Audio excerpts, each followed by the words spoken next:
Recording in progress.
Thank you, Mr. Rorian. Ladies and gentlemen, now let's welcome the chair of the Indonesian Youth Diplomacy for his opening remark. So please welcome Mr. Michael Victor Sianipar.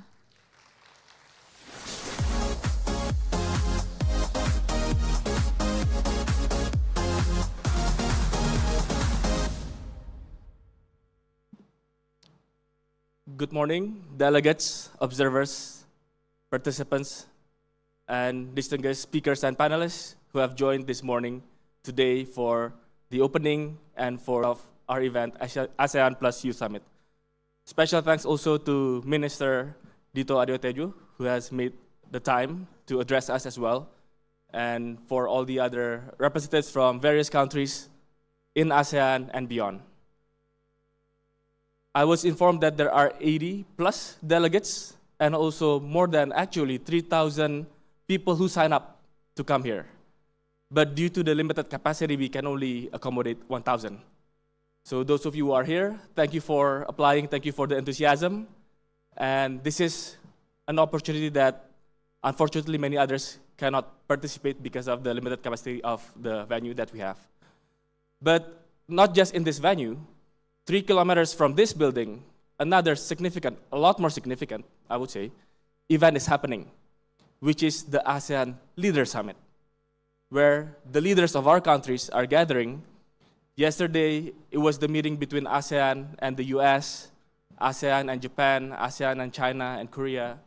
And today would be meeting between ASEAN leaders and India, Australia, and so on. And there will also be the East Asia Summit happening today. So many things are happening in Jakarta. That's why all the traffic, all the roadblocks. But I must say that what is happening in this building, in this summit, is also significant because we are the leaders of ASEAN and beyond. And this is a statement that we want to make so that the leaders who are gathering 3 kilometers from this building would also hear us, would notice us, that the decision, the policy making, that the action to tackle global issues, regional issues, and national issues must also come from the youth. Because ASEAN is not just about power, it's not just about money, it's not just about military agreements, trade deals, alliances, but it's about the people. It's about the future of the generation, which is us. That is what we want to show, that ASEAN Summit does not just belong to the elites. That ASEAN Summit does not just belong to the elites. ASEAN Summit does not just belong to the heads of state, to the ministers, government officials, the business people gathering. There are, I heard, more than 4 or 5 business summits happening in Jakarta simultaneously. But the ASEAN Plus Youth Summit is a statement.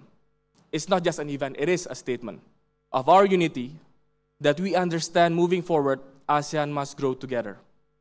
ASEAN must be stronger in the midst of global powers rivalries that is taking place, that we all notice, that ASEAN must be a force for peace, that stability within the region is important. But it's not just within.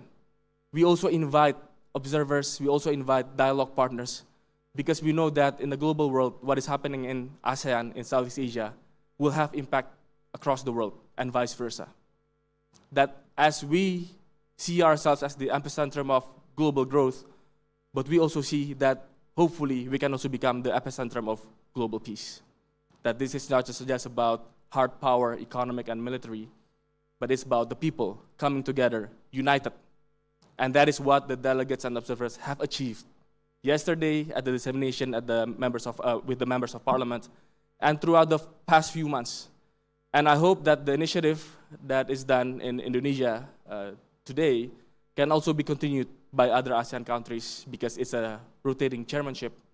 And this will give opportunity for a far larger group of people beyond just the 1,000 people gathering in this room. The real work starts now. The real work is how we advocate, how we implement the ideas that we share. But I believe that this is an important step. This is not just a talk shop. It will be a disappointment if it only ends today. If it only ends in the fanfare, performances, the glitters that we have today. But I hope and I believe that when all of us across ASEAN, beyond ASEAN, across the country of Indonesia, when we all return back home to our communities, we bring this message that we want to be united, we want to grow together. We want to be a force not only for growth, but also for peace. This will be a 2 days event, and I'm sure you all carry with you experiences, network, aspirations, and ideas. And the strength of our event, of our summit, is not just in the speakers. We try to come up with the best lineup of speakers, and thanks to the co-chairs and the committee for the hard work. But the greater strength is in yourself, who are gathering here. So do take the opportunity to network. Do come home with more friends, and try to notice people who come from different regions or different countries, and let's make a network of future global leaders coming from ASEAN. Thank you.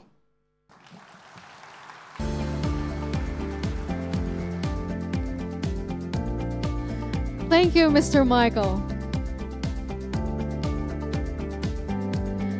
Ladies and gentlemen, for the next segment, we have a captivating performance for the official opening processions of the ASEAN Plus Youth Summit 2023.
Invite to the stage Mr. Dito Aryo Tejo, Minister of Youth and Sports of the Republic of Indonesia, Mr. Michael Victor Sianibar, Chair of Indonesian Youth Diplomacy, Mr. Rorian Pratyaksa, Co-Chair of the ASEAN Youth Agenda 2023, Ms. Maudina Tri Hartasha, Co-Chair of the ASEAN Youth Agenda 2023, and Ms. Ralin Shah, the official ambassador of ASEAN Plus Youth Summit 2023. Please be prepared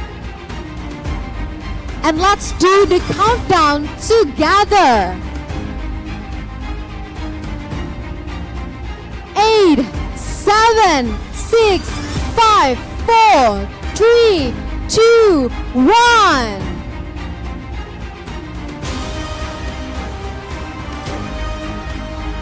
Let's give round of applause. And with that, the ASEAN Plus Youth Summit 2023 officially begins.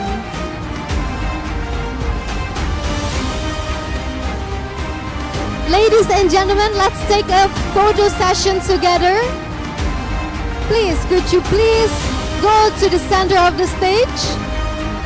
And let's take a picture together. Please, all media partners and all the cameramen to take a spot, to take a beautiful picture for this wonderful event.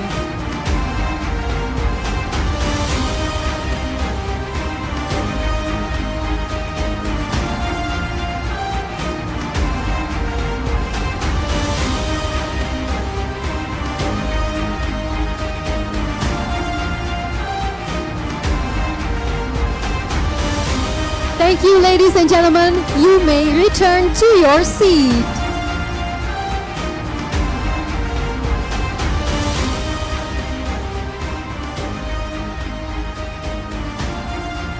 Ladies and gentlemen, and with that, the ASEAN Plus Youth Summit 2023 officially begins. Distinguished guests, ladies and gentlemen, it is now for us to invite the Minister of Youth and Sports of the Republic of Indonesia on behalf of President of the Republic of Indonesia, His Excellency Mr. Joko Widodo, and Coordinating Minister for Human Development and Cultural Affairs, His Excellency Mr. Muhajir Effendi, for a keynote speech. So please welcome His Excellency Mr. Aryo Bimo Nandito Aryo Tejo.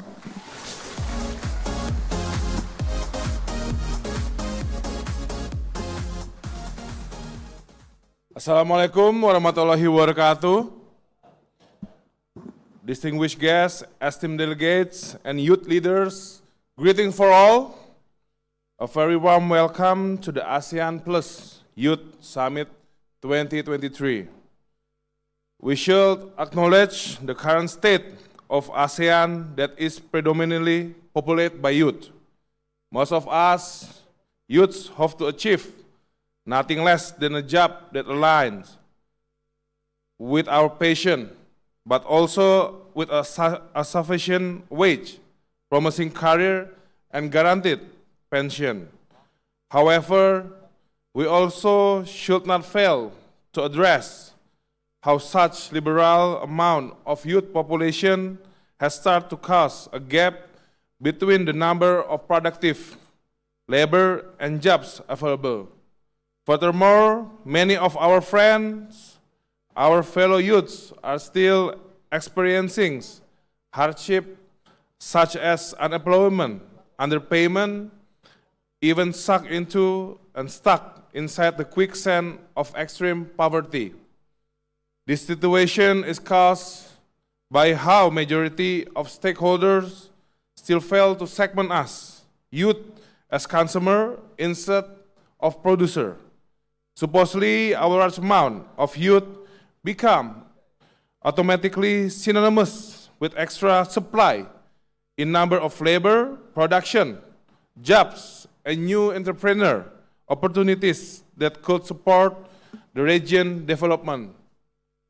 But yet, such shift of segmentation have very minimally been done, which makes our gift of youth surplus a double-edged sword. Henceforth, upskilling, reskilling, and new skilling programs for youth become focal points, not only for youth, but moreover for the region's development. That should be a collective act we prioritize our commitment to.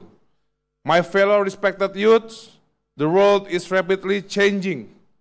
Transformation are happening as we speak, and we will soon be living in cyber era, an era where artificial intelligence, automation, robotics, blockchains, big data, metaverse, and even biotechnology becomes our reality, further changing the way we work, interact in communities and organizations, and in the governance of our state. Try to imagine our future. Will it be a rather utopian society, just like the one we see in Marvel movie? Or will it turn into a dystopian world where human life are taken over by technologies like that we have seen in Black Mirror? Nonetheless, I believe that if our imagination could take us to see the state of the world, we could possibly be living in the near future. I believe that the same imagination could generate innovation to advance us into the future. As for me, the future is something to be created, not to be predicted. Today, our future is still within the hegemonic power of technology companies in Silicon Valley, US, and Shenzhen, China. Yet, I am very much optimistic that in 5 to 10 years, 11 ASEAN countries will be able to surpass the success of United States and China.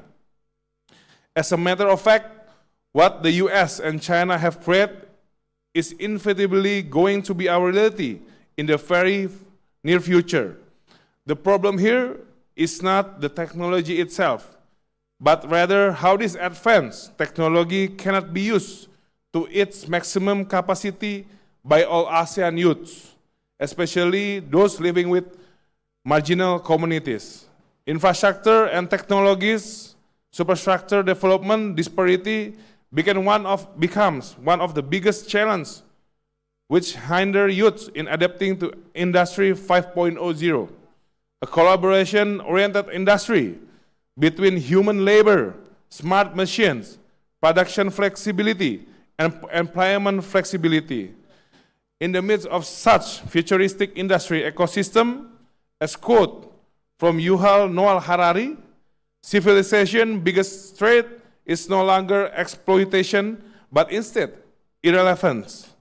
My fellow youths, we will no longer be facing the problem of being underpaid by employers. Instead, we are facing the risk of being unemployed as deemed less efficient and more costly than the operational of machines and robots, should we not have a comprehensive competency that answers the demands of Industry 5.0. Beloved fellow youth, the advancement towards Industry 5.0 will explore the implementation of gig economy. Now, what is gig economy?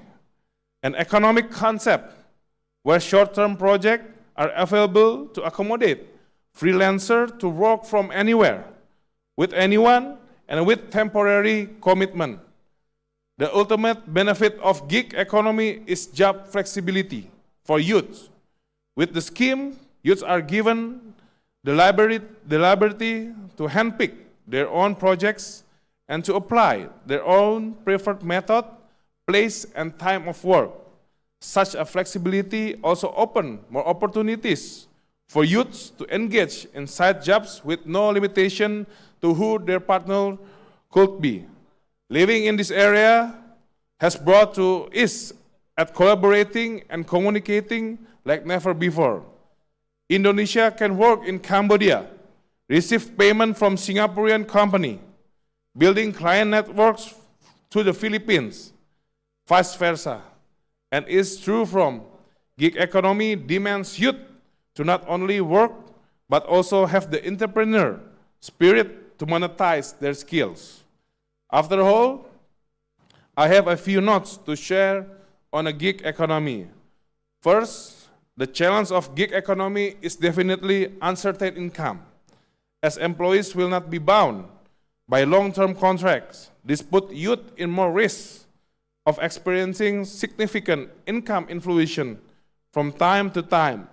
which could also lead to having unguaranteed pension. 2, regardless of its risk, gig economy will carry out a significant impact, allowing companies to access resources beyond the limitation of their home states. Territories will increase efficiency within the economic system. At the same time, it will trigger a tense competitiveness and tariff reduction in strategic sector. Thirdly, gig economy risks putting labor rights in jeopardy. Most countries are still developing fair regulation to guarantee a gig workers access to health, right to sick leave, and protection from unfair unemployment.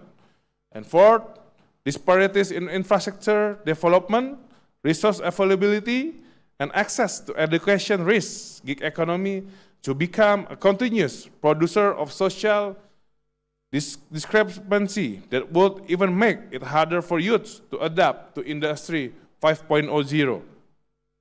So, as ASEAN youths, what could we possibly do? With this rare of ever-evolving technology and globalization, gig economy is predicted to continue to flourish and shape the way we work even as we speak. Therefore, I emphasize the importance of public and private sector as well as youth workers within the ASEAN region to be actively involved in discussions and furthermore collaborate in ensuring that gig economy would be able to bring the most advantage while also fostering a sustainable intra-generational social justice and development. As especially in this ASEAN forum, I sincerely hope that we can establish, first, a regional cooperation to recommend minimum standard rights for gig workers. Second, strategic collaboration in increasing youth quality. And last but not least, active solution to face the transboundary challenge involving the distribution of worker products and service that often appears in gig economy. My courage, fellow youths, I am optimistic that together we can design a better, more sustainable future for our generation and generation to come with the spirit of Gotong Royong ASEAN, meaning collaborative ASEAN. We can carry out such a magic and happiness for everyone. Although we came from different countries, we are here today with the same dream to discover the glory of ASEAN. The ASEAN friendship should be no different than the friendship between a crew of straw-hat pirates. Although Luffy, Usopp, Sanji, Nami, and Zoro came together at first with different objectives. In the end, they formed a collective dream to find One Piece and create a new era with the power of Gear 5, a symbol of freedom, imagination, and dreams. Before I put an end of this speech, I would like to share with you a reminder, a message from Captain Monkey D. Luffy to his nakama. Do not be afraid to dream, because dreams are the place to plant seeds of hope and map ideals. One more thing, before going back to our respective country, I recommend you to try cilok. Cilok is a popular Indonesian snack originated in Jawa Barat. This Sundani snack is shaped like a meatball, but instead of being made of meat, it is made of tapioca flour topped with a peanut sauce.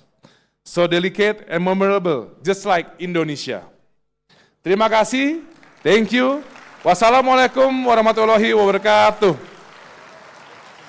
Thank you, Mr. Dito Aryo Tejo, but please hold your positions, please, because we are about to witness the handover of the joint statement. And therefore, I would like to also invite the representative of ASEAN and country partners delegates, Nor Nakibah Abdul Hamid from Brunei Darussalam, and Mojan Zibapur from Canada to come onto the Moya stage for the joint statement handover.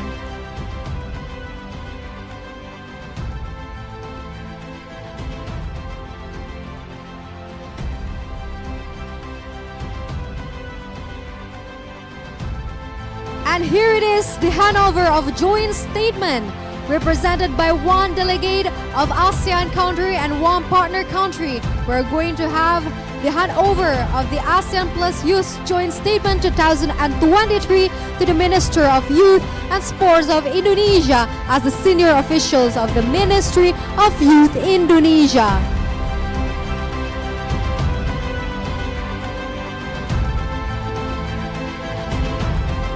Thank you, ladies and gentlemen, but please remain on the stage because right now we will capture this beautiful moment with the rest of representative delegates of ASEAN members to join us to the stage for the photo session. So please, to the rest of representative delegates of ASEAN members to join us to the stage to have the photo session.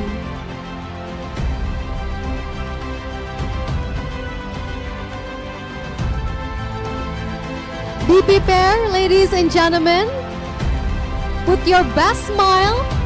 And please, all the media partners and also the cameraman to take the spot for you to take this beautiful, beautiful memento.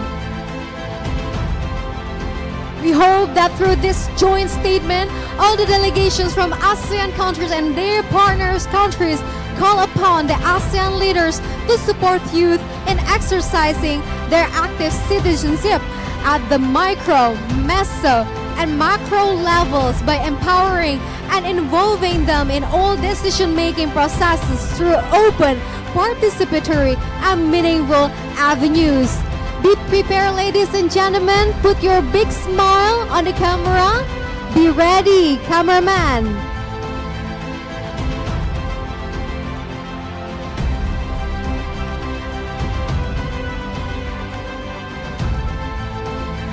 Thank you very much, ladies and gentlemen. Round of applause. Thank you very much, ladies and gentlemen. You may return to your seat, and we hope that this document will be taken intensively. And this is the voice of youth. So, ladies and gentlemen, we're about to have our 15 minutes break. But before that, we would like to remind you to scan the QR code that will be shown in this screen. And after that, let's participate through this QR code. And this is a part of your participations in this event, in these occasions. And we would like to remind you all that keep your belongings safely. And ladies and gentlemen, please enjoy your 15 minutes break. Thank you.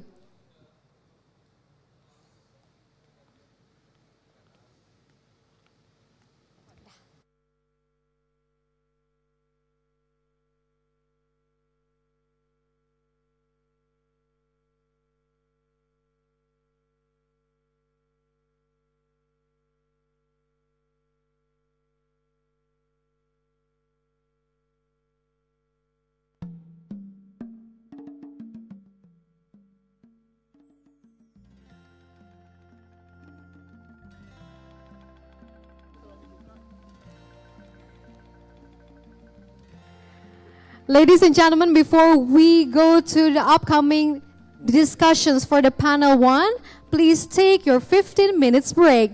Thank you.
Ladies and gentlemen, this 15 minutes break, we want you to be on your seat.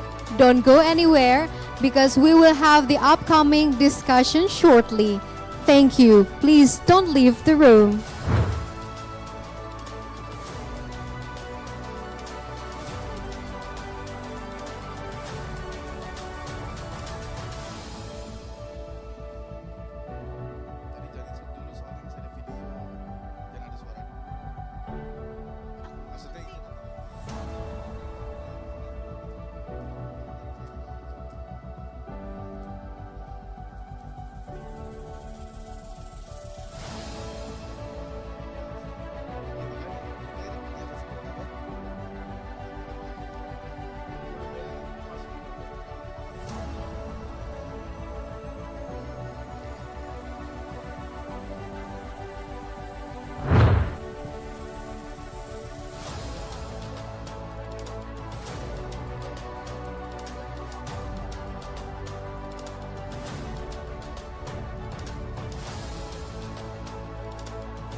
Ladies and gentlemen, the discussion is about to begin, so please take your seats immediately. Thank you.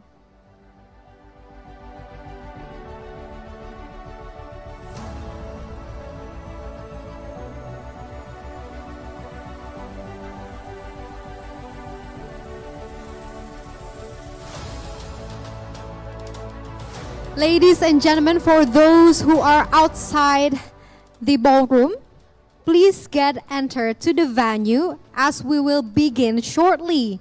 Ladies and gentlemen, please take your seats immediately as the discussion is about to begin.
Welcome back, everyone.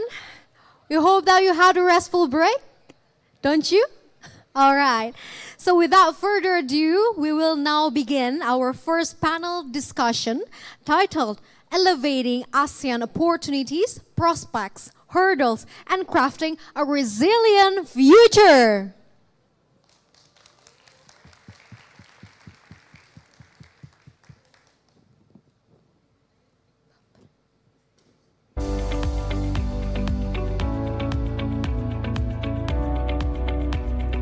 So please, I'd like to invite our esteemed moderator to lead the discussion. So please welcome Yusril Nurhidayat.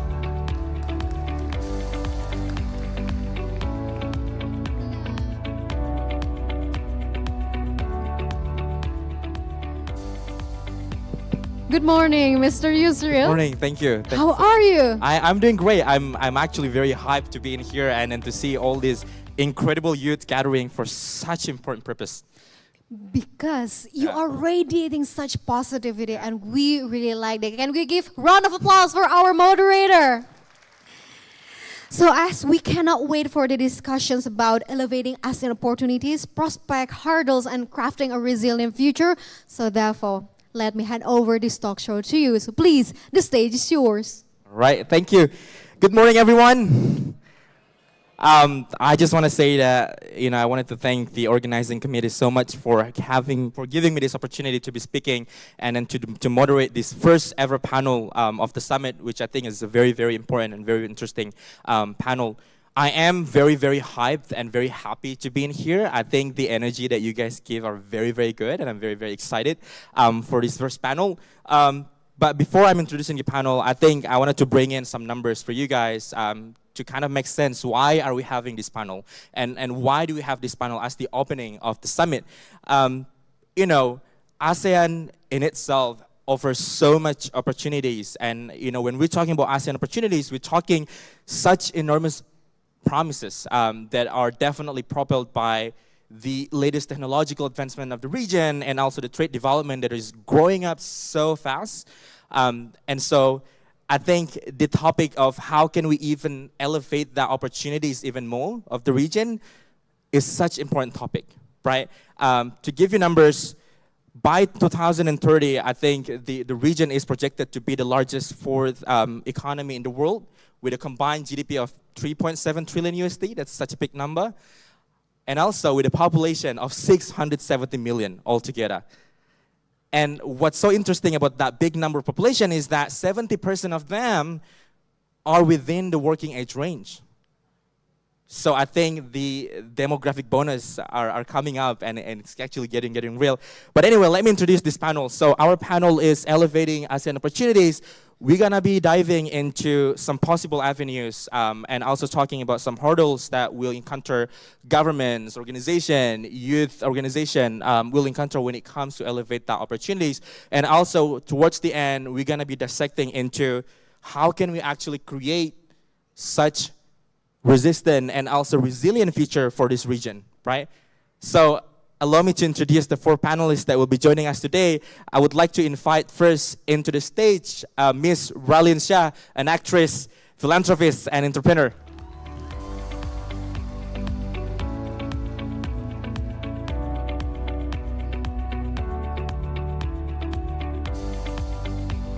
And our second distinguished speaker is Mr. Nathan Cooper, a Director of Policy and Engagement Department for the Climate Champions.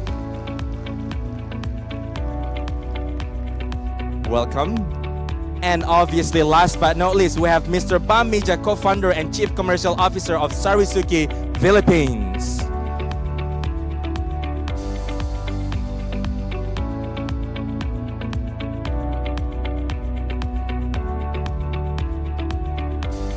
Good morning, gentlemen. How are you feeling? Good, very excited to be here. Very excited to be here. Excited. I heard, For Mr. having Bam, that you just arrived this morning at 3 a.m. Is that correct? No, the flight arrived at 12 midnight and then I got to the hotel by 1:30, but all good. I have like 10 coffees in me. We're ready to go. Okay, good to hear that. And then I know, Mr. Nathan, that you just recently moved to Indonesia. Did you get a climate shock 2 weeks ago? I mean, I'm still in the honeymoon period. I moved to Jakarta about 3 weeks ago, and I'm really enjoying it. Really great food and great people as well. Yeah. We're really happy to have you guys in here. I think your unique expertise and backgrounds would benefit our participants and delegates, and they all just are very exciting youths. To begin our panel, without any further ado, I think over the last few months, we've been talking about ASEAN Matters, right? We've been talking about how the region should be the epicenter of growth. So I think that is kind of like the ongoing theme of the chairmanship this year. But I think there's one question that our participants, audience in here are very excited to hear, and that is about what does ASEAN really mean to you personally? And I'm particularly interested to hear what Mr. Nathan has to say about this, quote unquote, coming in as an outsider and now based in the region. I want to hear from you, Bam and Nathan, about what does ASEAN actually mean for you, and how do you see it evolving over years? And if you may add into that answer, where do you see youth play a pivotal role and kind of like shaping the way this region will evolve? Maybe we can start with Nathan. Yeah. Sure, great. It's a great question. And today we're at the ASEAN Youth Conference, which is taking place at the 43rd ASEAN Summit. And the ASEAN Declaration, the founding document of the community, states that one of its main objectives is to accelerate economic growth and social progress and cultural development in the region. And for me, underpinning this forum is one simple philosophy, that no single country or stakeholder alone can solve the most complex problems facing humanity today. And I can't think of a more complex, but also one with opportunity issue than how we ensure climate resilient growth for the region and for the world as well.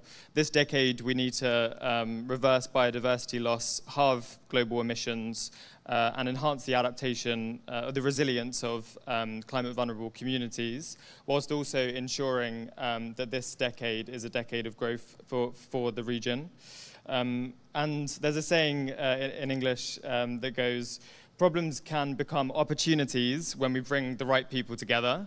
And that's why I'm so inspired to be here today and seeing such commitment from you guys, youth leaders, and also from our political and business leaders as well.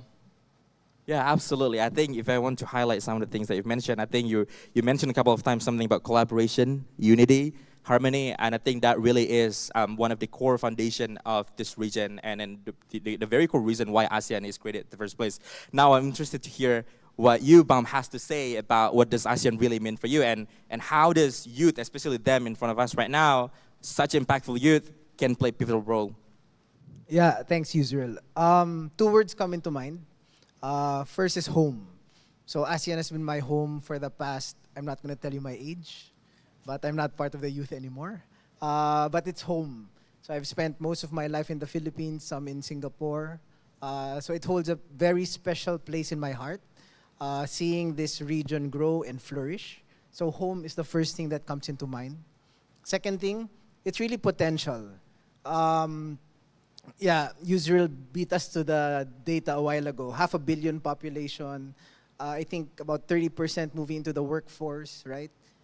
And the talent, right? I've been fortunate enough to have worked in Singapore for a very prestigious company and seen the talent that every country in ASEAN can bring. And the talent there is really top-notch. So there's so much potential, so much growth, right? And us in Sarisuki, we're trying to do our part in the Philippines to tap into that growth, but I'm very optimistic in the potential of the ASEAN region, especially the youth, can bring. Amazing. So you tap into like the number of opportunities that are available for the people who are part of this region. And I wanted to dig in specifically into you. So you've co-founded this business, Sarisuki Philippines. And I think that is a prominent example on how we should kind of grab the opportunities. And to that point, I think I wanted to ask this question about specifically about the economic prosperity and the future of the economic of this region. So to you, how do you think business like Sarisuki Philippines can benefit from the increased regional trade and economic integration that is happening right now? And to add that, maybe if you can also share, what are the challenges that you foresee in that regard? Sure. So just a bit of a background. Sarisuki is a tech startup, a 2-year-old tech startup in the Philippines. We do social commerce and agri-tech.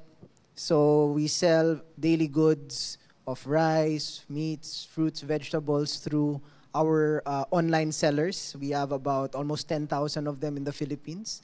And then we also do contract farming and agri-tech, to help in terms of the pricing and the margin capturing. So that's Sarisuki. I think as an ASEAN, we're just in the Philippines today. But I think the role that ASEAN plays is that we can solve a lot of problems together. One thing in mind and very close to my heart in Sarisuki is really food security. So that thing is coming up for us. Like, for example, Philippines, we're one of the top consumers of rice, but our production is not enough. And our ASEAN neighbors help. where we import from Vietnam, from Thailand, and what have you. I think if we work together, break those barriers together, right, we can solve very meaningful problems like food security for one. Challenges, there are a lot of challenges, for sure, because there are a lot of agenda in place. There are a lot of people, just getting to know the opportunity, knowing the right people. And I think it's great that there's this ASEAN Plus Youth Summit that is going on, is that you can solve problems by working together, right? And I think the first step is actually right here. You're getting to know the person next to you, and maybe somewhere down the line, you can solve the problems together. Because as individuals, you have great potential, but together, you can solve problems together. So yeah, how I wish that there was this ASEAN summit some years ago when I was a youth. Some years. I'm not going to tell you yet. Okay, cool. You don't want to reveal how old you are. But anyway, I think, we've tapped into business, and obviously we're talking about production, we're talking about supply chains and everything. And there is one factor that I think we can't detach whenever we're talking about business and production nowadays, and that is about the climate impact of that action. And so I want to jump in back into Nathan and to ask, for you, Nathan, what are the biggest challenge and opportunities for climate action in this region? Yep, great, thanks. So I actually think that we can't decouple growth, economic growth, with climate action as well. And I think there are massive business opportunities, job creation opportunities in going further, faster on climate action. And the cost of inaction is far greater than the cost of action.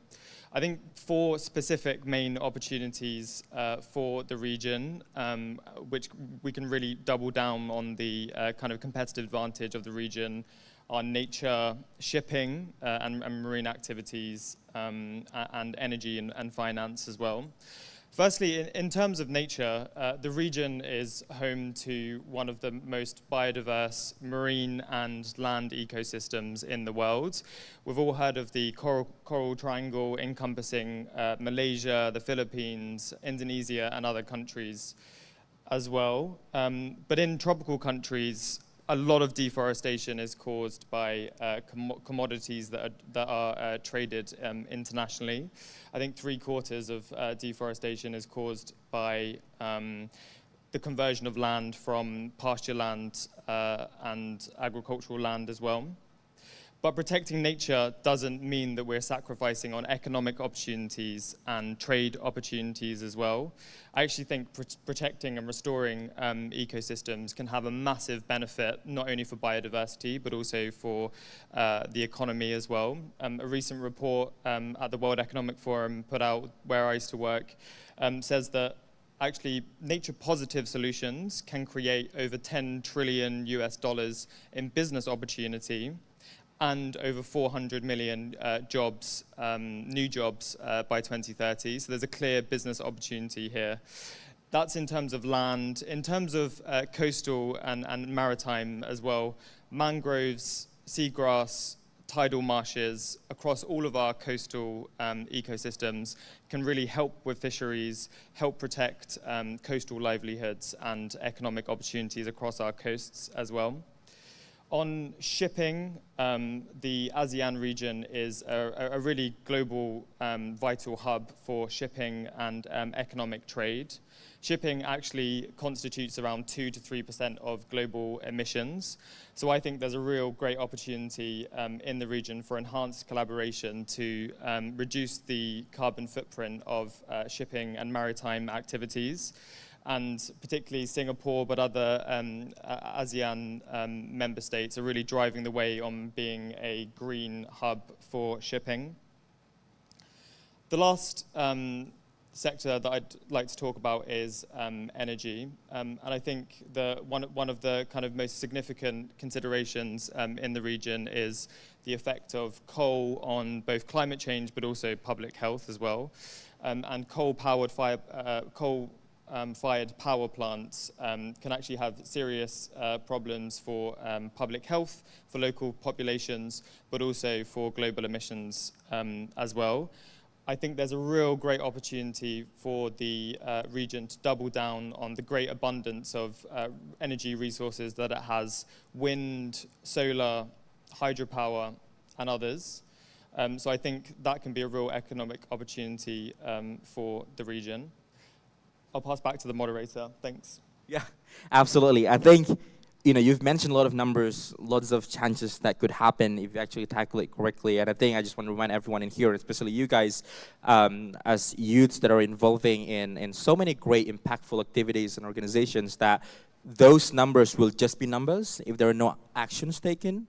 So pay attention to that. I wanted to follow up on that, Nathan, about things that you've just explained to us about.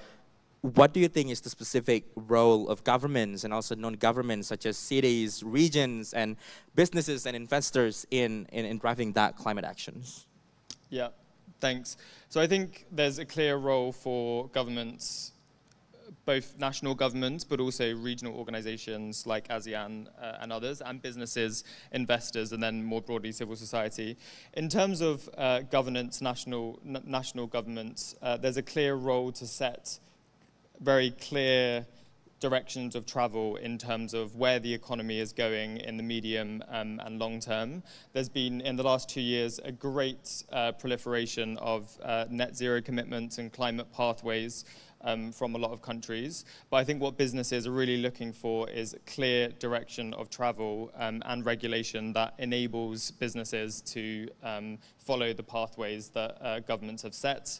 Businesses can bring the capital, the innovation to address the most complex problems that we're facing. And then there's a clear role for, as you mentioned, there's a clear role for civil society and youth as well, particularly in this region where everyone that I'm facing today, but across the region, will be the leaders of tomorrow and the future generation of tomorrow. I think there's a really strong role there. Great. So I think, it's interesting to mention because all this time we've been talking about like top-down approach, bottom-up approach, and I think the way you explain the role of governments and also non-governments kind of proved to us that why can't we have both? Why can't we have someone at the top of the line trying to make frameworks, trying to make just policies and really great guideline, and then we have the civil society, we have the businesses kind of supporting it from down below, and then we meet in the middle, so it kind of like, fasten the process a little bit. So that was a really great point in there. But gentlemen, I need to pause this discussion because I need to introduce our third panelist into the stage. I'm sure the audience have been waiting for her. So give a round of applause, Miss Relin Shah.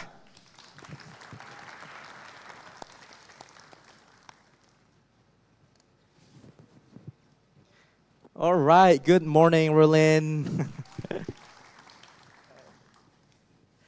Hello, everyone. Good morning. I hope everyone's having a good time. Here to contribute a bit of my thoughts and my experiences as an true ASEAN girl. Yes, absolutely. And you're asking them whether they have a good time or not. By the look of them, they're very excited to see you, so they're having a good time. I guess you too, I'm sure. All this informative knowledge, right? Yes. The audience took less photos when I joined the stage, but I'm not jealous of you. I see why.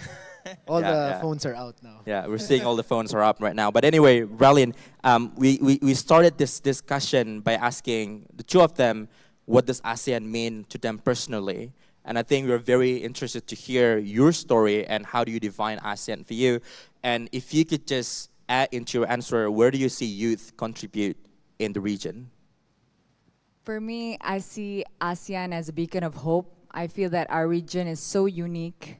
We have such a big population with amazing cultural diversity, histories, background, and we're so rooted in our spirituality. Even before major religions came in, this region was so spiritual. We're warm, kind-hearted, and the countries in ASEAN represent our alliance with each other, because ASEAN started in 1967. We got together because we were like wedged in the middle of China and India. And we're all like, okay, we're happy people. How do we protect our agendas? How do we protect ourselves against these major powers and alliances? So I feel that ASEAN is a beautiful region, of course. I'm biased because I am born here. For many of you, maybe you don't know, but I'm through and through Southeast Asian. So I'm born in Indonesia, in Jakarta, here. And I did my primary education here in Sumatra. I did my secondary education in Malaysia. I went to boarding school there. And my pre-university in Malaysia too, and university in Singapore, National University of Singapore. So I'm so blessed to be an ASEAN girl. And my dream, actually, I was accepted to Chulalongkorn University to do international relations afterwards to do my master's there. And unfortunately, there was riots there, so I couldn't continue, but my dream was always to just be in the ASEAN region. And I was fortunate enough that in National University of Singapore, we had a lot of exchange programs, a part of AUN, ASEAN University. It's a program where Asian universities get together and have students in different electives come in for a few semesters. So I had experiential knowledge of ASEAN because I had friends from all over ASEAN, from Myanmar, from Thailand, from Malaysia, Brunei Darussalam. So I just feel that, you know, a lot of people are so obsessed with East meets West, or we have to make it in the West in order for us to be strong or legitimate or credible. But actually, just within ASEAN, it's such a big region and such big potential for us to expand our horizons creatively, educationally, spiritually as well. And I'm so glad that I get to speak today because I just feel like everything's aligning to come together for me to maybe share some of my thoughts here. Yeah, amazing. I think I didn't know about that, you know, the fact that you're true and true ASEAN Yes. president. So it's really And interesting to also, hear. even my grandparents are from 3 ASEAN countries. So I'm from Indonesia, I'm from Malaysia, and I'm from Singapore. So Well, you got it. I mean, I'm really ASEAN. if you're wondering why she's the ambassador of this event, there you go. That's the answer. Ralian, you know, I've talked quite a lot with these two gentlemen in here, so I want to kind of shift my focus to you a little bit. You know, you come in from the creative and entertainment industry, right? I think that is where a lot of people know you about. So I wanted to ask, when we talk about ASEAN, we're talking about cultural exchange, we're talking about cultural connectivity. So for you, what are the possible avenues to enhance that cultural exchange and also understanding among ASEAN nations? Obviously, if you could also give us, you know, a little bit your experience working with the entertainment and also creative industry to answer that question. Well, cultural exchange, there's so many avenues now, especially as a creative. I feel like there needs to be more collaborations. I'm in film, for example. We could have ASEAN film festivals so that we could really appreciate cinema and just regional developments in cinema and productions, cultural exchanges, also in the form of education. Like I said, in my university, we had cultural exchanges in terms of student exchange, research. We also had programs from other other professors coming in, giving us not just data, but dynamics and how people there study different mentalities of students. I mean, I come from a democracy, but you know, within ASEAN, there's countries that are not as democratic as us. And it was just interesting to see, like, okay, you know, we need to, as young people, have advocacy as well and empower ourselves to advocate for things we believe in. And to create an equitable and just society within our nations and within the region, we ourselves need to inspire ourselves to see that, you know, cultural exchange is needed so that we can have a deeper understanding of how other people do things, how other perspectives work, not just focus on what we think is right. And also when we develop advocacy, to think about the larger societal importance than just our own individual importance of what we get out of it. So agendas need to be broadened, and this cannot be like dictated to us, like, oh, you need to think about everyone, you can't just think about yourselves. When you advocate for something, it needs to come from the heart. So you need to grow consciousness and you need to grow that compassion within yourself. What else was the question? It seemed like there was 3 questions in one, so. No, I think following up on that, Berlin, I watched your interview with Forbes when you were in the US, and I think I just wanted to kind of dig in deeper a little bit on that about, you know, when we talk about creative and entertainment industry, we're kind of like praising Hollywood, we're praising the West, we're praising maybe the closest that we can get is Bollywood, right? So what is your thought on that? Why can't we be proud of like the ASEAN industry, like, or what are the steps that you hope the ASEAN member states will take so we can get at least closer to that standard that the West has already set for us? Thank you for the question. First of all, that interview, I didn't know it was being filmed. It was in a lobby of a hotel. There was like people everywhere. My hair was everywhere. I really just was not prepared. So I was not sure what I said there. And I may be offending some people in the interview, by the way. And I received criticisms as well. Anyway, to answer your question, how can we look forward or be more confident in our stride and thrive to be the global hub of entertainment and arts? First of all, confidence, but we also have to give ourselves some chill, because our first movie in Indonesia, I think I said in the interview, it was like in 1970s. So this is me, I'm probably like the 3rd generation of actors in Indonesia. We're pretty new, whereas Hollywood has been making movies for 100 years. So that's one reason why we're not there yet. But we can look up to them and we can collaborate. And of course, we can take the best practices from countries who have developed entertainment as an industry, as a huge economic, they can make a huge economic income for ourselves in our countries. And I think we have no excuse now, because Netflix is set up here, Amazon, Disney, all of these streaming platforms, big digital content creating productions are here in Indonesia. And they do have actually training programs and facilities to train people to improve in this field. So I think there's definitely huge developments this past decade in entertainment and in production. And if we have the will, the political will, and the spirit of collaboration in our hearts, I'm sure there will be more cross-collaboration in Southeast Asia. And another thing that I think is a hindrance is language barriers.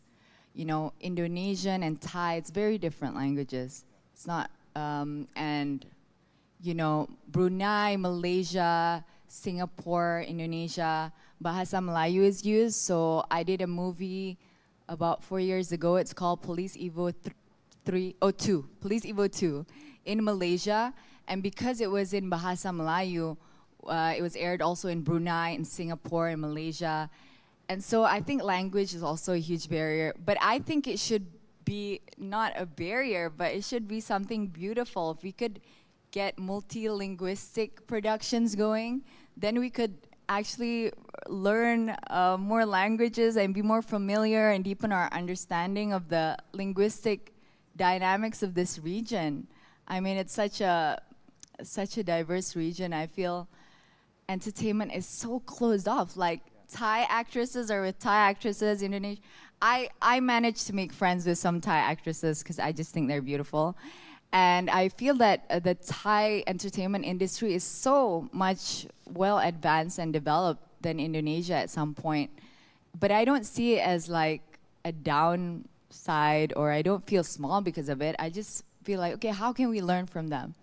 Because in the beginning of my career, I didn't understand why I have to fly to Thailand to do all my commercials, all my special effects and things like that. Even now, post-production for most Indonesian films, the big budget ones are in Thailand.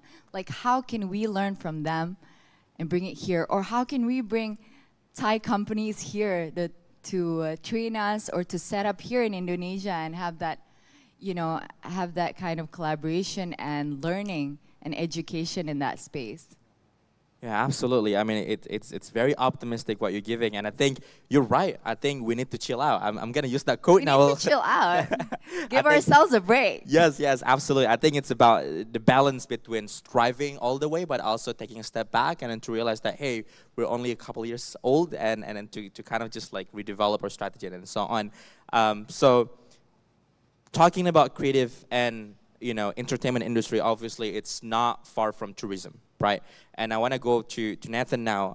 Your background in climate action and also sustainability, I wanted to hear from you, what are the potential initiatives that can be taken to promote sustainable and responsible tourism in the ASEAN region, while obviously still adhering to and respecting the cultural diversity? Yeah, thank you. And I actually just want to reflect. So my initial kind of speech was very factual, but as we heard from our distinguished panelist, we need to convert hearts and minds as well. I think what ASEAN region should be really, really proud of, and I was actually in Bali last week, and something that the West, I think, has got wrong is our relationship with the natural world. And it's even reflected, I mean, I've got many batik shirts at home, and all of them have leaves and nature on. So I think that's something that the ASEAN region can actually teach the world, is to respect nature and the planet, the only planet that we live on, and to demonstrate leadership there, particularly in the West, where I think we've actually separated that, and we've under the false illusion that we are somehow different to the planet that we live on. Just in terms of answering your specific question, so I guess I would actually respond with an offer, which is I'm today representing the UN high-level champions, and our mission is to work with governments, but also businesses, finances, civil society, youth, indigenous peoples, and others.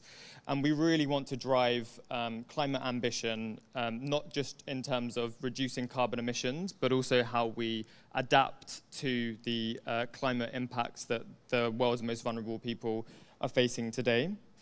So I think it's an offer today. I would really love this to be the beginning of a conversation, and to see how we can work together to drive climate action with governments, with businesses, and with youth as well. Absolutely, and we love that you have so many of that batik T-shirts. We appreciate that. Ladies and gentlemen, I think we all know who just arrived, and I think we're very excited to invite him also onto the stage and joining this very already exciting discussion. And so give a round of applause for Mr. Sandiaga Uno, the Minister of Tourism and Creative Economy of the Republic of Indonesia.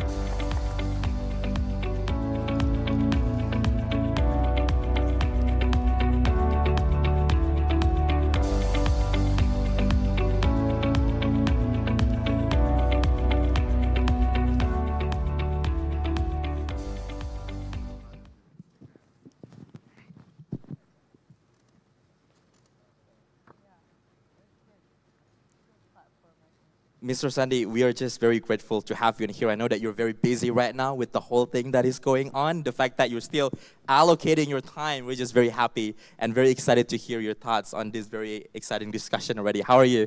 How are you today?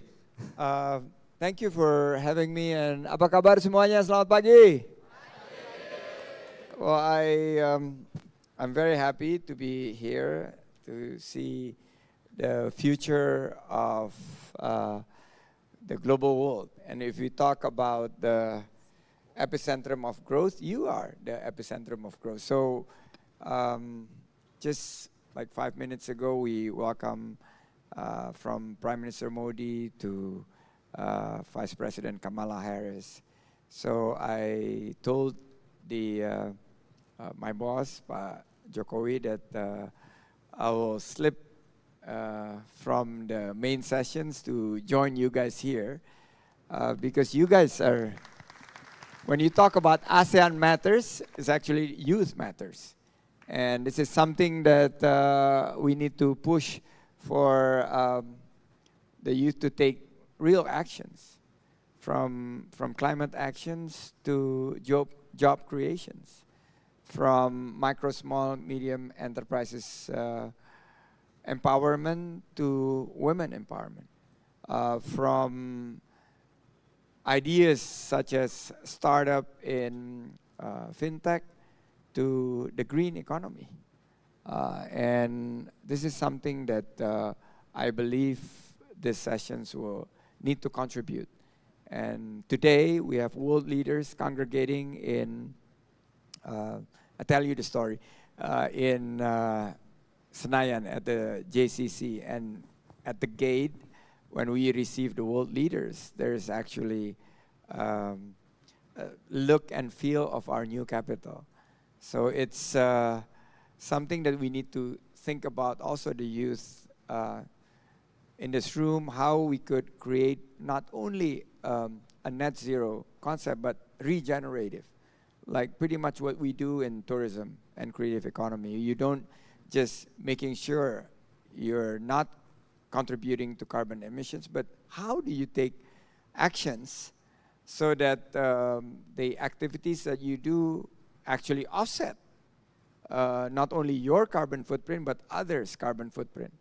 So with that, I'm very pleased to be with you today, and also with Ralin, my old friend. And well, we're different age because I was part of the Young Entrepreneurs Associations with your father. But I'd like to lower my age here so that I could appeal to much younger. And thank you for wearing the green tie. Nothing to do with the color of my new party, but it signifies the green economy. Thank you very much. Well, Mr. Sandi, you got me there. But anyway, I think, we've all agreed that age is a social construct in here anyway. So, Mr. Sandi, we've been just talking about, what does ASEAN really mean for each of our panelists. And so I think we're very excited to hear from you, specifically, what does ASEAN mean to you personally? And how do you see it evolves with the contribution that youths like them right here will do? Personally, for me, ASEAN really part of my childhood because I was born in province of Riau. Then we moved to the capital when I was around elementary school. And my elementary school is actually in South Jakarta and very close, with a stone throw away from the ASEAN Secretariat. So from very early on, I said, what is this building? And it's actually ASEAN, and at that time, there's only 5 founding countries, ASEAN member states, and then later on it adds to 6, 7, and now up to 10, and with Timor-Leste now is at 11. So personally, ASEAN registered really early for me. But then I remember one of the moment that I will always, it sticks in my memories when the ASEAN leaders met. It's so grandeur, and you see the leaders such as Lee Kuan Yew of Singapore at that time, President Marcos, the senior one, not the junior one. The junior one is now also a president. And then we have President Suharto, we have Pak Mahathir, and later on, Pak Sri Sultan, Sri Baginda Hasan Al Bolkiah. By the way, he has a very cute son. Anybody who's seen Instagram is very good looking. You're no longer available, right, Ralin? You're taken. But anyway, he's still there, but too young for you. Young is the new thing now. But we believe that this ASEAN brotherhood, or the community as we call it, does belong to not only from the past rising to now, but it will always continue to be part of our community and our growth in the years to come. Because when I see ASEAN, I see region of stability. I see region of economic growth. I see ASEAN as not only brotherhood, but more like very close family. And you could, I come from the tourism industry and creative economy. The top two of our tourists comes from ASEAN countries. Number one is Malaysia, number two is Singapore. So thank you, Malaysia and Singapore. We need more from Thailand though, and we need more from the Philippines and Vietnam. But we need to create ASEAN as a single destination. So more connectivity. Yesterday, 2 days ago, I launched direct Hanoi-Jakarta flights. And for me, once you could have breakfast in Denpasar and have dinner in Bangkok, that would be where we see the future as our economies and our daily lives are more interconnected within ASEAN. Wow, you've mentioned a lot of amazing things, and I just want to say that I'm very jealous to the fact that you lived through the history, the fact that you mentioned all the big figures. So it's amazing. And I think to dig in deeper, I want to circle back. I think there has been a saying, around when you were appointed as the Minister of Tourism and Creative Economy. I think you pronounced yourself as the Minister of Tourism with zero tourists that time, right? I wanted to go back on that one and then ask you this question. What strategies do you think or do you envision for enhancing economic opportunities within ASEAN through creative industries, even in such a challenging time like we had back 2 years ago? We are now past the pandemic, but not too long ago, I remember that particular day in December 2020, I was called by the palace and I was appointed. I was told that you will take care of tourism. And I thought with COVID raging and borders closed, do we need tourism in these situations? But apparently, it was a pivotal moment because that particular day, we are designing how we transition in the midst at the height of pandemic, how tourism will look like post-pandemic. That is more personalized, more localized, customized, bigger impact but smaller in size. How do we create ecotourism as a new pandemic winner? How Tourism Village suddenly become very important in the platform of tourism.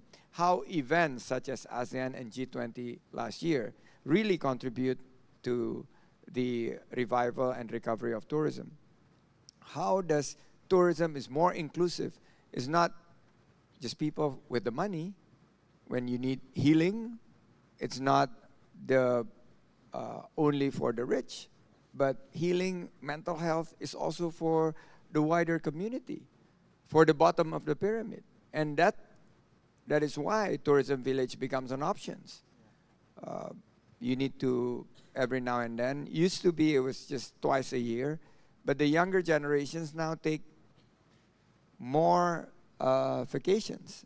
And we believe that now our target is very high, 1.2 to 1.4 billion movement of domestic tourists, really going to be driven by the youth. So that's why I'm here as part of my KPI.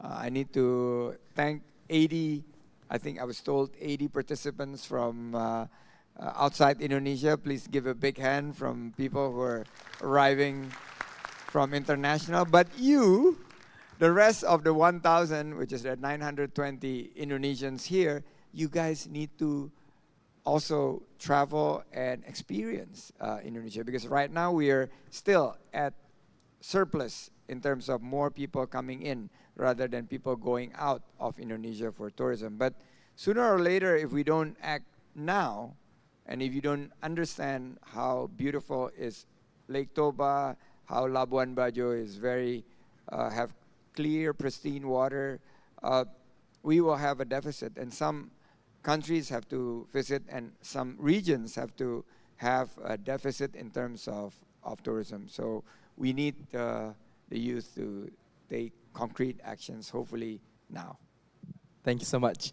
From what I got from you, I think that Corona time really taught us to always look in between the lines. Sometimes we kind of think too big that we forget that we already have so many things that we can utilize. And I think when we're tapping into what strategies that we can use to increase the economy through the creative industry, we want to make sure that we utilize everything that is around us first before kind of tapping into a larger thing and then trying to invent something new. So that was a really great point, Mr. Sandy. Although I have so many more questions for the four of you, I'm going to have to pause in here and then give the floor to the audience. So we're opening for Q&A right now. Wow, okay. I guess let me just choose one first. So let's do, yeah, you. Yes.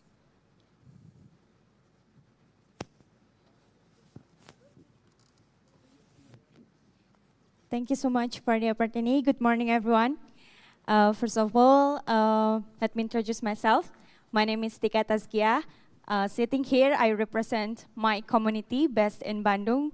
It's called Muda Empati as a community partner of this event. Thank you. So maybe talking about ASEAN opportunities, I know there are so many potency, hopes, or even in concrete way, we call it targets and objective. But as someone that put our foot on the ground, I want to know to what level we want to work together, we want to be united. Will we achieve an integrated society that every individual in this country, for example, the housewives, the online driver, the 8 years old children, and then the service sector people have a sense of belonging that, yes, I am an ASEAN citizen? Or will it be hard for us to go that way because maybe it is far easier to have an objective to accelerate economic growth, but in the cultural and as an identity, will it be hard for us? Maybe that's my question. Thank you so much for the opportunity.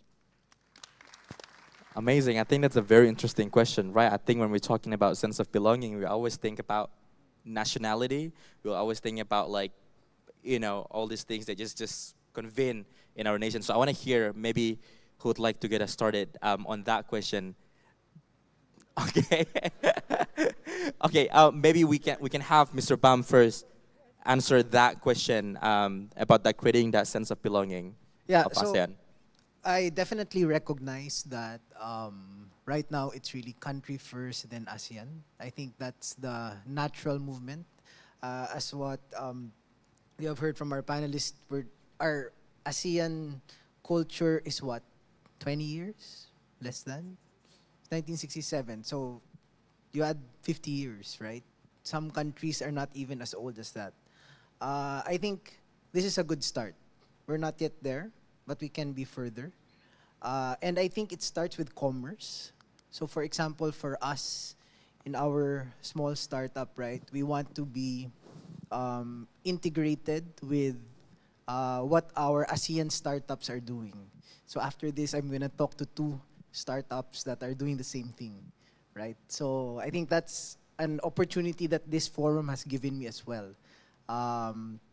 So the short answer is we're not yet there, but we can be there. In my point of view, of course, from my industry, it should start for me in terms of commerce, right? So that we band together, we exchange each other's knowledge, and we exchange each other's expertise, and then we'll band together. But I think the desire is there, and everything starts with desire, right? Okay, amazing. Thank you so much. So I see there is an optimistic hope from your answer. So maybe we can go to Mr. Sandy. What is your thought on that question? ASEAN citizenship, and we need to really acknowledge her community from Bandung, West Java, which is the largest province, around 50 million people. And if I get it correctly, it's Bunda Empati. So I believe it needs to start with women because when you talk about commerce, Indonesia's, if in particular, and ASEAN as a whole also, economy is largely driven by micro, small, medium enterprises. And 97% of the jobs are from the micro, small, medium enterprises. And close to 60% of the micro, small, medium enterprises within the creative economy of culinary, fashion, handicrafts, and the high technology of digital economy of music, film, animations are started and empowered by women. So I would say entrepreneurship. This is really should be the ASEAN citizenship, and it should be promoted as more as ASEAN culture. I remember when I first got a job in 1990.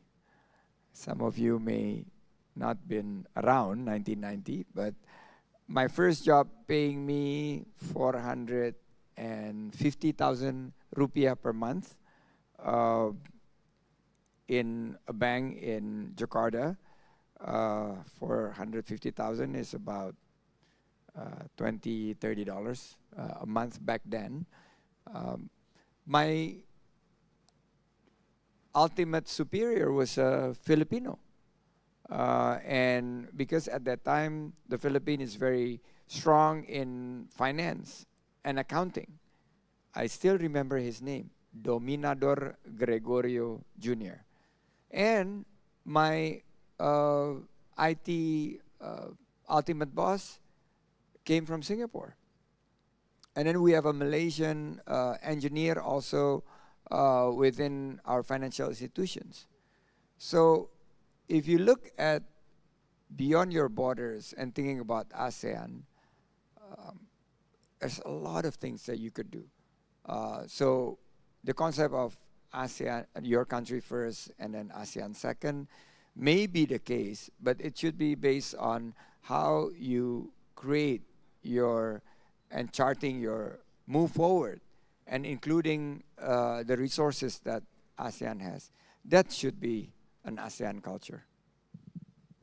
Great. Thank you so much. I got a very dilemmatic questions right there on the screen, whether I want to get one more question or let the two panelists answer that one questions. What do you think? Let the two panelists answer. Okay. You take maybe let's the begin order with- from a minister. Of course. All right, so let's have Nathan answer that question. So I remember when I was studying international relations, learning Bandung is a very famous place because it was home to Bandung Conference, which helped define the third way in international politics. And we heard from the minister earlier and from the panelists as well, that there is a great opportunity for ASEAN, for the region, to define a third way that's between and not beholden to the East and West dynamics. So I think across the areas that I mentioned on nature, ASEAN can really protect the nature that it has and ensure that nature isn't exploited solely for the purpose of kind of East and West demand. On extractive minerals as well, I think in the next 10, 20 years, we're going to see a massive increase in the demand for rare minerals, critical minerals and rare metals. Again, there's a role for Indonesia and the ASEAN region to redefine the current business model, which is based on extraction, low kind of productivity in the region, and then sending it off to east or west to really move the labor force to a higher productivity across the value chain.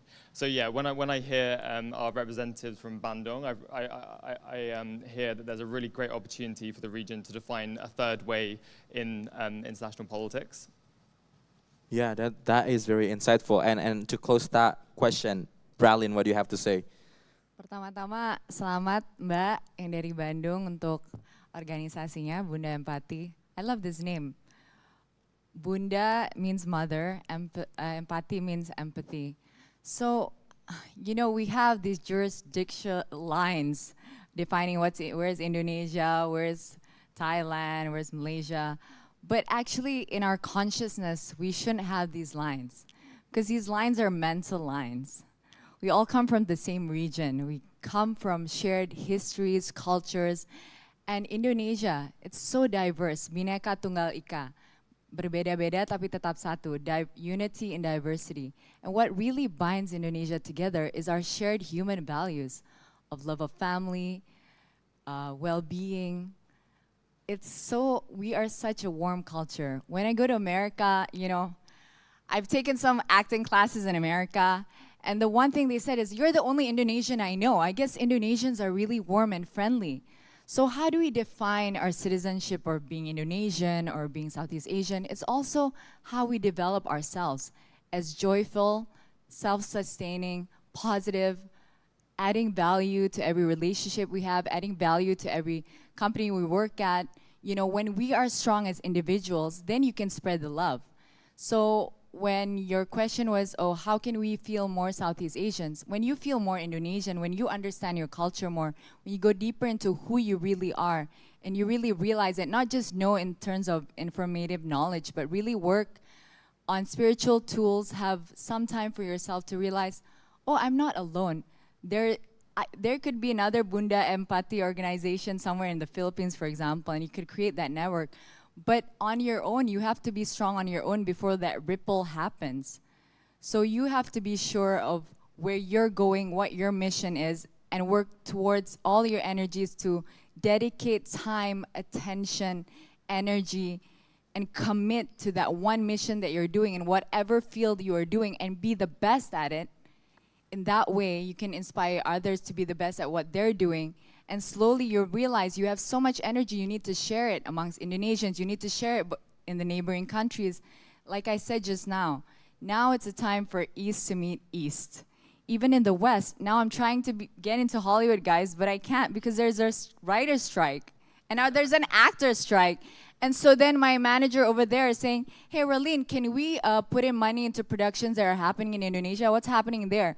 We have all this money, we have all these production houses just like waiting to produce stuff in Southeast Asia because now Hollywood's closed.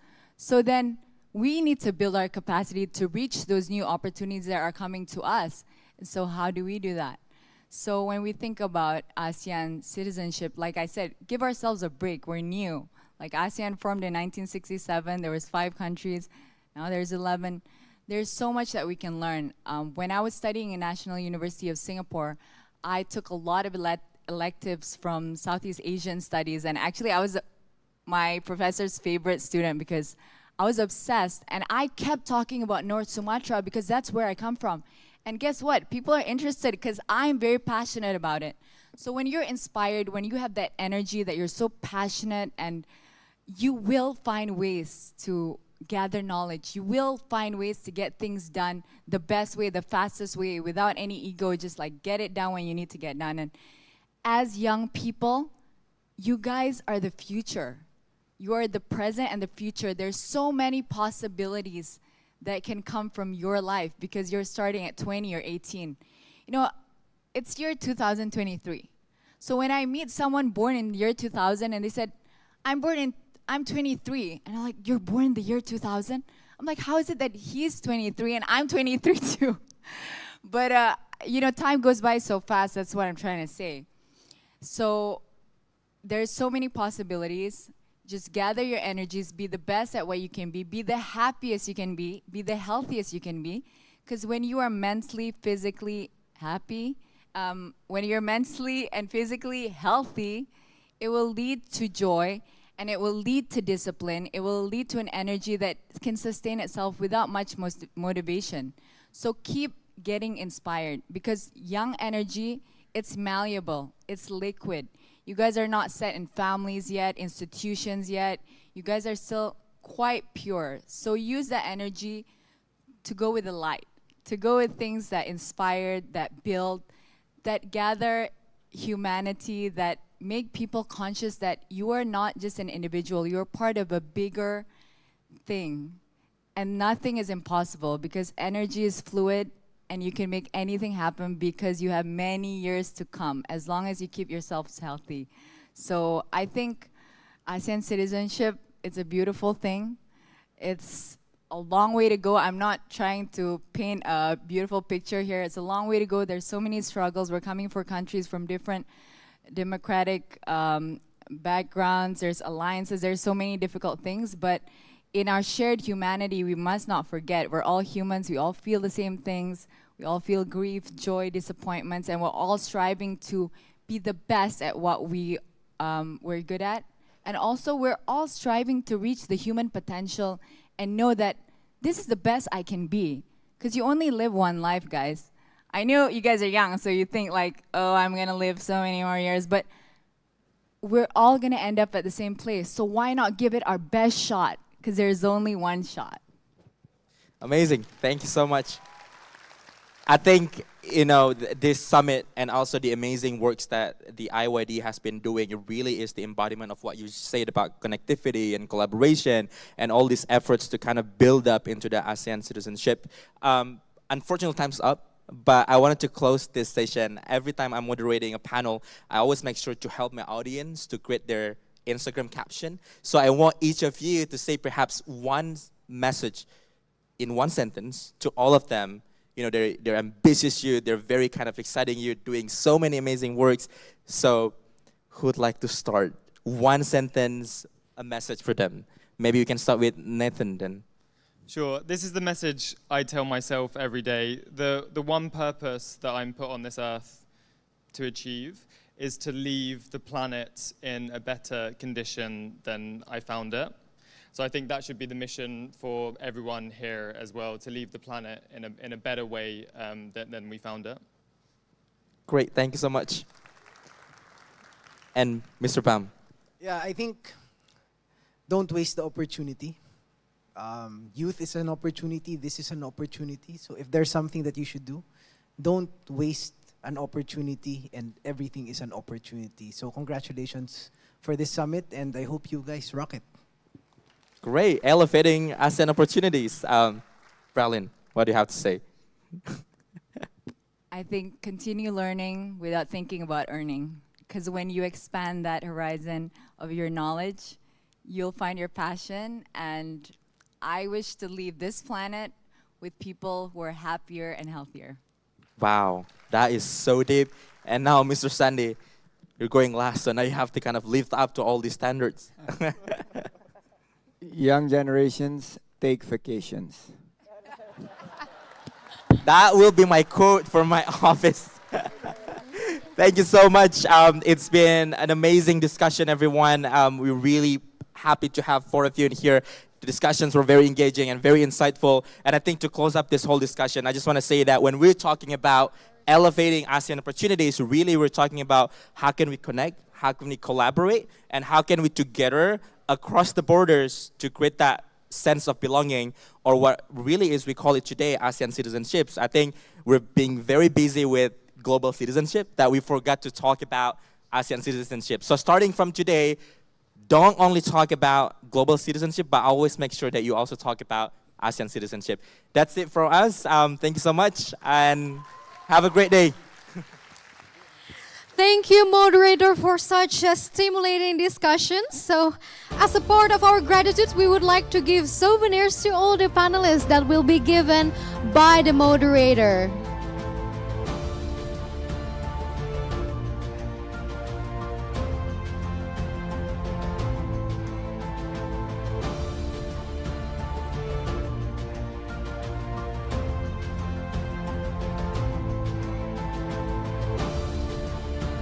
Please, ladies and gentlemen, stand in the middle of the stage. And here it is. As the part of gratitude, we would like to give the souvenirs to all the panelists and will be given by the moderator.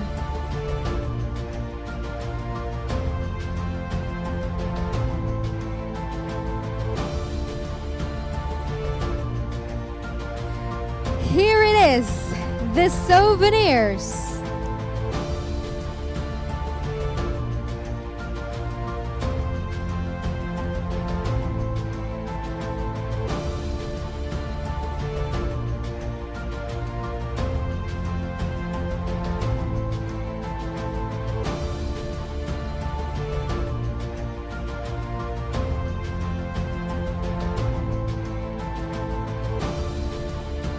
Now we'll have photo sessions with all our panelists.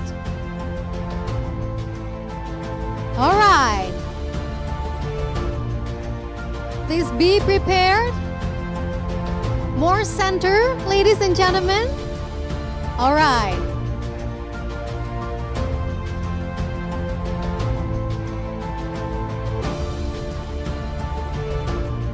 Okay, be prepared. In the count of 3. 1, 2, 3. Once again, with another pose. All right, that's a cute pose. 1, 2, 3. Round of applause for our panelists and moderator. Thank you so much for such stimulating discussions. You may return to your seat. Thank you very much. We have a lot to think about the discussions. It's very fruitful and insightful for all of us today. Thanks to the all panelists and all the moderators. It's very nice. And ladies and gentlemen, it's time for 1 hour lunch break for all attendees. Please enjoy your lunch and take a well-deserved break. And don't forget to scan the barcode in here as a part of participations for you all. And don't forget that the ASEAN Plus Youth Summit 2023 sponsored by Moya Indonesia, Pertamina, Sasa Inti, KB Financial Group, Weir Group, Tanoto Foundation, For a Coffee, Grand Malia, and Bluebird. And we would like to remind you again to keep your bags safe. And don't forget that delegates can have lunch in 15th floor while the attendees will have lunch in this floor. So ladies and gentlemen, enjoy your lunch break. See you soon.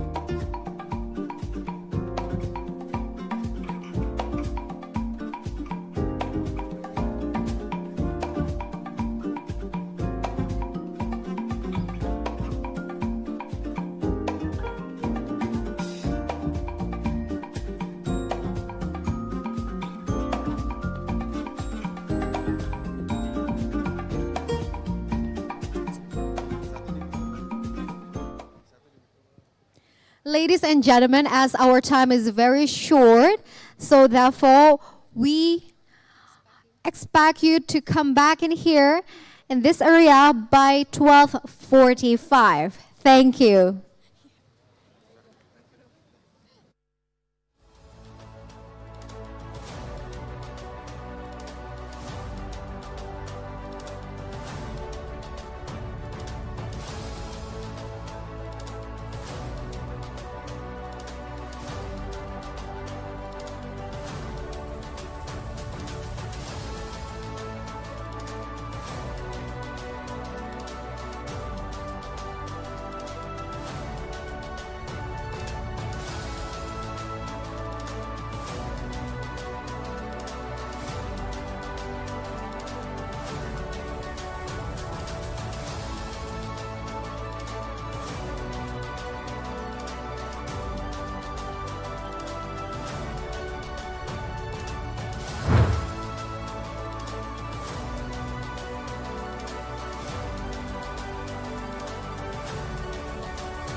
Selamat datang di generasi baru KB Bukopin.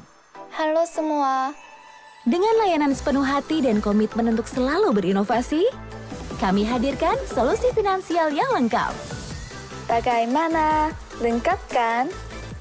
Dan pilihan personalisasi yang memudahkan Anda. KB Bukopin, siap membawa Anda ke next level banking. You're my star, KB Bukopin. What's the future that you have in mind? For us, in the future, all connections will be integrated.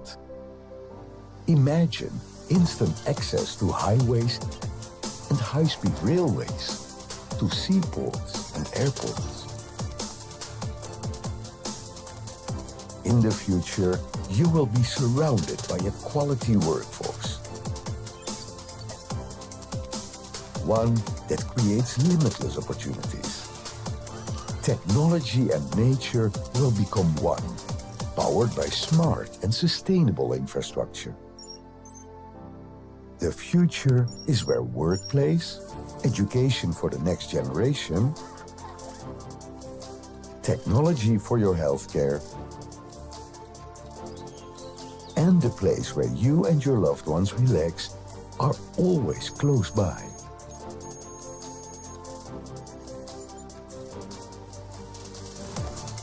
Now, that future is being built into one place, one city.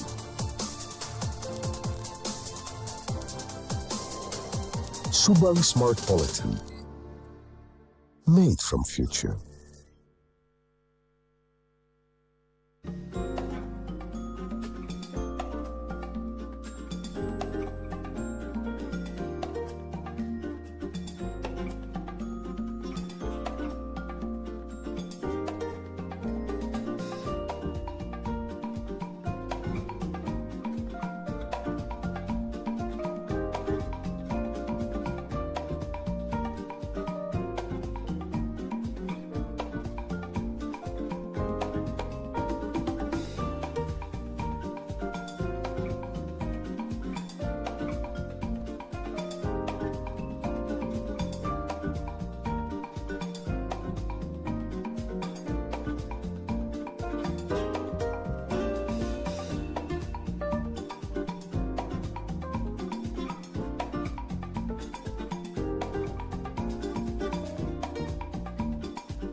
15 menit? Enggak kan?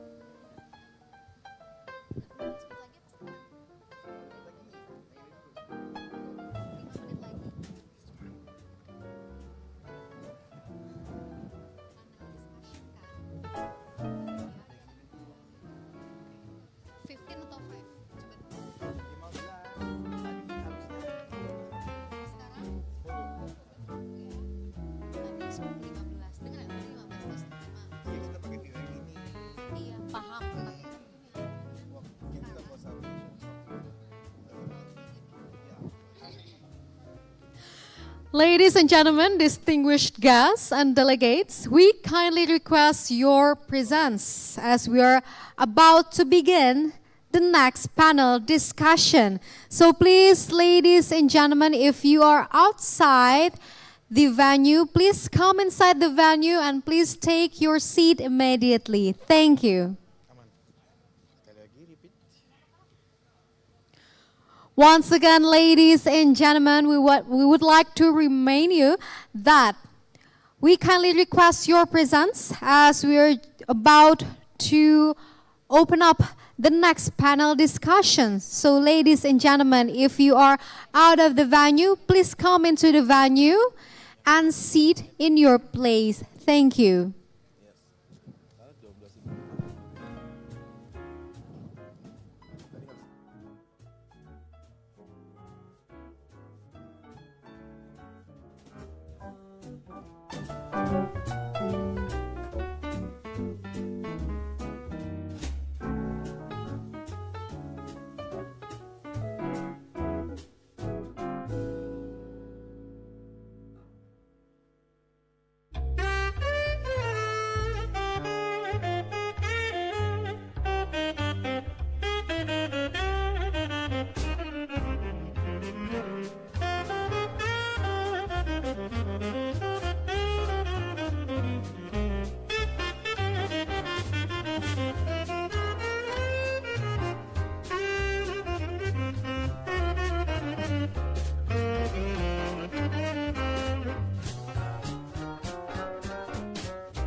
Ladies and gentlemen, distinguished guests and delegates, we kindly request your presence as we are just 2 minutes away from the upcoming discussion panel.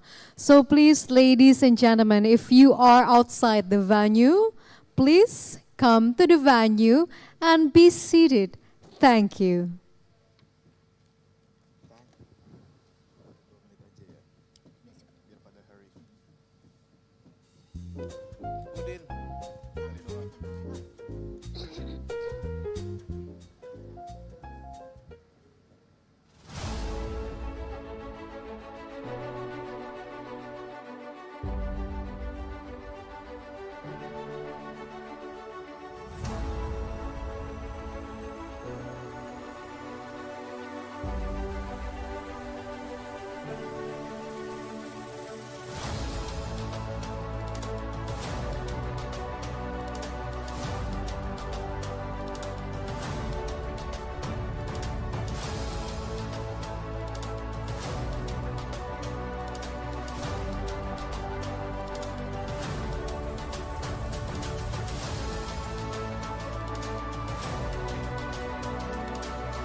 Can we give round of applause?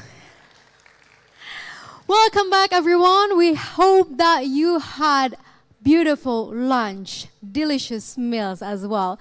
So, ladies and gentlemen, we will now commence our second panel discussion with the title of Global Wellbeing Accord, Advancing the Pursuit of Health Resilience Through Foreign Policy.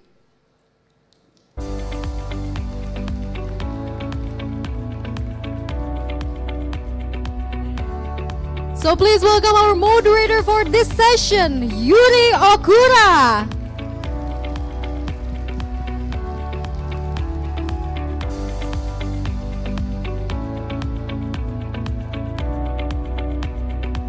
How are you, Mr. Yuri? I'm more than excited to be here today. Oh my God, you really radiate positive energy. So, because we cannot wait to have these discussions about this, advancing the innovation through foreign policy. So yes, the floor is yours. Thank you very much. Hello, everyone. Welcome to the panel, Global Wellbeing Accord, Advancing the Pursuits of Innovation Through Foreign Policy. I am Yuri Okura, partner delegate from Japan, and I'll be the moderator for this session. We, delegates for Health Track, has mainly discussed on 5 topics: universal health coverage, digital health and technology, people-centered care, emerging diseases, and youth involvement. Today, we have panelists from various backgrounds, including business and Bogor City. I'd like to introduce our panel of the day.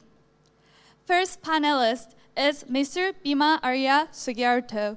He is 60s and current mayor of Bogor. Please welcome.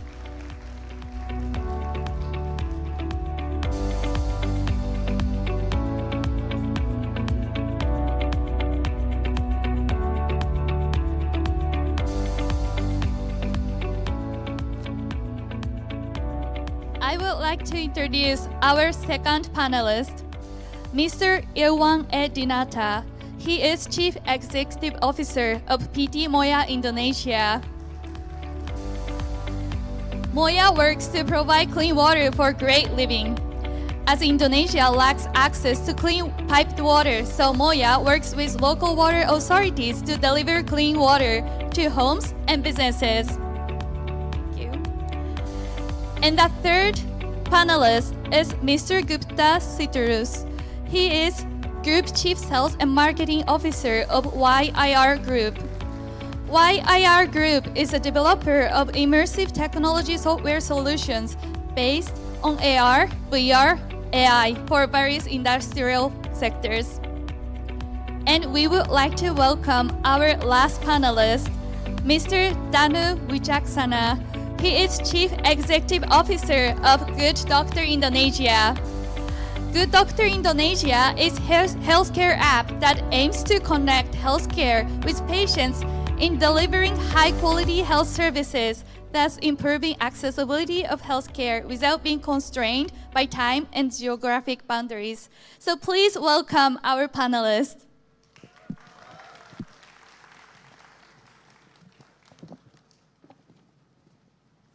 So let me start asking questions regarding emerging technology and medical innovations. SDGs Goal 3 aims to ensure healthy lives and promote well-being for all at all ages. Youth delegates have discussed through negotiation that many people living in rural areas are not ensured to have access to medical services. And telemedicine will be one of the solutions for these issues. So first, I have a question to Mr. Danu Wijaksana. As the CEO of Good Doctor Indonesia, how do you support patients in rural areas to have access to medical services? And what kind of challenges do you face to promote telemedicine? Please. Thank you. That's okay. All right, thank you so much, Yuri. So it's very correct that in Indonesia, I believe we have Indonesian delegates, but also people from abroad as well. In Indonesia, we have a lot of challenges. One of them is our number of doctors, which is way below WHO standards. But not only the amount of doctors that are not enough, but also the distribution of the doctors is very skewed towards big cities.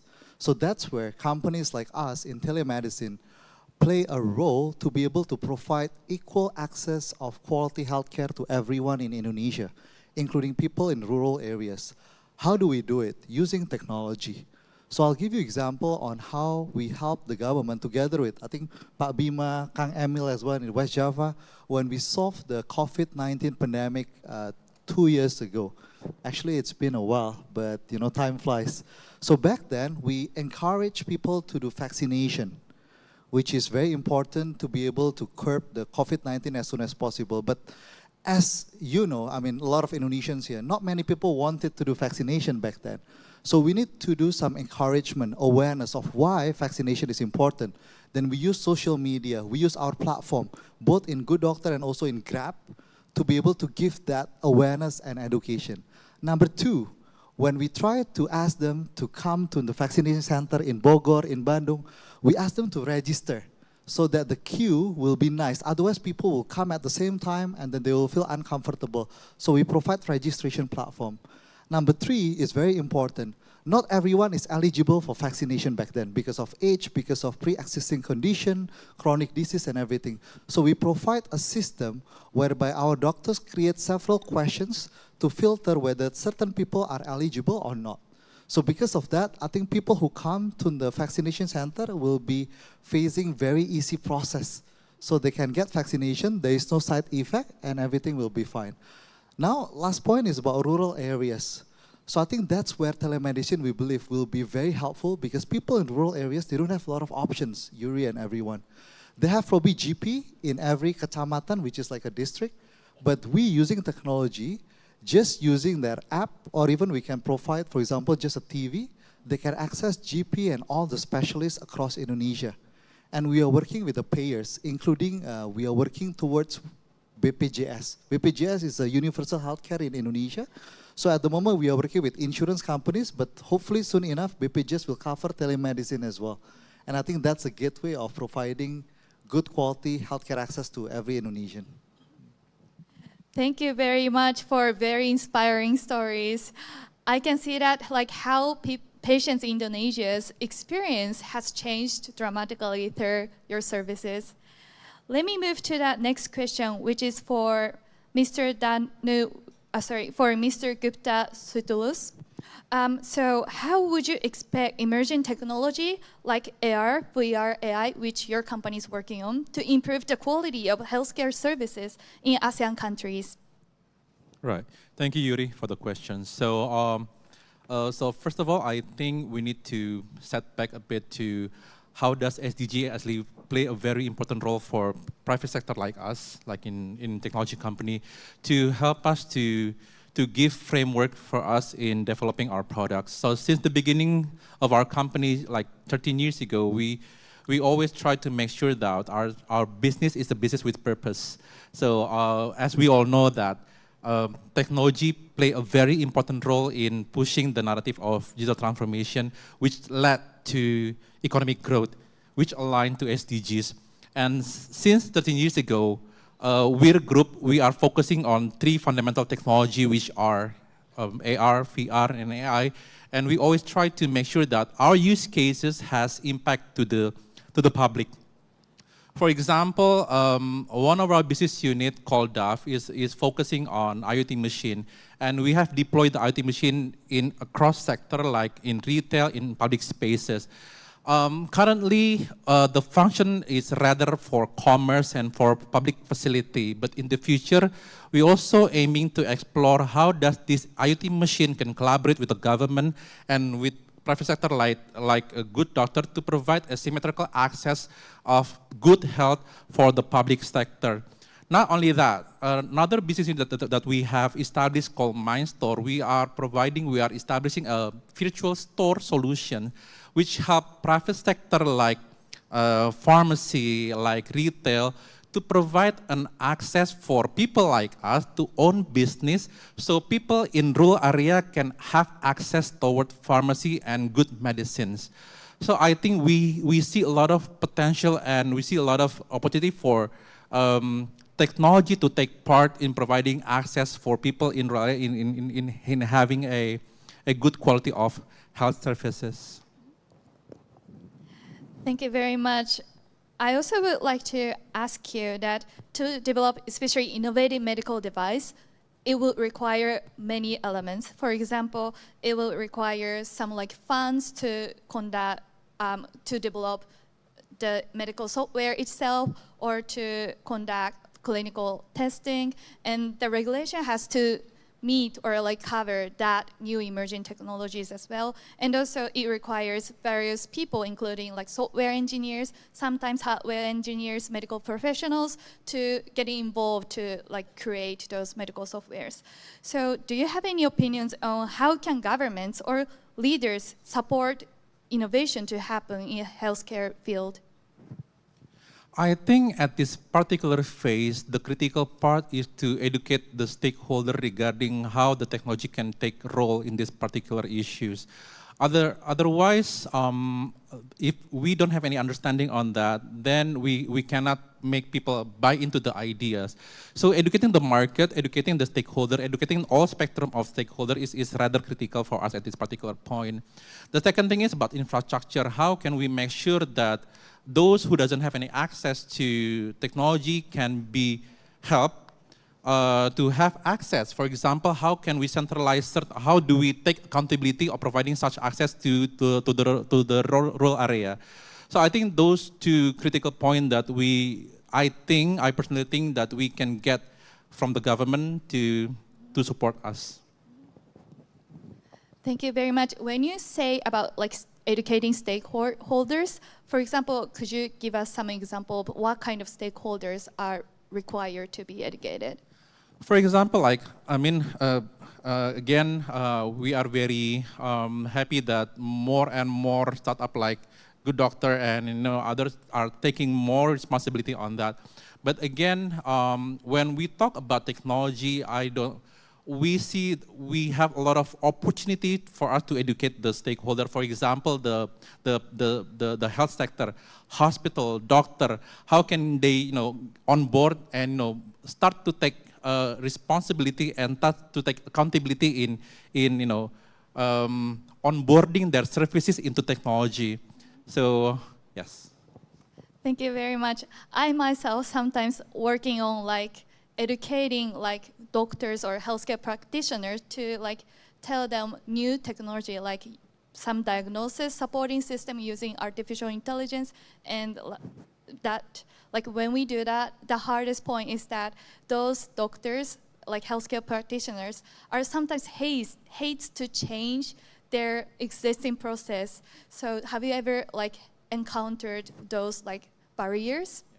So in the past 5 years, we worked closely with some minister and department on educating the stakeholders.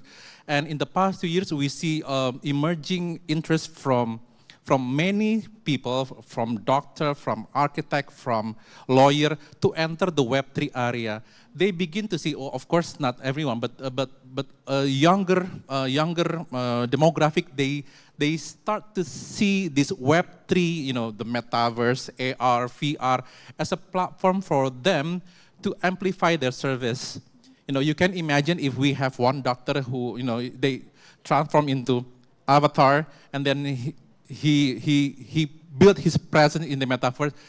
Can you imagine the implication, the impact on how we can provide a symmetrical access toward people in rural area where the physical doctor cannot reach the area. So we are hoping this understanding can get snowballing in the 1 or 2 years in the future, and then by the time Web3 is here, everyone can take benefit maximally out of the platforms.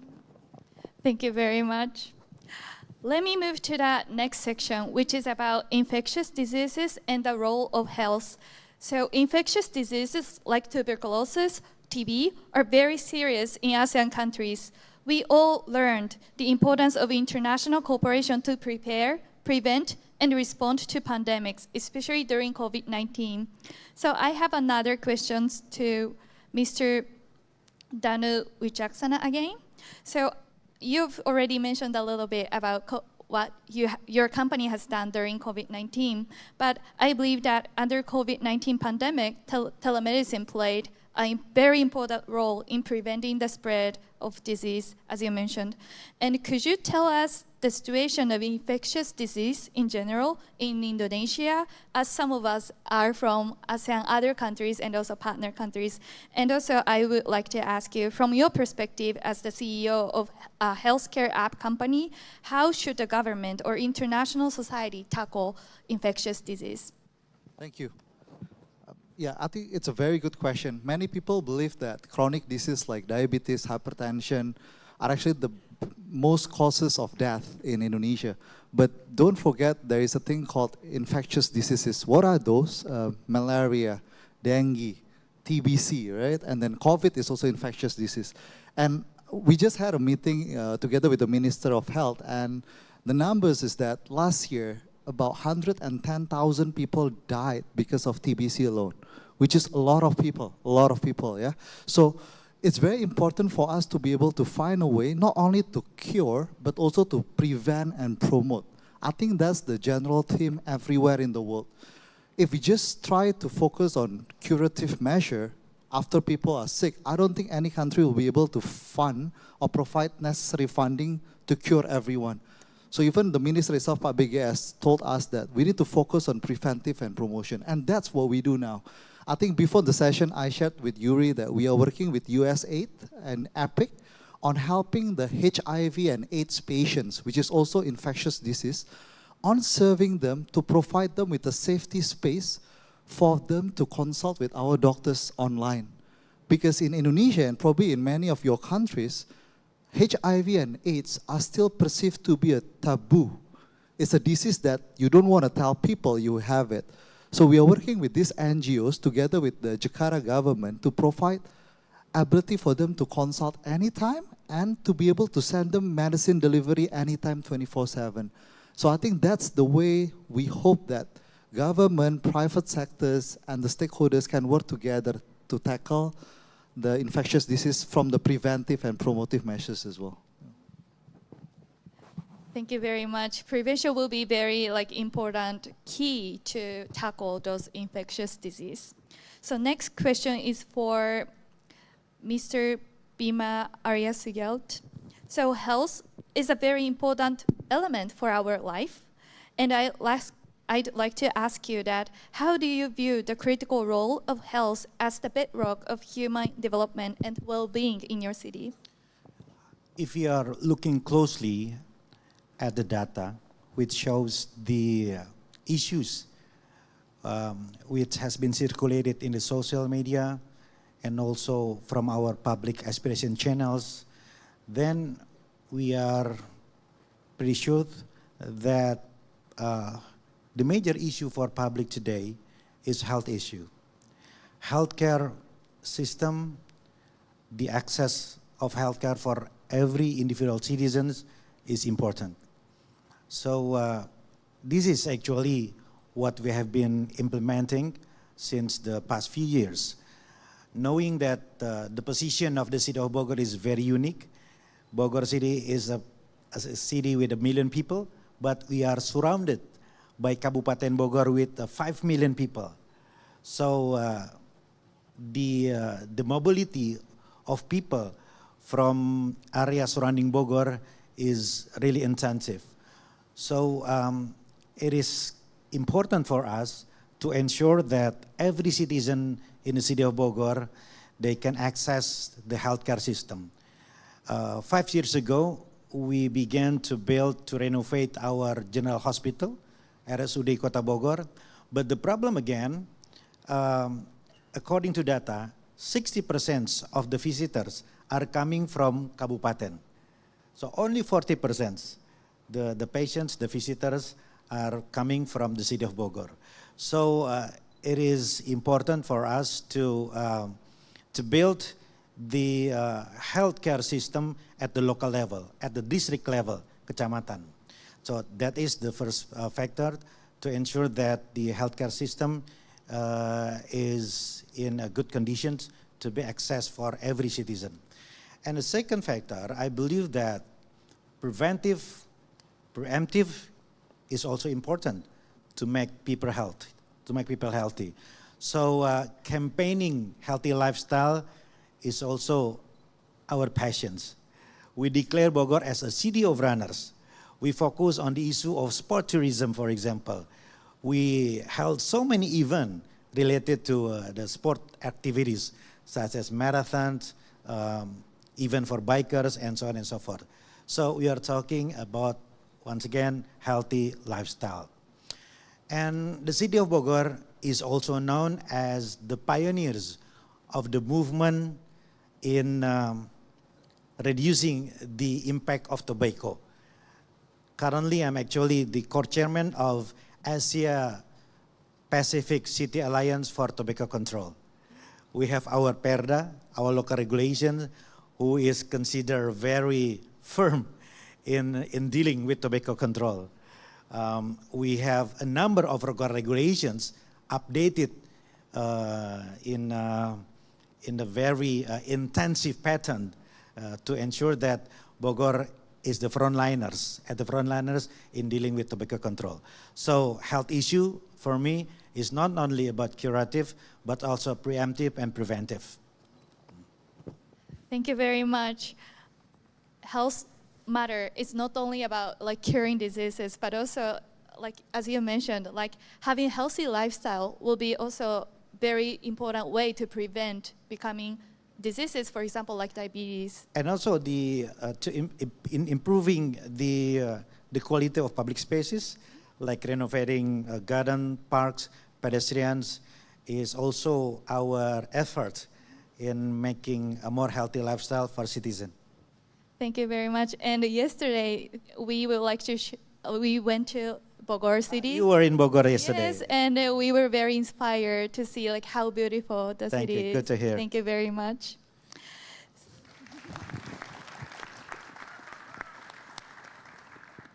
Thank you. Let me move to the third section. Third section is about the access to the clean water. In the declaration of ASEAN Youth Summit, health track members emphasized the importance of One Health approach. Access to clean water is one of the very important elements for the health of local people. In addition, SDGs Goal 6 is about ensuring access to the clean water.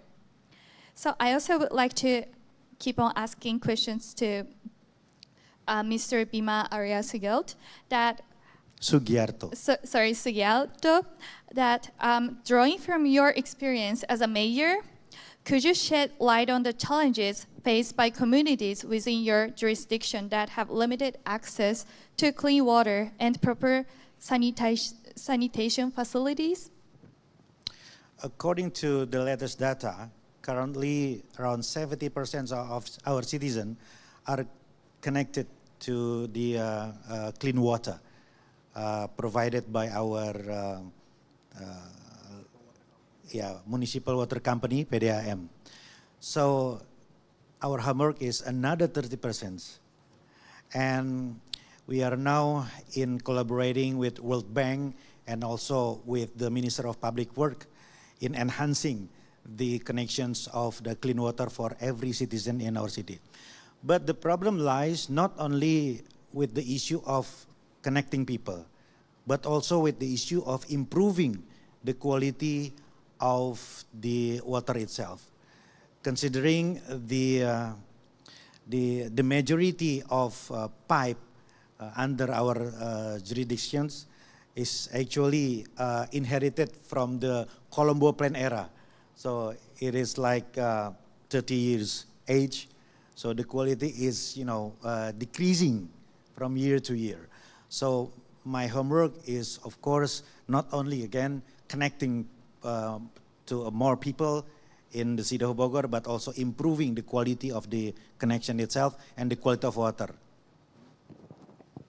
Thank you very much. So following up about clean water, I have another question to Mr. Irwan Dinata.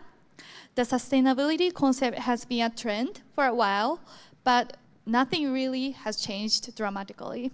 So if private sectors would take a role in building the sustainable development goals, could it really help? And if it would, what would the private sector do? Good afternoon. Selamat siang, everybody. Actually, Pak Wali Kota, Mr. Mayor is being humble because Bogor is actually one of the best municipal water company in Indonesia. I know, it is your turn to say that part. I think if you look at the access to pipe water in Indonesia, average is below 30%. Only 30% of the populations has access to pipe water in the country. And the saddest thing is the poorest of the poor are paying the most expensive. Bogor has 60-70% coverage, so way above national average. But I think Jakarta about 65-70%, Surabaya about 90%.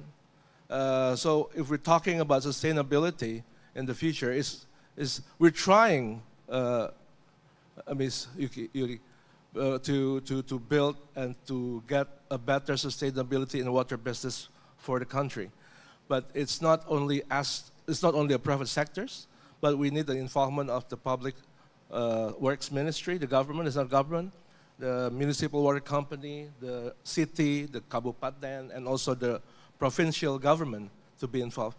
I think it has to be all together to be able for us to be able to get over the sustainability and reach the sustainability goal in 2030, which is 100% coverage access to pipe water. Thank you very much. And could you tell me more details about how does your company contribute to the Indonesian peoples to access to clean water? And also if there's any challenge you face through your work, it would be great if you share with us. We started to get involved with Moya back in 2015, so it's not too long ago, it's 8 years ago. We started with 400 liter per second productions in Bekasi. Then the goals that we have at the time is we'd like to provide clean water for better living to the populations of the nations. From a very decent and humble beginning, now we are 31,400 liters per second. We're serving more than, I would say, we have about 2,000 connections. We're serving more than 10 million people all over Indonesia, from Tangerang Kota, Tangerang Kabupaten, Jakarta, Bekasi Kabupaten, Semarang, Batam, and we are working on some other areas in Indonesia. When you're talking about the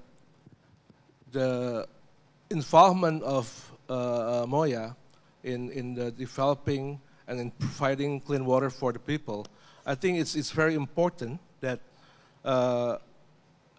as a basic necessities, water is a big part of the healthy environment for the nations. Without clean water, probably we'll have problem. We won't be able to work together with the good doctor or WRI. Water is the essence of the developments of the country, and access to pipe water in Indonesia is still 30%. We need to improve this. We need to improve this. We're planning to build Jakarta to have access 100% by 2030. I hope other cities, other institutions, other private sectors also get involved to build the water piping sectors in Indonesia. Thank you. Thank you very much for a very strong message.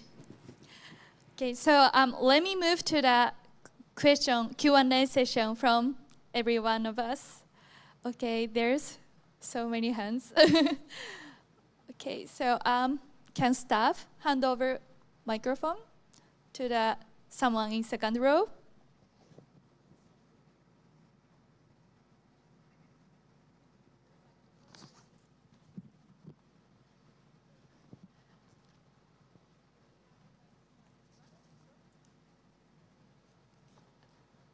Okay, Irene, can you speak up?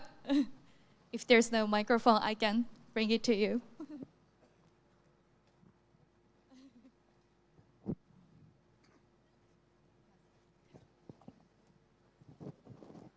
Okay, thank you, Yuri, my fellow delegate.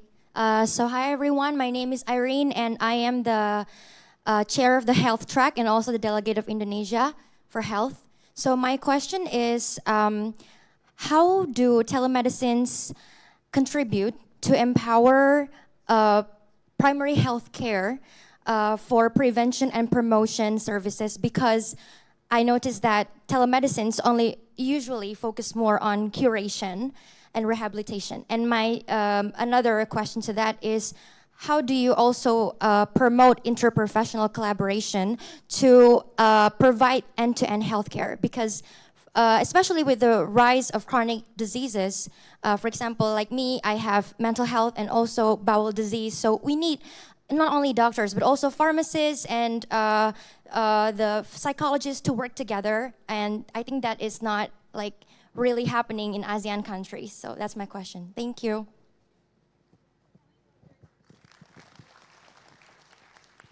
Shall we take questions first? Sorry, could you answer? Thank you. It's a very good question. Irene, right? Thank you so much. So you are correct that general perception of everyone in the world is that telemedicine is usually used or basically benefited by people for curative measures. When you are sick, then you go to see a doctor, whether it's offline or online. Now the good thing is, and it's not only by us, actually a lot of payers basically they are insurance, corporates or even country like BPJS, they start thinking about preventing the disease before it happens. And the question is, how does the telemedicine help on that, right? So I'll give you an example, so probably it will be easier to imagine. So at the moment, I work with a company with 5,000 people or employees, and the way we do it is we do a diagnostic. We send everyone to medical checkup, and then we send them a survey, and then based on those data, we give analysis of the health of the company and the health of every team member. By doing that kind of analysis, we know which employee already have diabetes, which employee will likely to have diabetes in the next 2 years if he or she doesn't change the behavior, you know, eating behavior, sports behavior and everything. So that's how we play into preventive and curative, not only from the technology telemedicine perspective, but how we as a company are using technology plus diagnostic in the labs to create a holistic program for certain population like a company. I think that's one. And then question number 2 is on the end-to-end. You're very correct.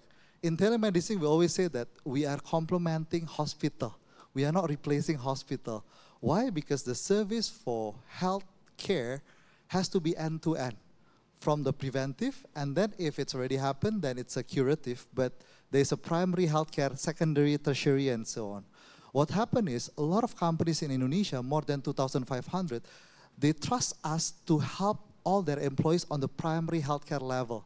Even sometimes they call us a digital gatekeeper, which means that when you have certain symptoms, you feel like some illness, you don't need to go to hospital directly, you can go to good doctor first. Meet the doctor, whether it's a GP or specialist. Then our doctors will screen. Oh, Irene, okay, you're okay. I'll give you medicine right away. I think you will be able to cure yourself within 2 days. But for example, Bobby, I think Bobby, for your symptoms, you need to go to hospital. So let us refer you to a certain specialist in a hospital or certain labs. That's what we call O2O service. And then afterwards, we provide them with monitoring options. Because they go to lab, but then sometimes when you get the lab result, you don't know how to read, right? What to do afterwards. So that's where we come in again, and then that's the O2O kind of a cycles happening. So I think hopefully that gives you an answer that we are not playing alone. We need to work together with every single stakeholders, whether it's labs, clinics, or hospitals. Thank you. Thank you very much. Okay, so could you ask questions?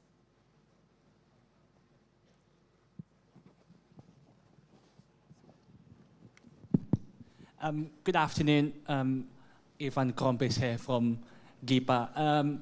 I'd like to thank the panel for all your insights, and I'd like to ask about health security, because we know that COVID was a once-in-a-lifetime pandemic, but definitely it's not the last pandemic. We don't know if, God forbid, there's going to be another pandemic or epidemic of some sort of disease or what.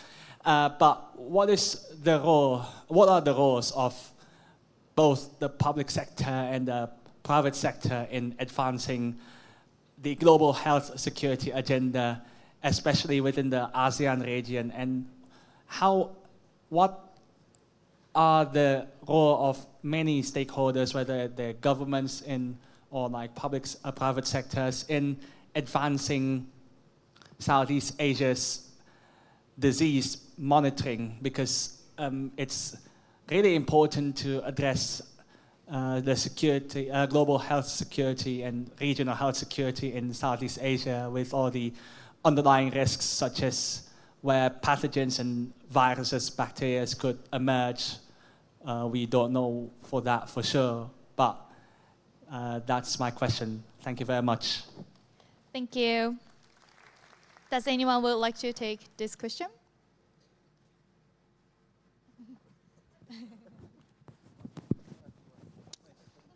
I went to Berlin, Germany 6 months ago, and I was quite surprised when some doctors in Berlin explained to me, but when during the pandemic, the bed occupancy ratio at the hospitals was no more than 20%, while at the same time, at the most of hospitals at Europe, the number reached more than 90% or 100%, because they have like surplus of healthcare system facilities, hospitals, doctors, nurses, and so on and so forth. So I perceive that our Hamburg is actually bringing the medical experts, healthcare system, hospitals, and health center closer to the citizen. I have been experiencing when we built only one big hospital in the city, then we still have problems at the district level. So building puskesmas, clinic, I think could be our priority for the next few years. That's the first point. The second point is, again, the telemedicine. Telemedicine, I think, is also the future of our healthcare service. A month ago, I was invited by the Minister of Health, Pak Budi. He had a discussion with one professor from South Korea who is looking forward to improving the quality of telemedicine in Indonesia. It is not only in terms of curative for diseases, but today the strawberry generations is dealing with mental health issues. Yeah. So I'm not pointing at you, Pak Gupta. No, you're not strawberry, Gen Z, right? Mental health is actually a very important issue today. So telemedicine consultations is important. I remember a month ago, I came to one primary school and I asked the teacher who is in charge for counseling. And I asked how many students on a daily basis approach the teacher to consult of their problems. And I was so surprised when he said 20, 30 students a day. In 1991, only one naughty student consult to guru pembimbing. Am I right? Yeah. So mental health is important. I think probably telemedicine is one, method in dealing with that issue. Thank you. Thank you very much. Okay. Is there anyone who would like to ask questions? As it's a little bit dark, it's hard to see from here. So, oh, there's someone. Yes, please.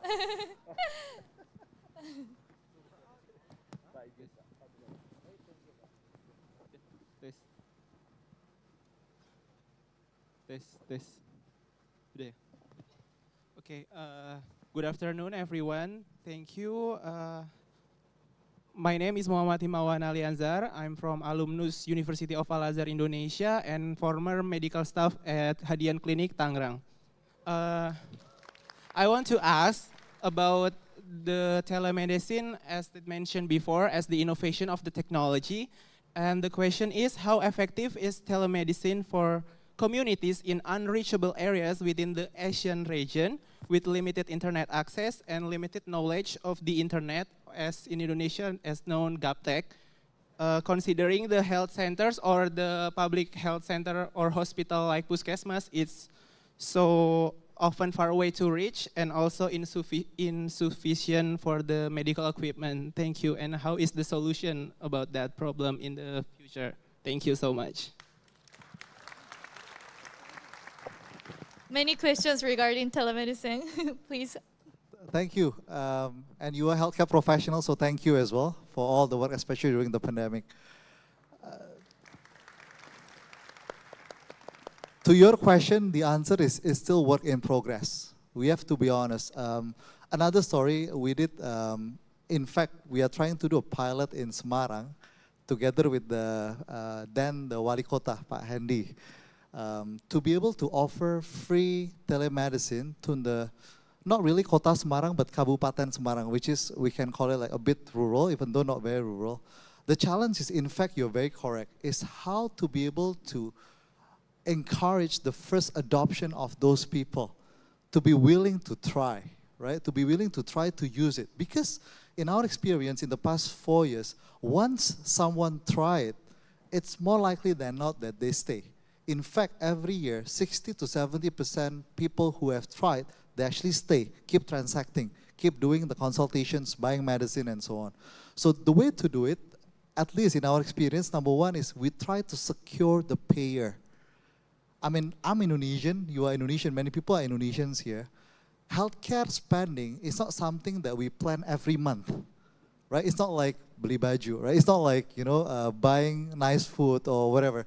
Healthcare spending is something that you don't budget. So what we found is that if we can secure the payer, meaning, for example, we can partner up with BPJS, we partner up with your employer, we partner up with your insurance, then one big barrier will be removed, whereby you can go to any telemedicine platform, you can get the service for free. And I think that will break one big barrier. Afterwards, it's really about education, awareness. And what we plan to do is actually to identify community leaders. So it doesn't need to be the Puskesmas doctor or nurse, but it can be Ketua RT, it can be Ketua RW. People surrounding you that is community leader, that people believe that, oh, if he or she use it, then it must be good. So I think that's the plan forward, that at least in our case, that's got to be our plan moving forward. Hopefully it answers, yeah. Thank you. Thank you very much. And now new technology has invented. Thank you for turning on the lights. So over there, thank you.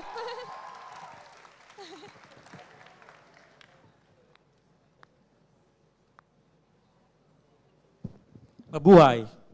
I'm Raymond Martin A. Corpus, a licensed medical doctor from the Philippines. And I'm a product of Department of Health's Doctors to the Barrios program, where we are, we are placed in a geographically isolated disadvantaged areas for 3 years. So we are there to solve the local health systems day by day and trying to bridge the gap between the government and the community.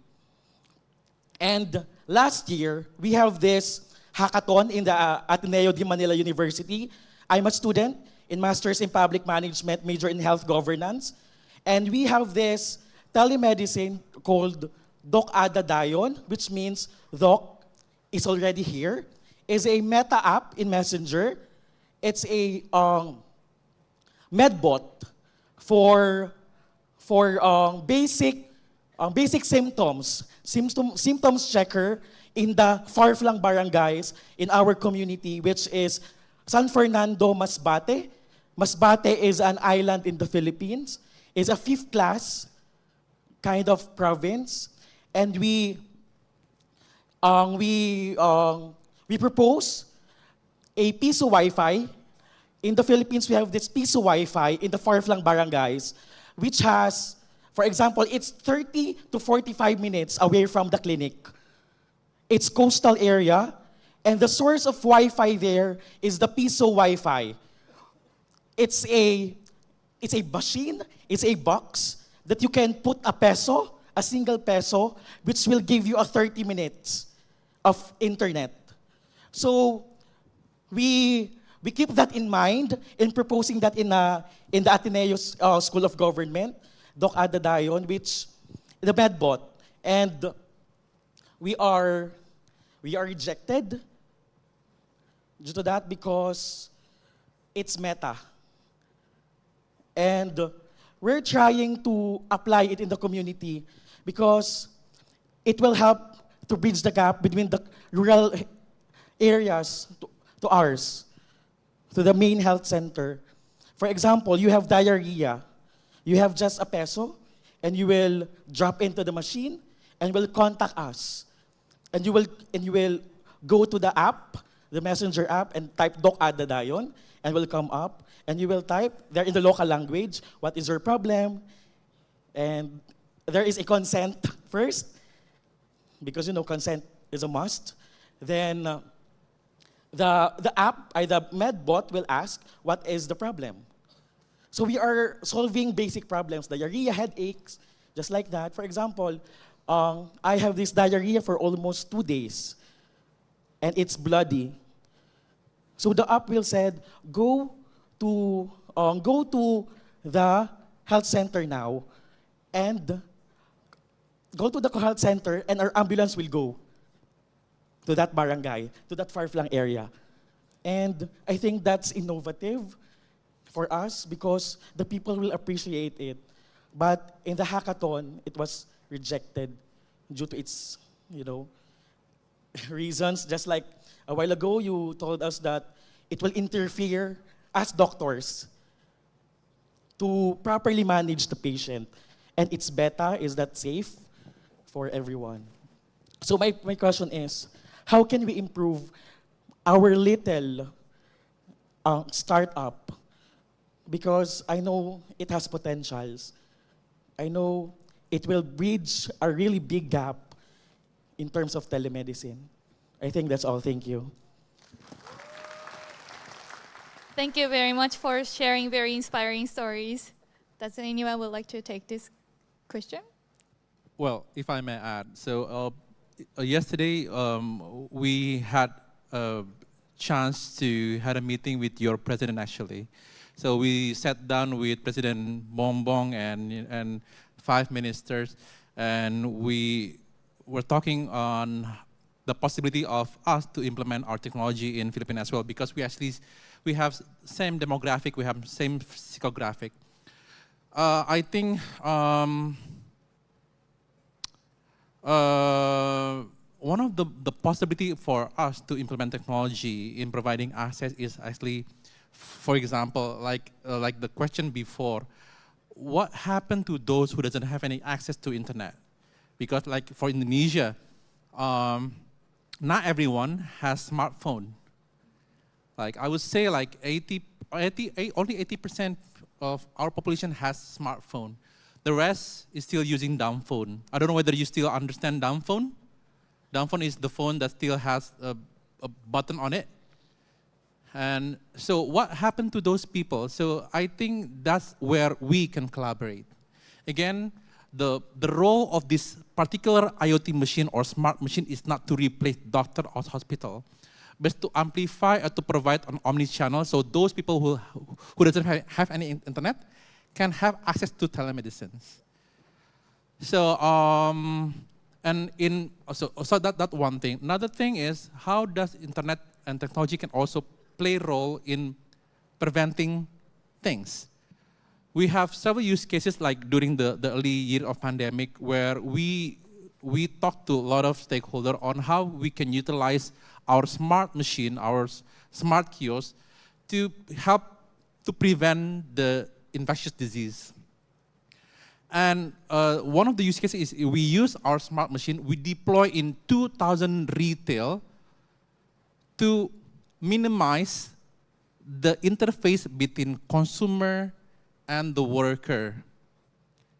So we can imagine the potential on how we can prevent things using technology. So I think dialogue, conversation with stakeholders is critical for us in technology company to understand what relevant solution that we can deploy in that context. I think that's from my side.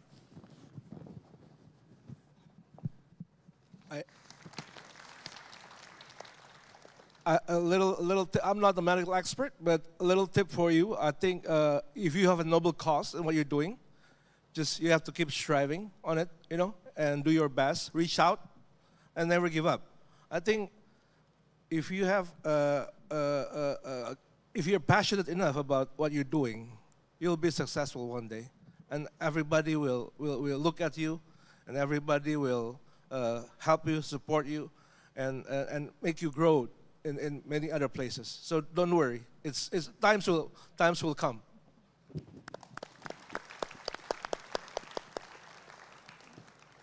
Yep. From me, thank you so much, Doctor. I think what you did in the Philippines, helping the disadvantaged people on the coast, is amazing.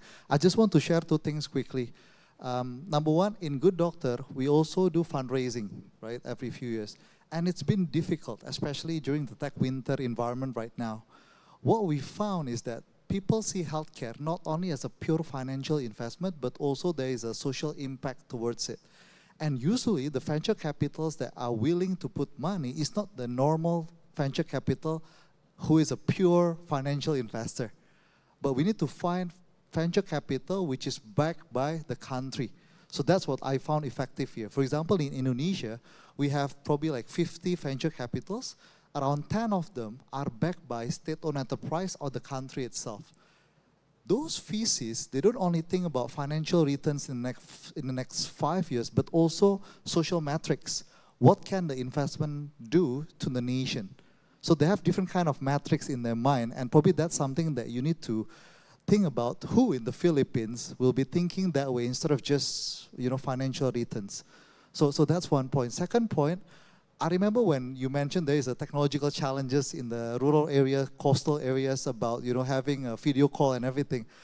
I worked in a telco company many years ago, and it happened to me as well that a lot of people are using dumb phones. Yeah, we call it USSD phones. I don't know whether people are familiar with USSD, but in the 90s, whenever you want to buy Pulsa or data package, you actually you press like *777# or something. That's called USSD. So I'm just thinking, I don't know in Manila if Globe or other telco companies over there, if you can provide teleconsultation access just using the dumb phone, *666 or 7779, it's got to be very cheap. That's one way of providing access, right? It doesn't need to be video call and everything. And I'm sure Globe and other people will be open to it as well. Yeah. Thank you. Thank you very much. So unfortunately, time's up, so I couldn't take all questions. Sorry, time's up. Yeah, I could see so many hands raising up, so I can't take one. Yes, I'm so sorry, but I want to keep time for panelists to deliver final message to youth, because today we have hundreds of youth from Indonesia and all over the world. So, Mr. Bima, please start delivering final message to youth audiences. I have been serving as a mayor for almost 10 years, and I will be completing my terms this upcoming December. I wish I could have time machine returning to 2014, not for preserving my power, but I will be doing much better on the very important issue, which is health issue. Basic needs is important, more important than any other issues, including the beautification of the city. So I'm very pleased to see today how the Gen Z has a very deep concerns on health issues, including the very sophisticated issue, the future of the healthcare system, including telemedicine and so on and so forth. So thank you very much. Thank you very much. Mr. Irwan, please make your message. Guys, ASEAN is the third most populous region in the world, fifth in GDP. I think this is where the growth is. We can build this region together. So stay here, work together. We build ASEAN together. Thank you. Mr. Gupta, please. Allow me to take this moment to raise awareness that humanity now is on the verge, at the dawn of entering a new evolution of internet, the Web 3, what we call the Web 3. We have witnessed two evolutions of internet. Web 1.0 back in 1996, and then Web 2.0 back in 2002. And now we're entering the Web 3.0. And now I would like to invite all of us to embrace, to welcome, and to take part in this new evolution of internet. So I hope health sector also take aggressive role, proactive role in the new internet. Thank you. Thank you very much. Mr. Danu, please. Thank you. I'm so energized to meet all of you here, all the young people who are very encouraged and interested with healthcare. As Pa Irwan mentioned earlier, if you have a noble cause to have a change, right, to make a change in your country on healthcare, you have to step up, be brave, just do it, because healthcare sector is a tough nut to crack. It's very, very difficult. It's a high inertia sector. So we need all the braveries, all the energies from you guys to make things happen. So all of us, all the best. Thank you. Thank you very much. As we discussed, health is one of the very important issues which we all should cooperate and tackle together. We, youth delegates from ASEAN and partner countries, will take back home what we learned today and keep on working to make the world a better place where we all can live healthy physically and mentally. I would like to show my tremendous appreciation for all the panelists to share your knowledge and great experiences. Again, please make a huge round of applause to all panelists.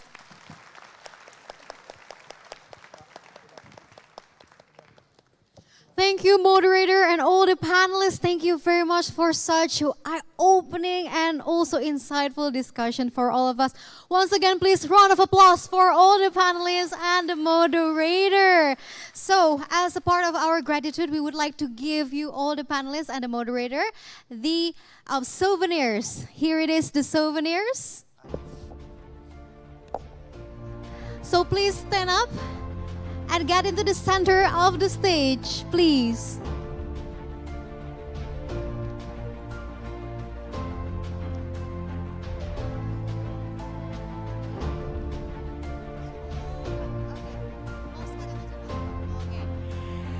We have a really good announcement from Mr. Bima Arya that he has many souvenirs to be given to the one who asked.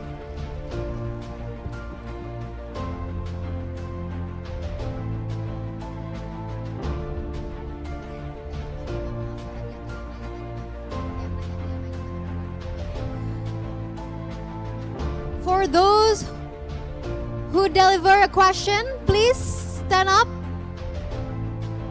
Yes, stand up and go here in front of the stage, please.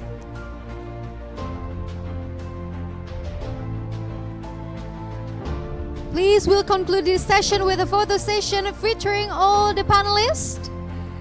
Okay? And here it is. The questions, awesome questions from the attendees.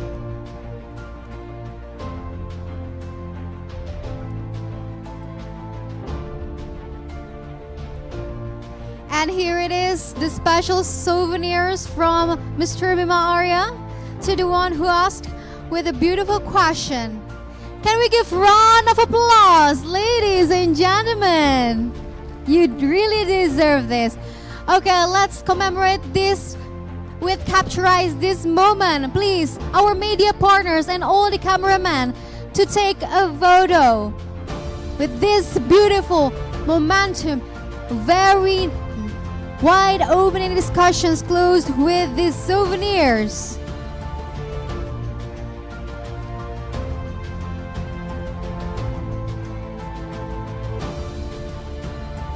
All right, be prepared, ladies and gentlemen, in a count of 3.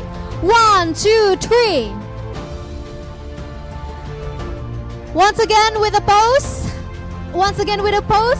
Okay, ladies and gentlemen, in count of three. 1, 2, 3. Thank you very much. Let's give a round of applause for all the panelists.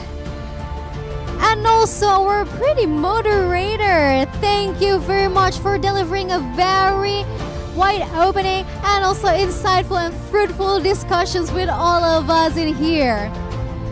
We hope that the discussions about global well-being accord, advancing through a pursuit of a health resilience through foreign policy, can bring more advantages for us in the future, unlocking the superpower of the youth, especially ASEAN youth. Thank you very much. You may return to your seat. So, ladies and gentlemen, beforehand, I would like to remind you again to, of course, fulfill the QR code that will be, yes, here it is, the QR code, as a part of your participations in these occasions.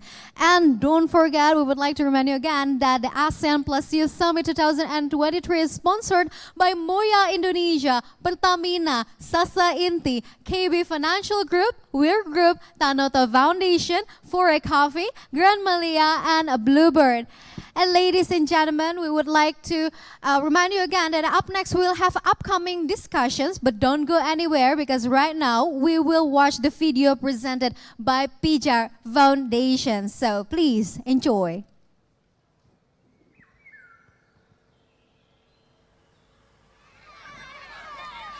What if we tear down classroom walls and make quality education accessible to everyone for free?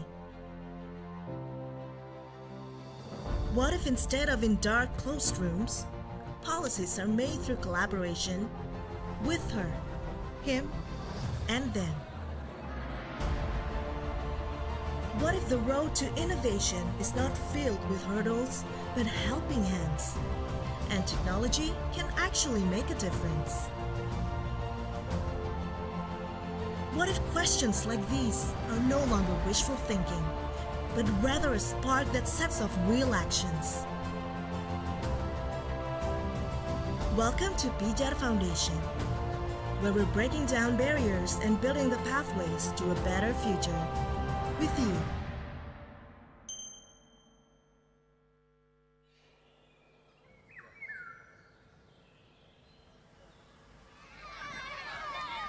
What if we tear down classroom walls and make quality education accessible to everyone for free?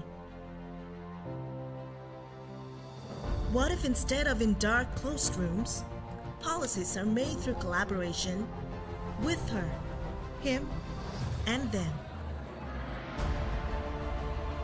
What if the road to innovation is not filled with hurdles but helping hands, and technology can actually make a difference? What if questions like these are no longer wishful thinking, but rather a spark that sets off real actions? Welcome to Pijar Foundation, where we're breaking down barriers and building the pathways to a better future with you.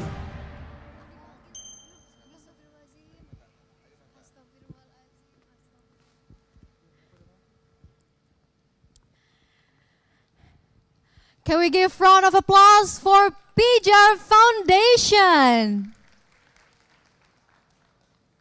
So, ladies and gentlemen, now we will all indulge in exciting discussion and presented by one of our co-organizer, Pijar Foundation, with the topic of You Talk, Unlocking Youth Power through Digital Literacy and Inclusion Advancement.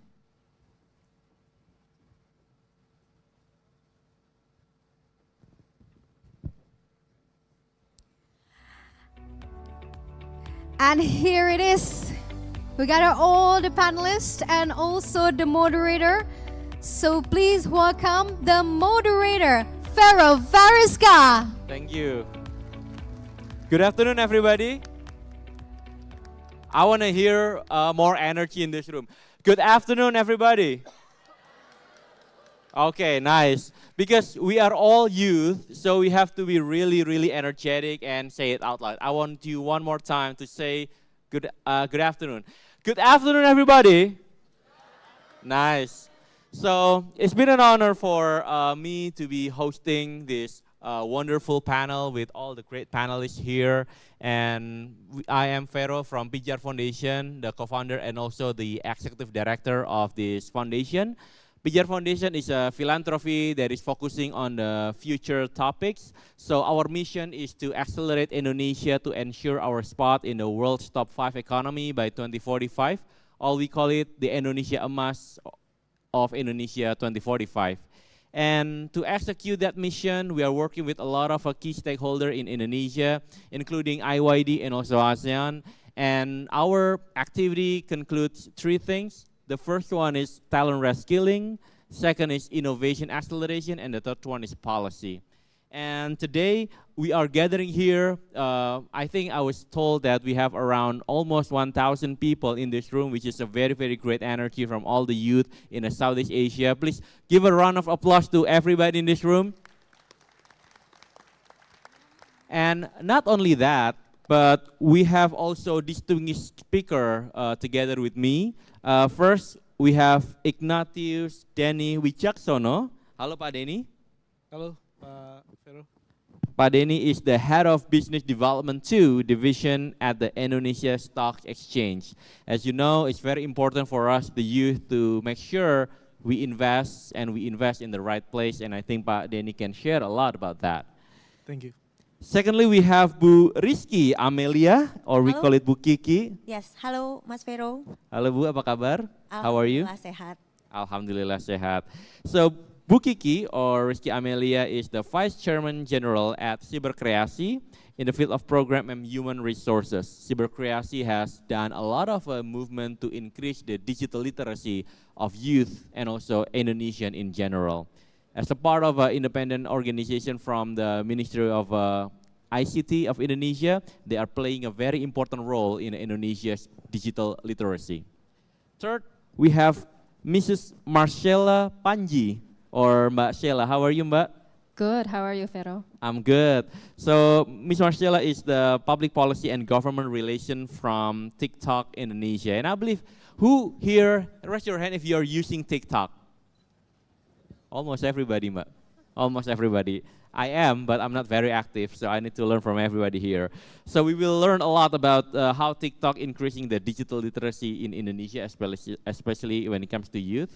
And last but not least, we have also Miss Abigail Limuria, or Abby. Hello, Abby. Hello. So Abby is the co-founder of What is Up Indonesia and Bijak Memilih. Yep. And I and Abby talked in the backstage, and just to clarify, what is up is not WhatsApp, okay? So if your WhatsApp is down, do not complain to their Instagram account or their we can't Twitter. do anything. Yeah, a lot of people misunderstood that. So I just want to make sure they are not WhatsApp, okay? So don't complain to them about your down WhatsApp. Or about maybe your girlfriend that is not replying your WhatsApp is not something that we can help about. Now, let's get into it. I will start with Pak Denny. Pak, we are talking about the youth literacy, and your industry is financial services. And as we know that youth is currently coming into the workforce, they are saving a lot of, a lot of their income. But when we were kids, we were told that if you have money, you have to save it, right?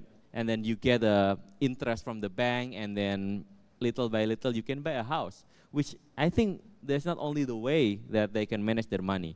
So talking about the digital literacy in a financial literacy context, it's worth noting that today youth are increasingly interested, Pak, in financial management. And IDX, or Indonesia Stock Exchange, is well positioned in this matter to facilitate this. How do you see the state of the youth investment and financial management in ASEAN in general and Indonesia in specific, Pak? Yeah. First of all, thank you so much, Pak Vero and everyone. Good afternoon. Thank you so much for inviting IDX. Yes, as we know, yeah, the digital literacy, also the investment in the financial industry, particularly in the stock exchange investment, was increased tremendously in the COVID-19. So this kind of situation was happened not only in Indonesia, but in all exchanges across the globe, including the Asian. So we have actually a lot of investor coming in. For example, Indonesia. Indonesia, we only have around 2.5 million investors invest in the capital market in 2019, but now we have more than 11 million, almost 12 million investors invest in capital market, in which 57% of them are under 30. So it's coming from all the youth. So more than half. More than half, 57%. But that's why, after actually the campaign, before we do the campaign for let's invest in stock, now we also do a campaign, we call it 3P, paham, punya, pantau, or in English is know, own, and watch. So we want the basic foundation of the investment. I believe this is the most critical thing, because most of them do investment, sometimes they don't know what's the risk, and is it the right investment for them. That's why with know, own, and watch, we hope that all the investors, particularly the youth, they know that what they invest, and they're monitoring on their investment. That's the one. And the second, because there are so many young generation, millennial generation that invest in stock market, so we as IDX, we also must cater their needs. So we have several programs. Yeah. First, digitalization. We did a lot of digitalization, like online opening account. Maybe you cannot imagine. Before COVID, it's hard to do opening account. It needs around 1 day to open account. And after COVID, we changed all of it. So now, maybe only 5 minutes, you can open a stock account. And after that, we also open an eIPO. You can join IPO anytime. Next, we also make a e-AGM. So you can attend an AGM online. So we do all the digitalization. And the next strategy to cater all their needs, of course, we make more products. And we also focus on the sustainability, because this is more than we expect, that actually the younger generation is also care about sustainability, not only for the return only. And the last, we believe that the one that will become a winner in this broad investment era is the investment that have a true underlying good fundamental and also investor protection. That's why we as an IDX, we focus on that. We want our products is a good products, have a good fundamental, so that they can invest in the peace of mind. So I think that's what I can Cool. Thank you. So give a applause for Pak Denny. I think we see a lot of positive trend ya Pak ya, from the investment from the youth, especially in Indonesia. And I think we need to increase it even more. And I want to pivot to Bu Kiki. Bu Kiki, from your experience in Cyberkreasi focus is doing a lot of campaign to increase the literacy of digital in youth. So would you mind to share about the innovation and also the program that you have done in Cyberkreasi to increase the state of the youth digital literacy, Bu? Okay, thank you, Mas Vero, for your question. And we know in Indonesia, we have more than 160 million the people using social media. And then how many times Indonesian people doing social media is around 3 hours per day.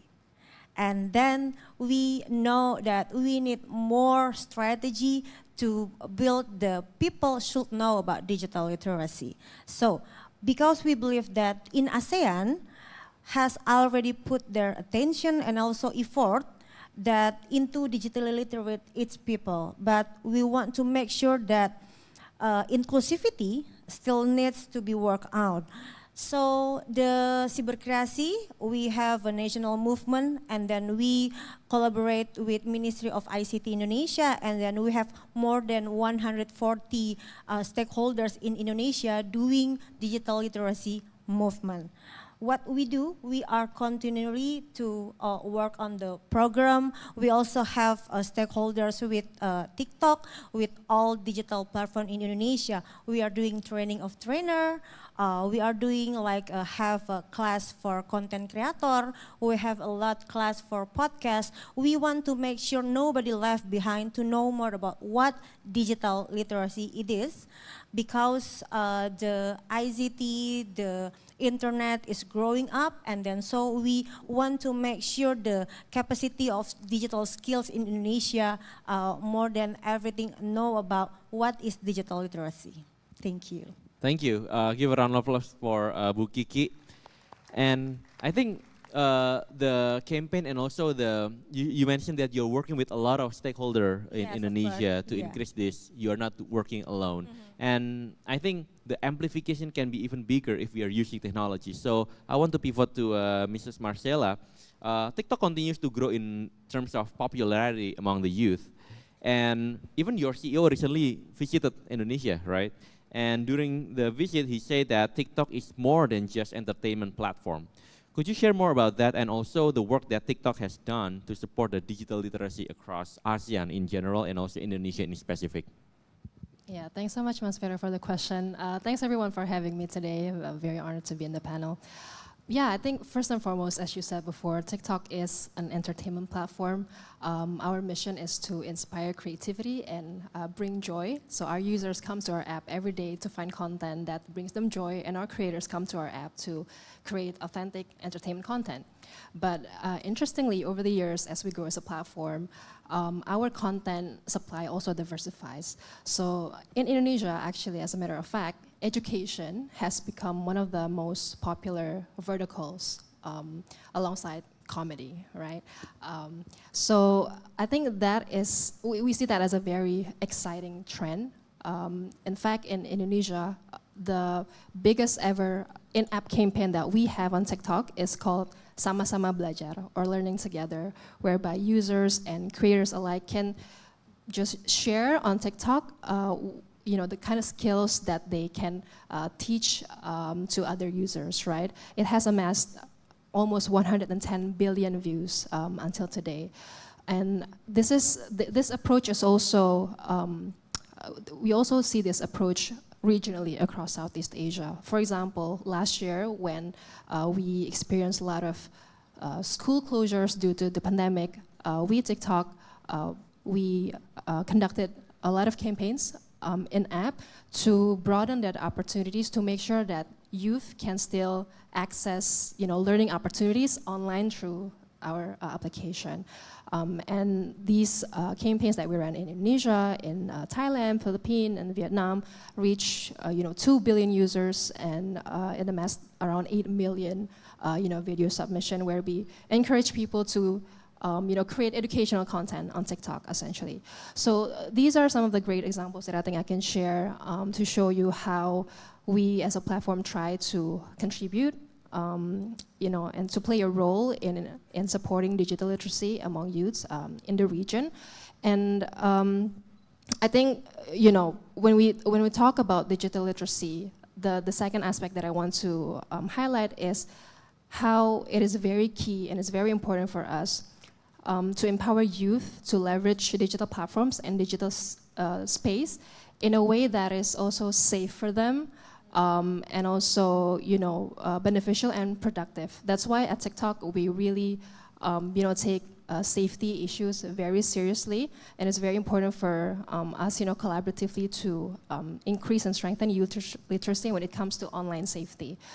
So that's why, in principle, we do have our community guidelines, of course, to provide guidance on what is and is not allowed on our platform. But other than that, if you go to, for example, our safety center, if you go to tiktok.com/safety, you can find a host of tools and resources and information that you can use to make sure that you have the best user experience on TikTok and digital platforms in general. And I think when it comes to safety, there's no finish line. We always continue. We always strive to improve our current offerings and features.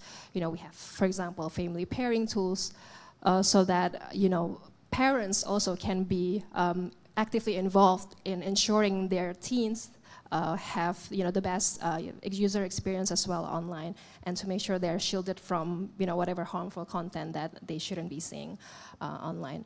So I think those are some of the examples. And then I think the third thing that I want to highlight is that since our panel here is also talking about inclusion, TikTok is also trying to do something about it.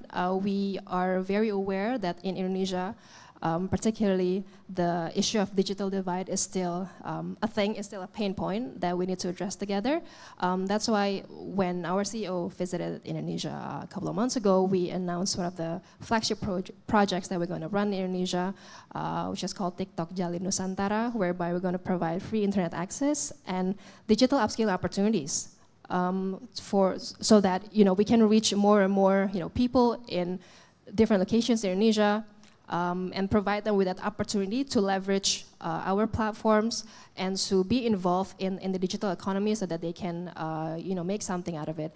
And we're going to teach them how to, for example, create content, how to do e-commerce, how to do digital marketing. So that is our way of contributing to the local society and local economy as well, especially to youth, to upskill them, not only to use internet for the sake of it, but for them to actually gain economic benefits out of it as well.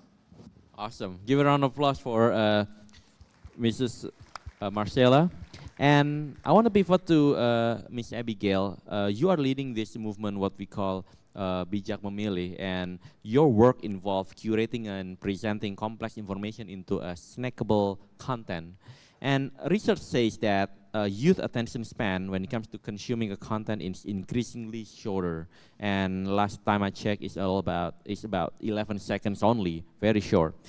Can you share insight and thoughts on how to best educate youth about complex and critical issues amid our increasingly short attention span? Right. Thank you, Vero, for the question, and thank you everyone for having me. So that is a very interesting and very relevant question, I think. But before I answer, I think I would give a little more context on what I'm doing and about my project. So What Is Up Indonesia is an independent media where we curate and summarize complex socio-politic issues in Indonesia into bite-sized content, just like what Vero said, filled with memes and pop culture references and jokes, and so that it'll be more accessible and easier to understand for youth. And then What Is Up Indonesia, in collaboration with Think Policy, we created this platform called Bijak Memilih, or Vote Wisely in English, where it's a one-stop platform or a website that you guys can visit. Actually, it's called bijakmemilih.id, where we compile all relevant information in pertaining to the 2024 election. So we have info about political parties, about issues that's relevant, about their voting history, and things like that. But when I look back, what's interesting is that I actually have zero formal political training. So my university major was not political science, not journalism. I was actually, my major was media, and yet somehow the content that I produce about social politics is well received, right? And then I get to collaborate with Think Policy, who are filled with policy experts, and in producing that platform. And so I did a little bit of reflection over the courses of my time here. And I realized that one of the most important skills is the ability to explain complicated things into something that is simple, but not simpler, where it loses its accuracy, right? And I think, and from this skill, that's how we recruited our team. So we look for people who are able to explain something complicated, like they're explaining it to a middle schooler. And so that's the challenge. And I think at the core of that skill is literacy. And I think that's related to what we're discussing now. Before we talk about digital literacy, we have to talk about the literacy itself. And I think our understanding in Indonesia about literacy maybe is a little bit limited, where we say that, oh, if somebody can read, then they're literate. but it does not entail that they understand what they read. And I think one of the most damaging misconception that I have growing up is that I think that, oh, the more complicated or the more big words that somebody uses or the longer they speak, that person is smarter. If I attend a lecture and somebody use a lot of big words, something that I need to really think hard to understand, I'm like, oh, that person's smart, right? But in reality, actually, somebody who is smart or understands something very, very comprehensively is shown by their ability to explain it very simply. And I think that is the key in creating a quality content where youth will want to consume. So Vero talks about the very, very short attention span. I think it's very easy to manage that by meaning that the first 3 seconds of your content, whether it be a video or writing, it needs to be very interesting. So they would want to read or watch further. But then after that, how do you keep them watching? How do you keep them reading? That's the quality of your content. And the quality of your content is produced by how literate or by how well you understand fundamental skills of, for example, logical thinking. How do you structure your sentences? How do you simplify an information? Can you provide a metaphor or an example that will help somebody who have not been exposed to such difficult terminologies understand such framework, right? And those are the things that produces a quality content that makes it easier for youth to understand. And so if the content is easy to understand, they will stick around. But if it gets complicated, they'll leave. And it's not about the topic, it's not about the issue, it's about how you deliver it and how you structure your sentences and how you structure your message. And then after you have the accuracy and you have your ability to deliver something simply, you need to be creative in how you package that, right? But what is creativity? Creativity at its core is empathy. Empathy is at its core is again literacy. Why do I say that? It's because empathy is your ability to accurately understand others, to accurately understand your audience, right? And that entails data gathering, making the correct conclusion, and have an accurate map of reality of cause and effect. And so you need to be able to identify, what do my audience think is funny? You need to be able to identify that accurately. What is the root problem of youth today that they will care about? You need to be able to identify that accurately, and that's empathy that is rooted in literacy, I think. And then after you understand through empathy, you get to be creative and you get to leverage tech.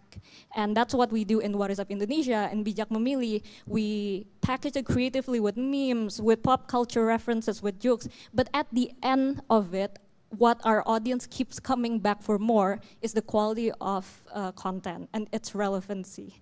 And I think if I were to summarize, how do you create a relevant content that youth would like to consume, it's 3 things, essentially, that they like. The first is that people like funny things, something that makes them laugh. Second, people like something that they get to learn something from it, so educational. After they read or watch it, they'll be like, oh, I learned something new from this. And then the third is relatability. When they consume that information and they go, oh my God, that is so me. I relate so much with that. And if you hit this 3, that is the holy grail of content. That whatever content you produce, the youth will consume it usually. That's it. Awesome. Give a round of applause for Miss Abigail. I think that 3 point is very spot on, and I think you can write a book about that, like a very long book. So I will open up the floor for a question, and everybody can answer from here. And maybe you can step down first, and then maybe in the count of 3 you can raise up, and I will maybe point 2 people to ask the questions. Please state your name and your origin of institution, and also who is the person you want to ask the question to. 1, 2, 3. Okay, the gentleman that is like eagerly standing, and also the lady with the iPad. Very smart. That's the first time I see that kind of a way of asking. Great job. You have to try that, everybody else. So she really get my attention from Oh, you. okay. Yeah, please. Okay, thank you for the opportunity. And first thing for that, I want to say it is an honorable to attend this such an important meeting, which is ASEAN Indonesia 2023 Youth Agenda. So thank you for all of Mr. Speakers and Ms. Speakers in the stage. So I want to ask questions regarding the topic that you have brought for today. So which is, my question is, how could we improve digital literacy in our country as a youth that is still continuing their degree in a university, and how Peter Foundation help youth to face challenges and improve the power of digital literacy in Asian region, particularly in Indonesia itself. But if the result already exists, but if the result of Peter Foundation is already exists to help youth improve digital literacy, what kind of that? Thank you so much. Welcome. So would you mind stating your name, please? Oh, okay. Apologize for that. So my name is Muhammad Nur Faiz Fahmi. I'm 19 years old. I'm continuing my second years in Hasanuddin University. So I'm from South Sulawesi, and it is really so far from here. Thank you so much. Thank you for coming very far. Thank you. So that question is, I believe, for me, or you also have question for anybody else? Just answer it, and hopefully it will make me satisfied with the answer. Thank you. All right, then I will I will open one more question because I suppose not to answer, but I'll answer your question. So the second question comes from the lady with the iPad. Yeah.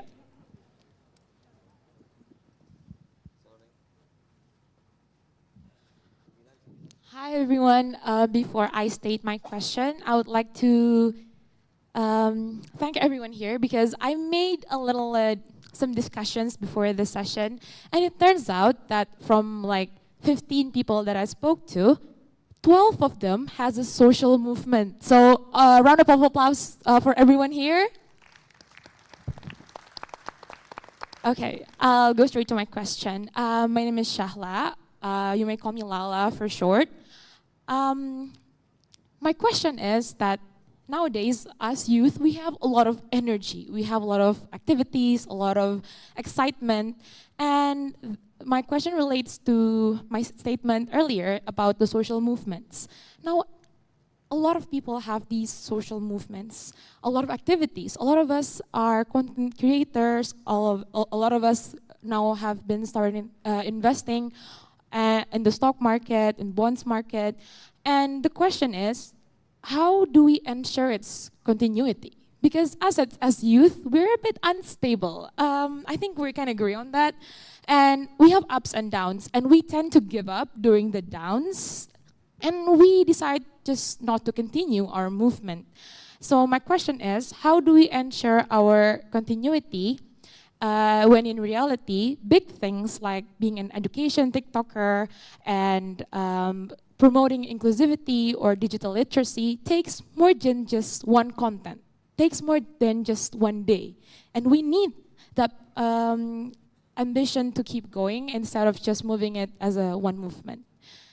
I think that's my question. I think I forgot in the beginning. My name is Lala from the University of Birmingham right now. And I was actually, this topic is very near and dear to my heart because I am actually the winner of the World Bank Financial Times essay competition on digital literacy. So this topic really is near and dear to my heart. And thank you so much for taking the time. Thank you, Lala. Maybe one more questions from over here with the iPad again.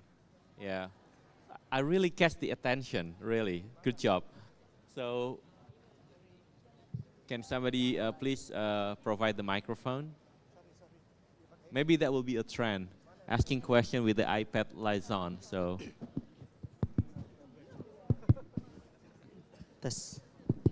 Hello, everyone. Thank you for the session. It's a really interesting session about the digital literacy and also inclusion. Hello, my name is Reski Ahyana, and I'm from Parakerja. Para Kerja is a startup that focusing on the empowerment for people with disabilities through job training, and also we connecting the talent of disabled people to the employer, as well as to give the accessibility for people with disabilities, such as the sign language learning, and also we are the first and the biggest sign language platform in Indonesia. And I'm also a content creator on TikTok, so I think I have a question about TikTok and also about my project related to the disability empowerment, about the policy and also the financial things. Okay, so my question is just directly to all of the speakers about from your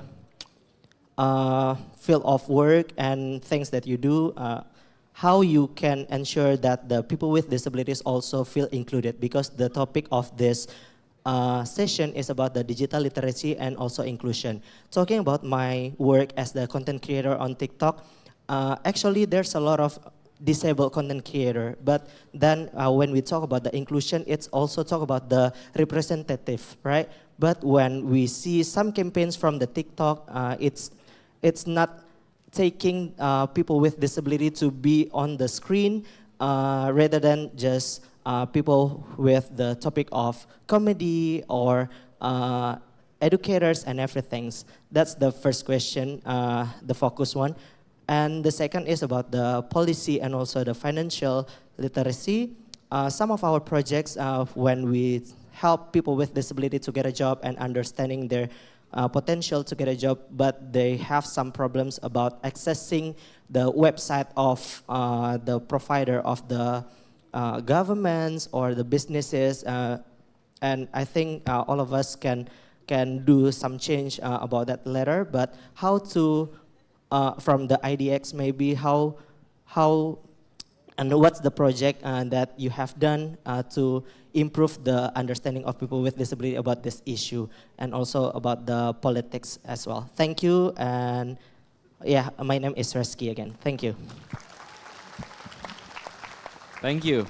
Wow, a lot of great questions. So maybe I will try to answer the first one from Muhammad from Unhas. 19 years old, really great. When I was 19, I don't have any access to the great event like this. So you are lucky that you're living today and able to meet with like-minded people.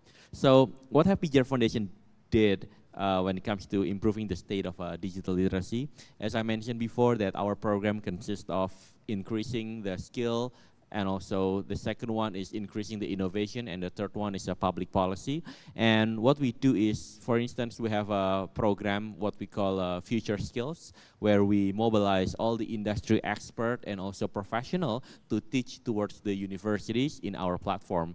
And on the other side of the equation, the university students can enjoy the content from the top industry expert, from digital financial literacy from one of the largest bank, and until media from one of the media company, which is I think partnering right now, which is Narasi. So that's what we have done, and currently in 1 year we have empowered around 45,000 students across Indonesia from 515 universities. So that's what we have done, but we will do even more. This year we are projecting to hit 100,000 beneficiaries, so hopefully we can achieve that by collaborating with everybody in this room. So that's hopefully that answer your questions, yeah.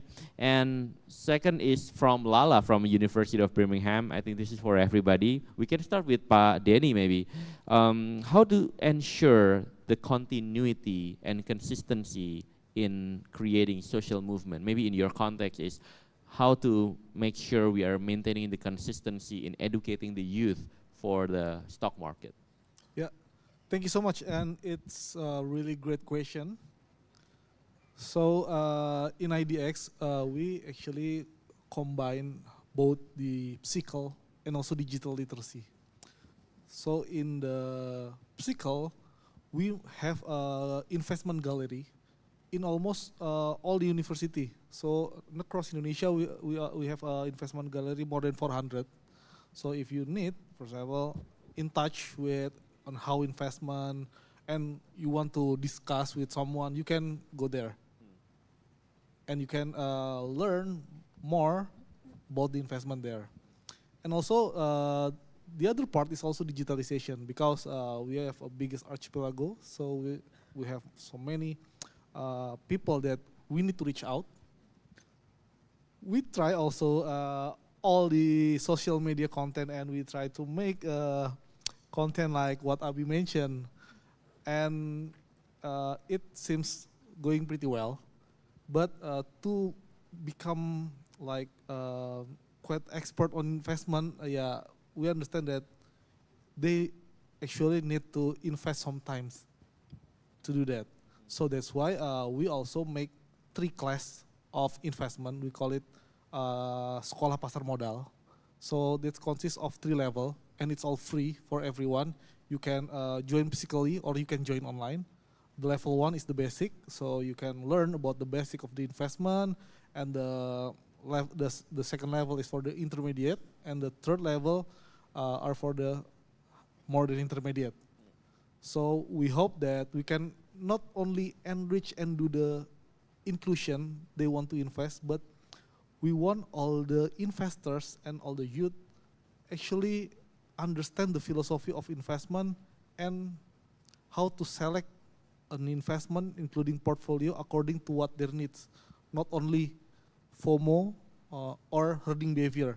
The two things is two kind of things that we are trying to combat. Yeah, hopefully that's answer a bit of the question. Cool. And Bu Kiki, how do you ensure that the movement is continued and consistent?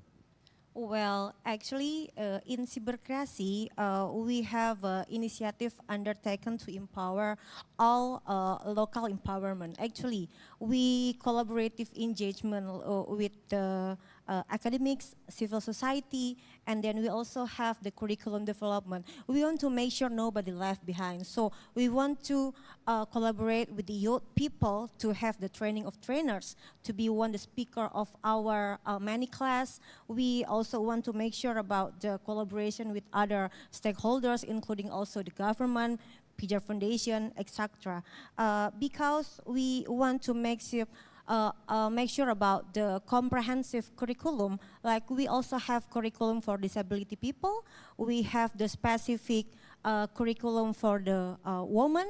We have the specific curriculum for the people with the inclusivity, and then so on. We just want to make sure about this organization, this movement is not only by the government, but we want to make sure everybody want to join with us, because we have to make sure that digital literacy and then the ICT have to know more, not only in city, but also in second city, in rural area also. Thank you. And Ms. Marcela, how do you ensure that the social movement, maybe in your context, is a social movement in a TikTok, in a digital campaign, maybe, to be very consistent and continue time to time? Yeah, I think this is a very interesting question. So a few months ago, we published our first Southeast Asia Socioeconomic Impact Report. It's called The TikTok Effect, Accelerating Business, Education and Community in Southeast Asia. And so one of the pillars that we highlighted is how TikTok has been helping people to find their communities online. So I think that is one of the reasons why a lot of people like to use this TikTok, because despite the huge size of the community of the users of TikTok in general globally, users seems to be able to find a specific niche on TikTok where they can relate to whatever content that these creators are posting, or to whoever creators who are making these contents on TikTok. So I think in my context, from TikTok's perspective, we are very much welcome we are very much welcoming our pool of creators to really leverage and exploit the platform as a vehicle for you to really amplify your social activism.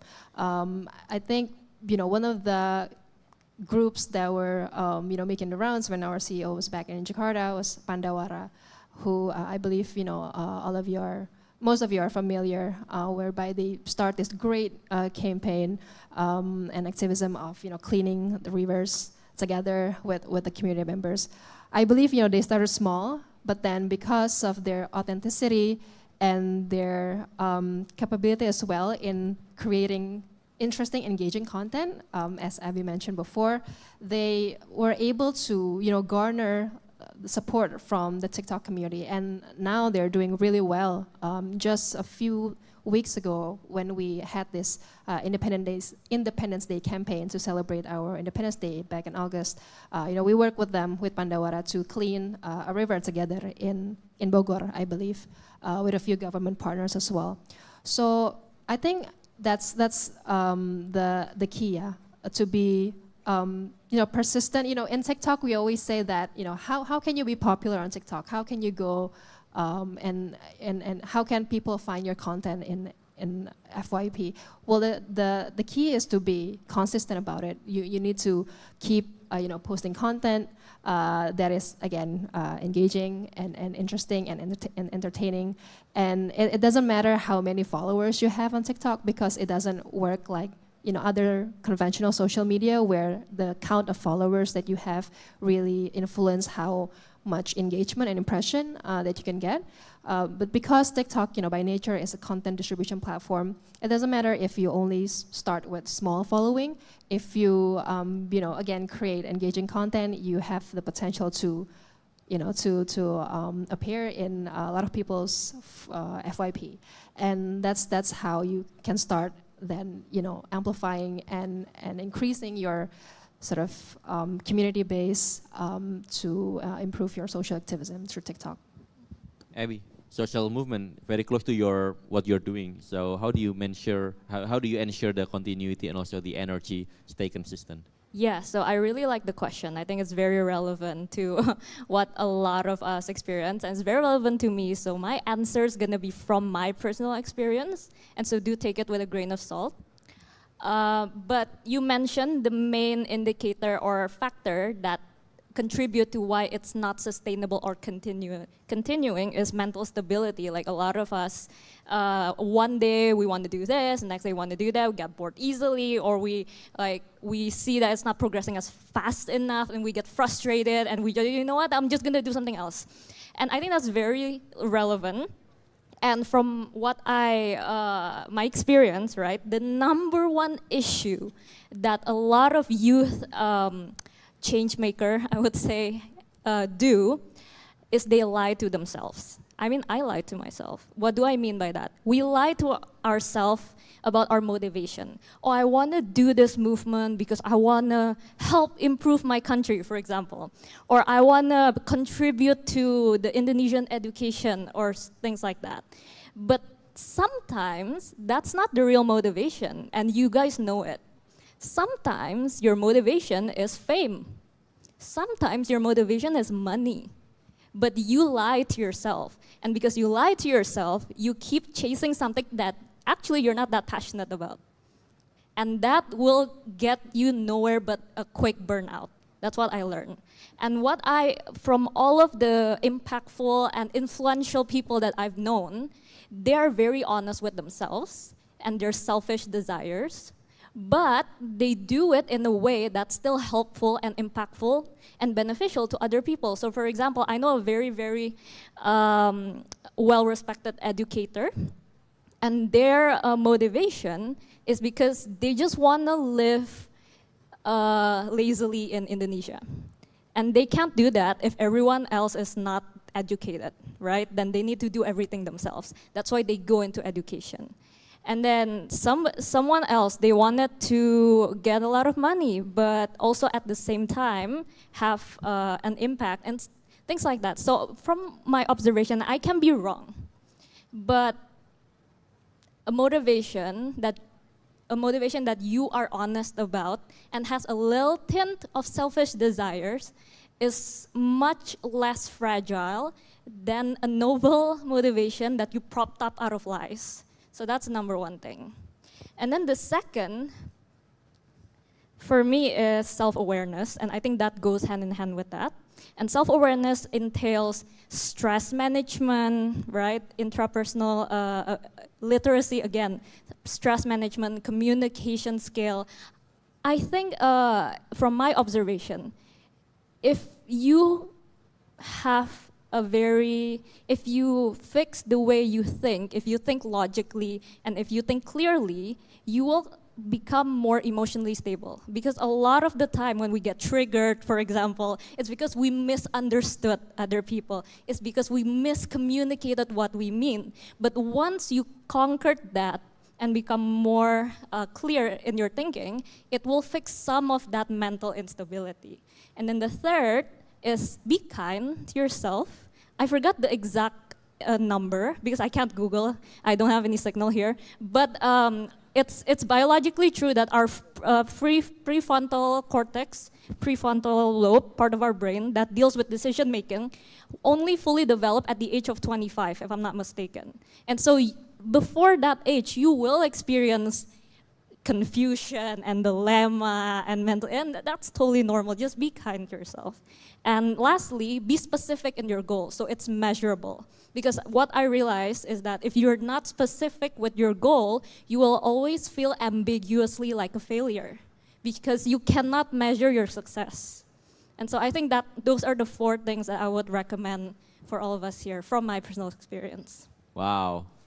Give a round of applause for everybody that is answering. So I think that's very deep, and your answer making everybody questioning about their own choices.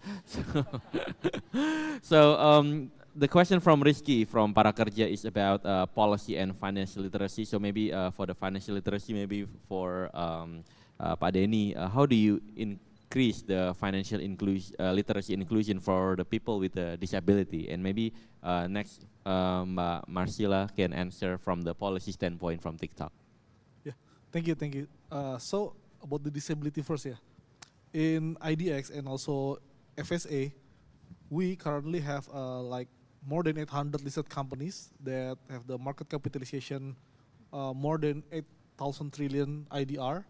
So we are pushing a sustainability aspect for all the companies and ESG investing for all the investor. What it means by that, it means that all the companies need to taking care of 3 kind of things: environment, social, and governance, in which what you're questioning is the social aspect. So we drive all the companies and most of the investor to do analysis of the fundamental on how company manage their social aspect. By that, we hope that not only the company gain the profit from their business, but also the people around the company, and including the disability, of course, that they usually highlight in their sustainability report. That's from the company and the investor perspective. And from the IDX standpoint, yeah, we also do the many socialization, of course, with the disabilities people, and also, yeah, we have ever launched a book contents of Braille. So the disabilities also can read and also educate themselves about the capital market. Hopefully that answers your question. Yeah. Thank you. Ms. Marcella? Yeah, thanks so much for the question. I think that's very important. You know, in TikTok, in principle, you know, we always strive to be an inclusive community, right? If you happen to be Googling the report that I was mentioning just now, you know, you will see that one of the creators that we highlight in the report is actually a disabled person. She's a Thai, but she's a makeup artist, but she is disabled. So she actually you know put on makeups on people using her feet. So she's been one of our champion you know disabled person of disability creator, whereby you know we've been doing you know a few campaigns in Thailand to really support the community of disabled persons. I believe you know they have this campaign called Disability Power, which is also supported by the local government there. But I agree that you know we should always strive to continue to do more and to make sure that you know our platforms are as inclusive as possible. And again, back to my previous story about how you know we did an Independence Day campaign a few weeks ago. You know, one of the communities that we also work with was community of ex-athletes who are disabled themselves.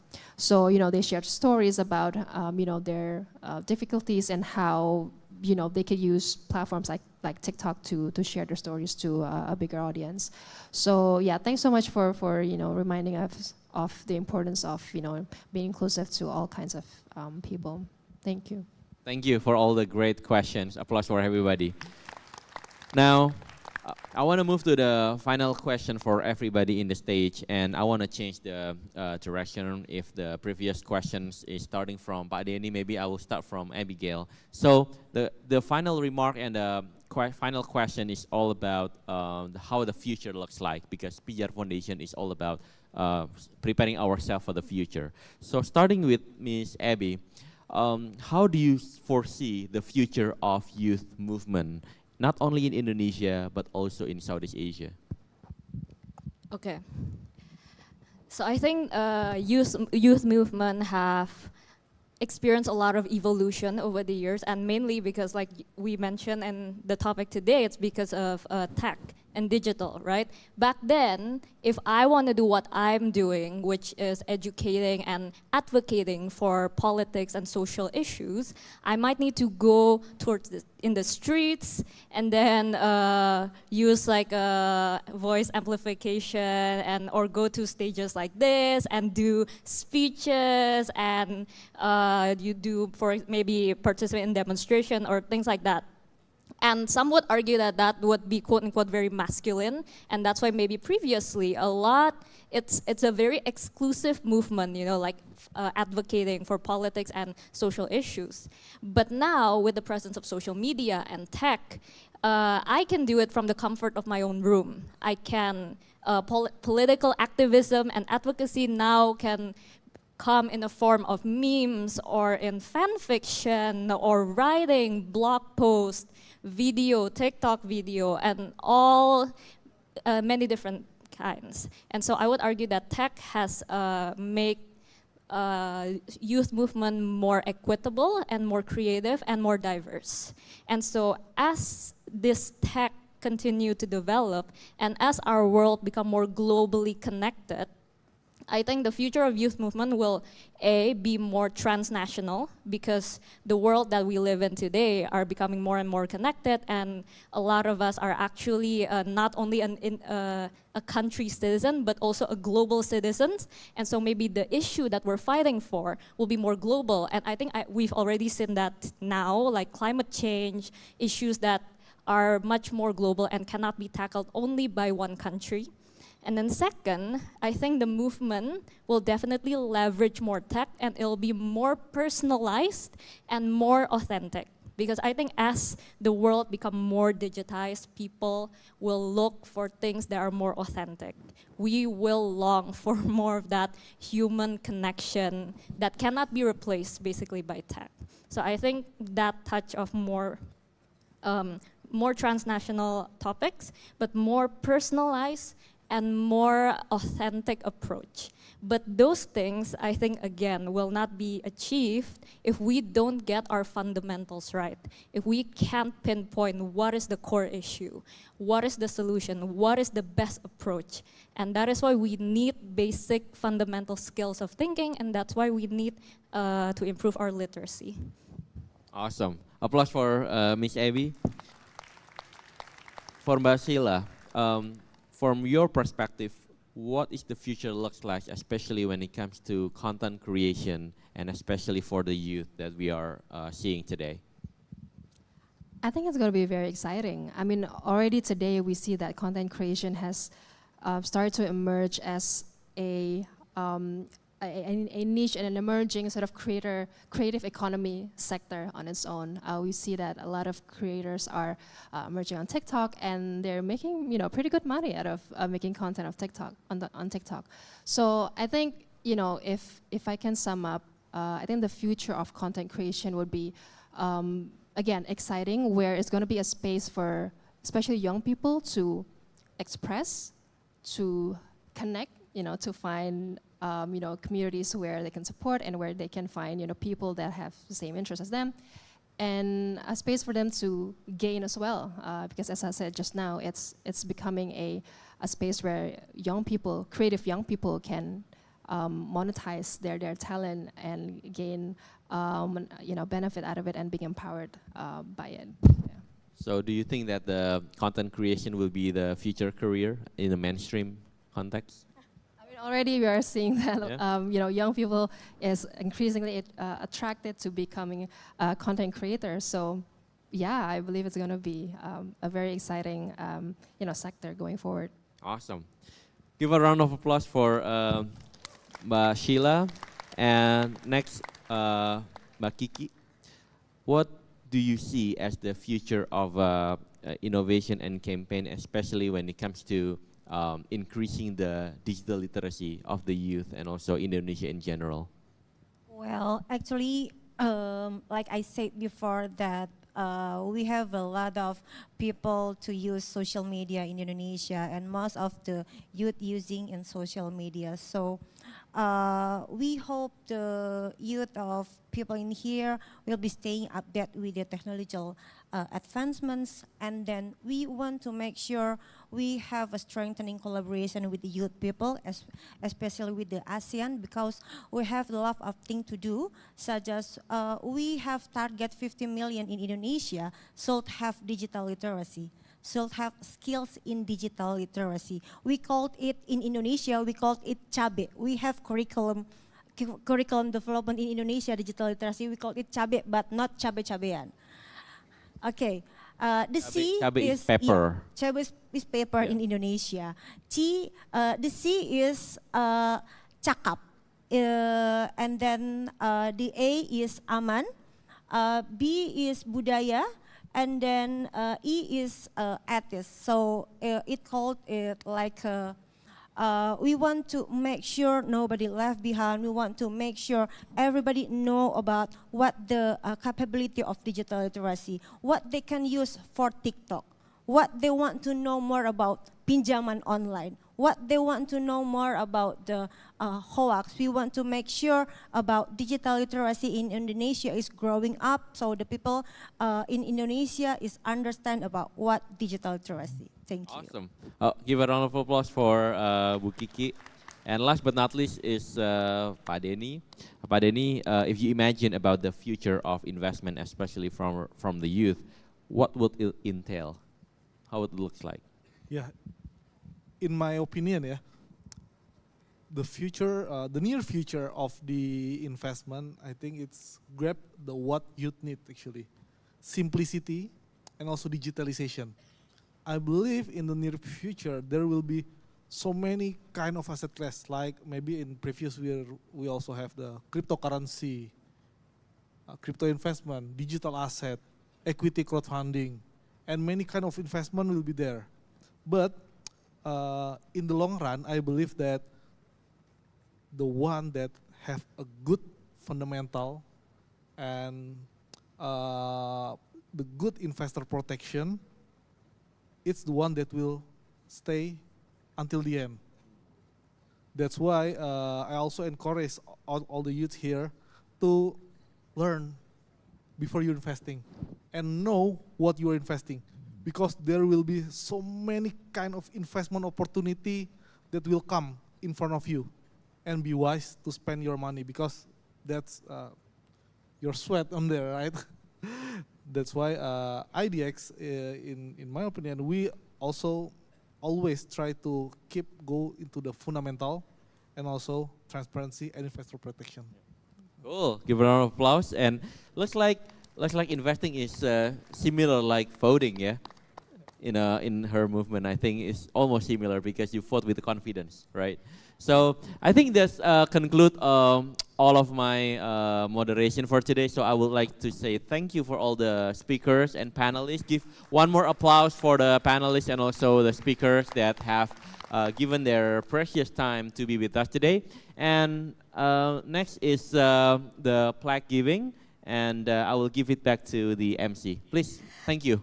Can we give round of applause for the moderator and all the panelists? Thank you very much. Please, all panelists, hold your position because I would like to have a little bit chit-chat with Mr. Vero. Please, Mr. Vero, please stand up And gather with me in here at the center of the stage. I would like to deliver a little bit question to you. So, first of all, I really admire on how you carry on these discussions very well. Thank you very much. Can we give round of applause for Mr. Vero? It's very wonderful. And the question is, how does it feel to have such a beautiful conversations that you carry on about digital literacy and inclusion advancement with these experts? How does it feel? I feel honored, I think, and it's been an honor for us to be partnering with everybody in this room, especially IYD. Mike is my good friend, and also Oscar with ASEAN. It's been an honor for PJR Foundation. We are just 1.5 years old, and being part of this very great movement and also occasion is really honor for us. And also especially being in the same panel with the extraordinary people in the stage. I think this has really been an honor for us, so thank you.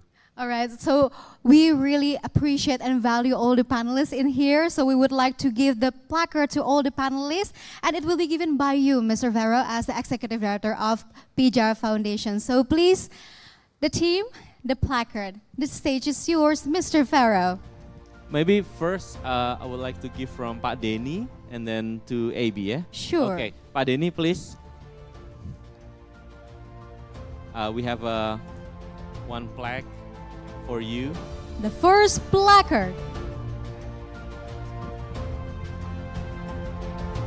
Can we give round of applause?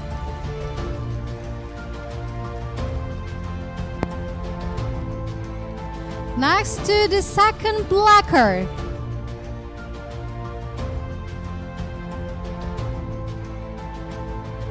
Here it is. The handover of second placard. Can we give round of applause?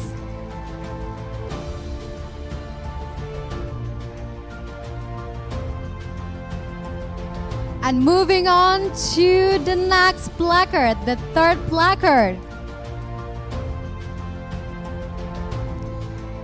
Can we give round of applause?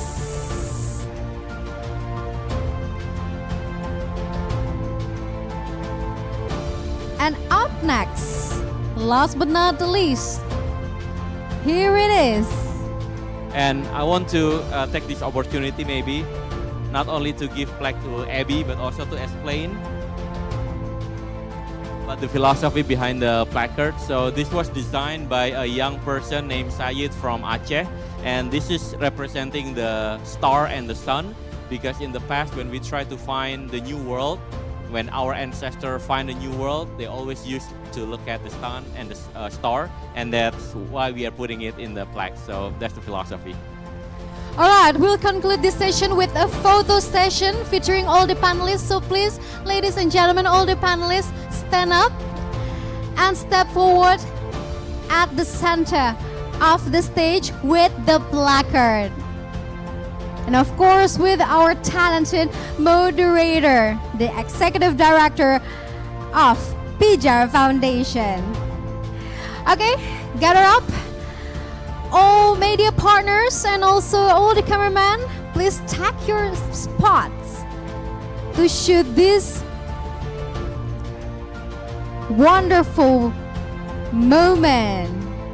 All right, in the count of 3, 1, 2, 3. Okay, once again, in the count of 3, 1, 2, 3. Thank you very much. Let's give round of applause for all the panelists and also the moderators. And we have also the souvenirs for all the moderators and also the panelists. Here it is, the souvenirs, as a form of our gratitude for having you all in here to share your thoughts with us, to share your insightful discussions with us today.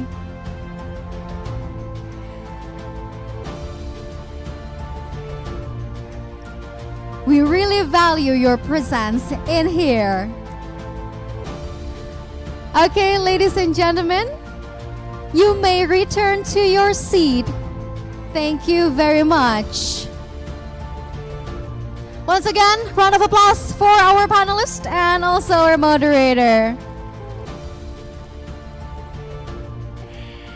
So, ladies and gentlemen, up next we will have upcoming discussions with another great great panelist and also great moderator as well. And don't forget to fill up this QR code and scan the QR code first and fill up the question. And this is how you participate. And the next thing is, don't forget to keep your belongings safe. And then, beforehand, let us watch together the video presented by pemimpin.id. Please enjoy. Apa yang sudah kita lakukan untuk memenuhi janji kita dalam membangun jiwa dan raga bangsa Indonesia? Sebagai pemuda Indonesia, apa yang bisa kita berikan untuk membawa mimpi besar kita semua menjadi nyata? Sebagai pemuda Indonesia, semangat dan usaha seperti apa yang perlu kita tunjukkan bahwa harapan kita masih menyala? Pemimpin.id hadir bersama para pemuda Indonesia untuk memenuhi bakti kepada Ibu Pertiwi, mengambil peran dengan mengupayakan terwujudnya ekosistem kepemimpinan yang lebih baik di Indonesia. Pertengahan 2019, inspirasi dari HOS Cokro Aminoto telah menyalakan semangat kami. Semangat untuk berperan dalam membangunkan jiwa para pemimpin yang ada dalam diri pemuda Indonesia. Saat ini dan selanjutnya, semangat itu akan tetap hidup dan menyala.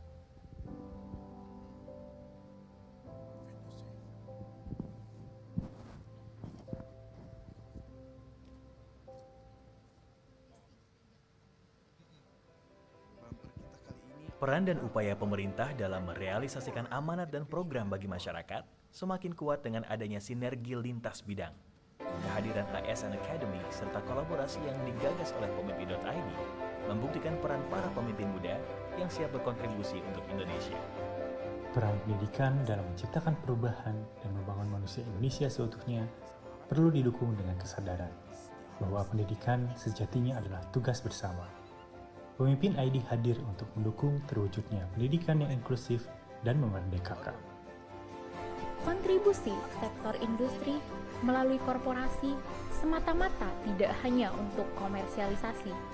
Korporasi memegang peran penting dalam memperluas manfaat bagi masyarakat melalui tanggung jawab sosial perusahaan atau CSR. Kehadiran pemimpin ID semakin membuka peluang bagi korporasi untuk berdampak bagi para penerima manfaat. Wawasan, peran media tidak hanya sebagai perantara informasi. Media pun hadir untuk menyuarakan gagasan serta mengedukasi masyarakat melalui ragam komunikasi. Peran pemimpin ID menebarkan semangat untuk memperluas dampak melalui pesan yang baik dan bermakna. Indonesia dititipkan Tuhan sebagai bangsa yang majemuk. Gotong royong mutlak menjadi identitas kita sebagai bangsa yang berbineka. Mencerminkan semangat kita sebagai bangsa Indonesia yang saling terhubung dan memberdayakan.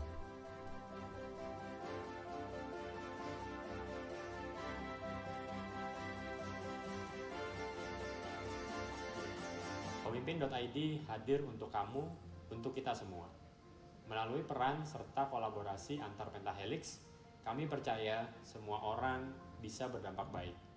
Masing-masing dari kita dapat menjadi bagian dari menciptakan ekosistem kepemimpinan yang lebih baik dengan belajar menjadi pemimpin yang efektif, inklusif, dan memberdayakan. Mari tumbuh bersama, mari berbagi peran untuk Indonesia.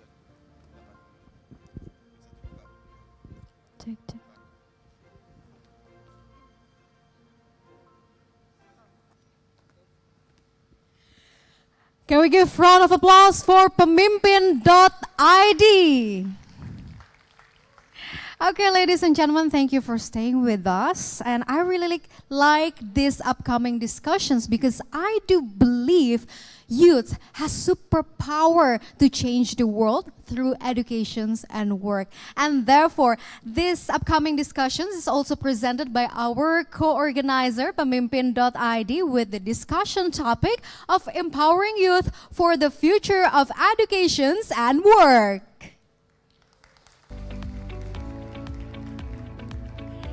So please welcome our moderator, Zenza Hidayatul Rahman.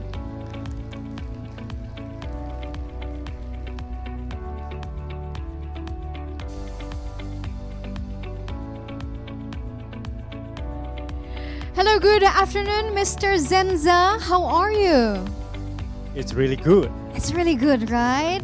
I'm very Among excited. these youths? Yes. Yeah, okay. So we are very excited to have the discussions regarding empowering the youth of the future educations and work. So without further ado, I will hand over these discussions to your hand. So the stage is yours. Thank you very much. Good afternoon, ladies and gentlemen, esteemed guests, and to our vibrant community of ASEAN. And I'm Zenza Rahman, Managing Director of Pemimpin.id, your moderator for today's panel discussion. Ladies and gentlemen, let's meet our speaker, our great speaker for the future education and future work.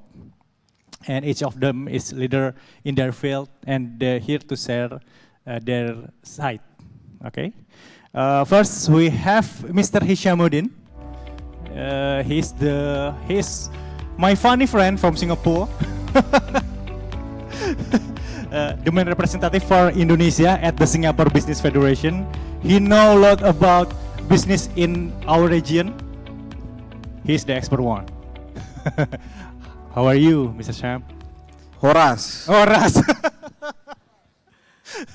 Horas. Manis piye kabare ya? Piye kabare. Api-api wae. Apa kabar? Apa kabar? English, how are you? English, how are you? Singapore? Thank you. Singapore, Singlish. Singlish. Apa kabar lah? Apa kabar lah? How are you lah? Oh ya, fine lah. We talk. Okay. Sorry, a bit informal, yeah. So everybody just have a lunch, so let's have a bit wake up from these small jokes that you have. Small jokes. Yeah. Thank you, Zenja. Thank you, Zenja. Thank you, Mr. Sam. Next, meet our second speaker, Mr. Ron Baetiong. He started podcast Network Asia. If you listen to podcasts, he's a big reason, big thing why they so popular in our region. Hi, Ron. Hello. Check. Okay, Check, Ron. one, How are you, Ron? check. I'm good. How are you? Good. Super good. Are you really good? Yeah. I felt like I didn't even get sick at all. Nice meeting you guys. Thanks for having me here. The real Ron is here. Yep. Okay. Not sick. Thank you, Ron. Okay. Next one, I will introduce Miss Hana Fanya. She leads Think Policy Academy, where they teach and talk about important policies. She's our go-to person for understanding rule and system for young people. Hello. Hello, Miss Hana. How are you? I'm feeling fabulous. Feel feeling fabulous. energized. Wow. As always. As always. Okay, very. Thank you. Okay, next one. And lastly, but last but not least, I will introduce Miss Astrid Nadia Rizkita. She's part of group that connect young people in Asia and Africa. She believes in working together for a better future.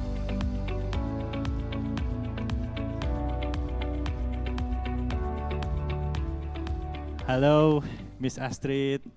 Hello, Mr. Zenza. So, how are you?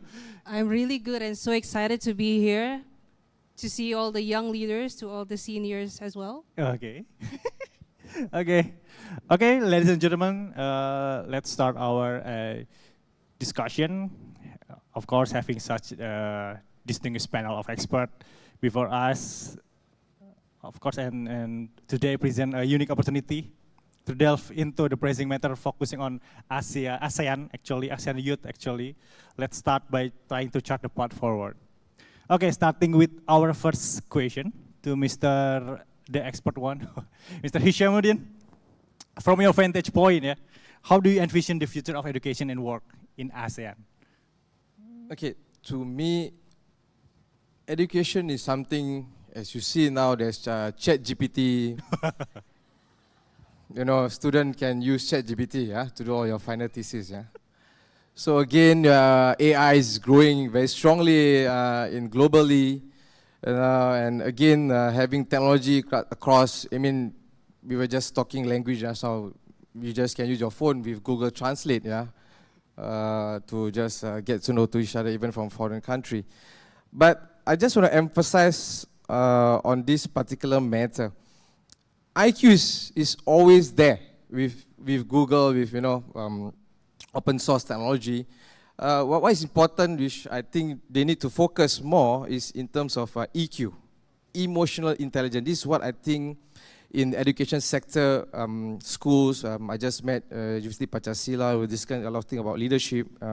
As you as part of Pemimpin.id, which we can also take into this matter as a consideration that EQ is another angle that we also have to focus other than just IQ. So that's my take on a vision in future for education. Yeah, thank you. AQ and IQ. Correct. Okay, thank you, Mr. Sam. Giving applause for Mr. Sam, please. And the next one, in the perspective of creative economy, Ron, how you envision the future work in education? Ooh, that's a loaded question. Thanks for having that question for me at the very start. Okay, so the future of education, we already had a glimpse of how that's going to be over this pandemic. Because pre-pandemic, the only way we thought that education was going to be done was face-to-face. And now, during the pandemic, we were forced to then adapt. Now, the future is, I think, a little bit of what we had before and what we had just recently, right? So now we know the possibilities of, hey, can you actually have the same level of education and same level of knowledge that you can acquire in a hybrid environment? Yes. And if we can do that already, not just in the classroom, but also in work, right? How many of us that used to have a job that's face-to-face were then forced to do it in a lockdown? That's great. So in a world post-pandemic, we're now seeing the effects of the stuff that we've learned during the pandemic. That do you really need to waste 2 to 3 hours a day just to go to and from in traffic? No, you can be as productive at home. Now, what you do with those extra 2 to 3 hours are the ones that are going to make a difference over what that future would be. So with that surplus of time, is now a choice that you can make.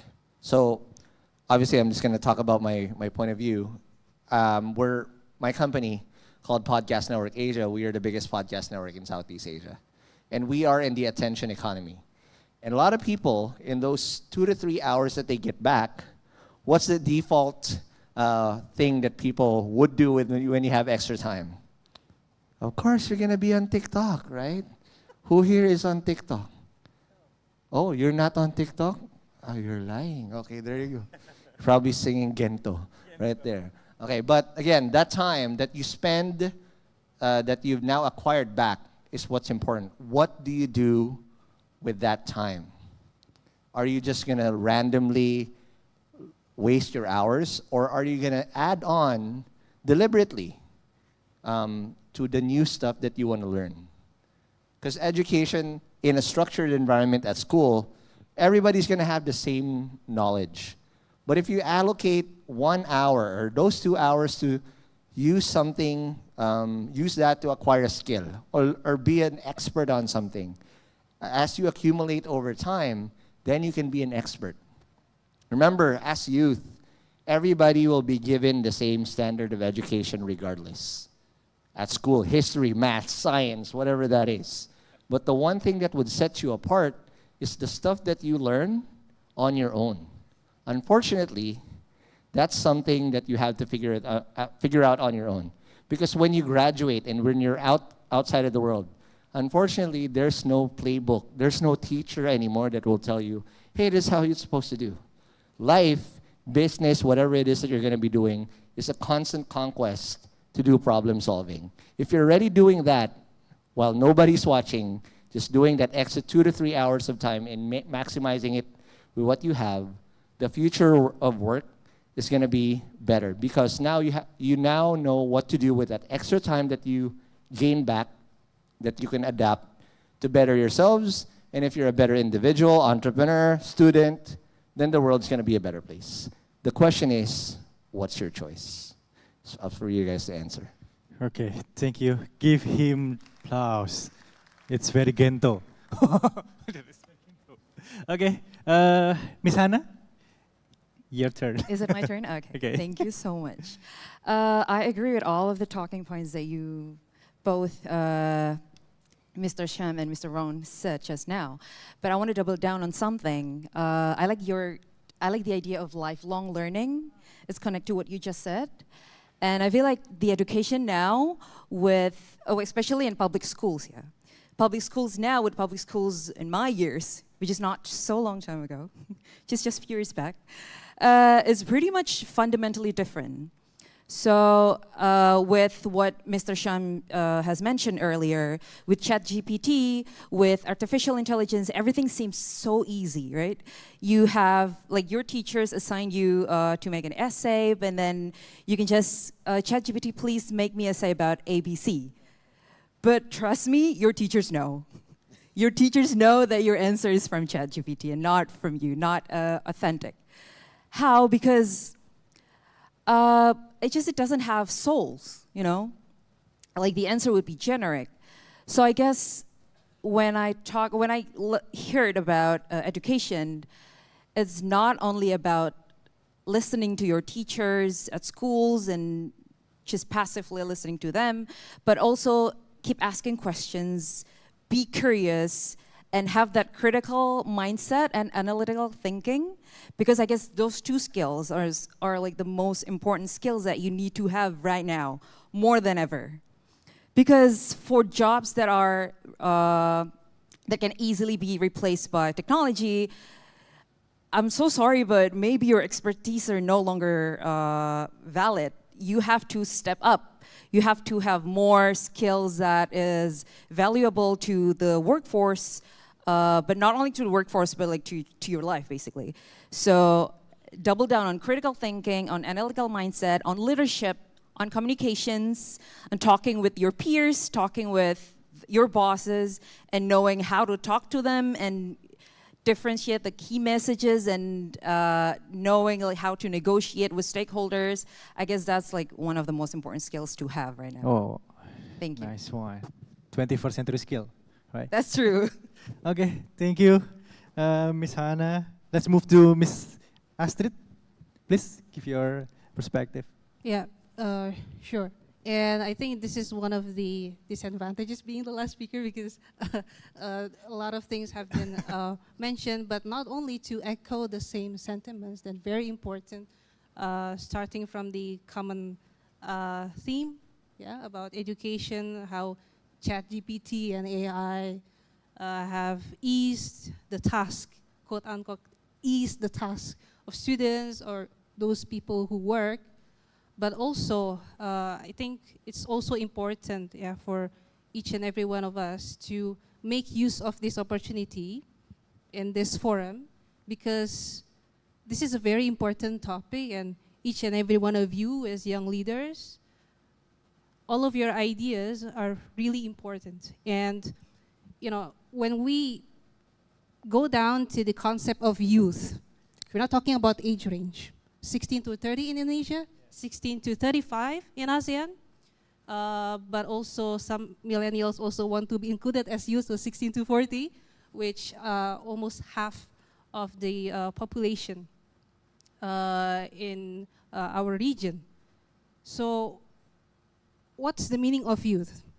It means that our seniors, our current leaders, our predecessors, when they're gone, and we're given a chance to lead, they pass the baton to us in any circumstance, we should be ready.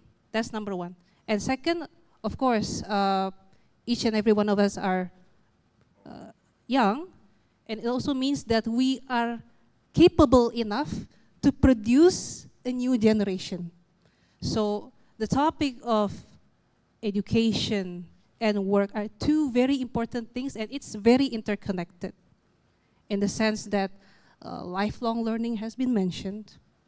In ASEAN, the architecture of our region is very unique. We should think about as a unit or as a region and other countries that are our partners. What is our advantage? How can we become competitive? So each and every one of us as youth leaders of ASEAN countries and other countries that are also present here should make or give an idea that the youth or current certain sectors should be competitive. So that's the third point that I'd like to underline.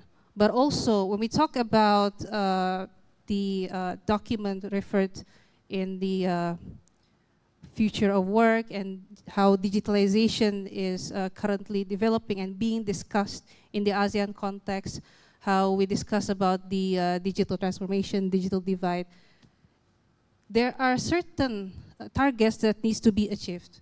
So on a policy level, so I prefer to discuss it from a pentahelix, that yes, the high levels are talking about it now, and we hope to have it fruitful and feasible so that it can be implemented at various levels that have conducted their meetings. But also in the context of the change that we see post-COVID, it's already visible, and it's inevitable that many changes are coming. So whether we like it or not, whether we realize it or not, we have to adapt, and we have to be competitive in terms of we should know who should be specialists. We talk about lifelong learning, who should be specialists, and these are usually the STEM and the generalists. So these are usually the leaders. They know how to get people to do things. So that's what I can say. So, thank you. Because you mentioned before, so I will ask you the follow-up question. In your involvement within youth across ASEAN and African, what challenge do you foresee for a young individual in our region? Can you elaborate more? Maybe it's something about opportunity or challenge. Yeah, those challenges such as currently the age, the current architecture or the composition of youth in the region is very big. We talk about Africa, they already outlined it in Africa 2063, that they're going to be the continent with the most populous. So they already have it outlined, but also in the context of the ASEAN the challenges, these things persist. The unemployment, even domestically, it's becoming increasingly difficult for youth, for young people, as well as millennials to actually buy a home, and also about jobs as well. It's really important how, from the academia level, from the policymakers level, the government, the business, as well as the civil society, including the youth, to be aligned so that no one is left behind. We talk about the plus or the opportunities caused by the current development in AI, in IT, and how everything is digitalized. But what about those in rural areas? We come from quite a very dynamic, civil society and activists. I have colleagues from Ambon, from Maluku, from SBT, so it's quite more far. They have difficulty in, having access to internet. They have to go to the office of their regent to get internet, and even so, it's lagging. So those should be taken into consideration, how the infrastructure is ready.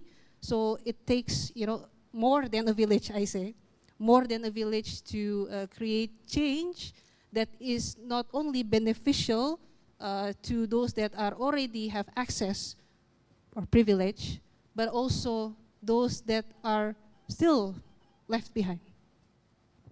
Okay, thank you for this insight. Ms. Hannah, afternoon now. With the pace at which the world is evolving, what strategies do you believe are critical for preparing our youth for the upcoming shift in education and work? As you know, you are the expert for policy. So, You're so first kind. yours. Too kind. The strategy, I would say, don't only focus on mastering one thing, because I don't think it's enough. It's never enough.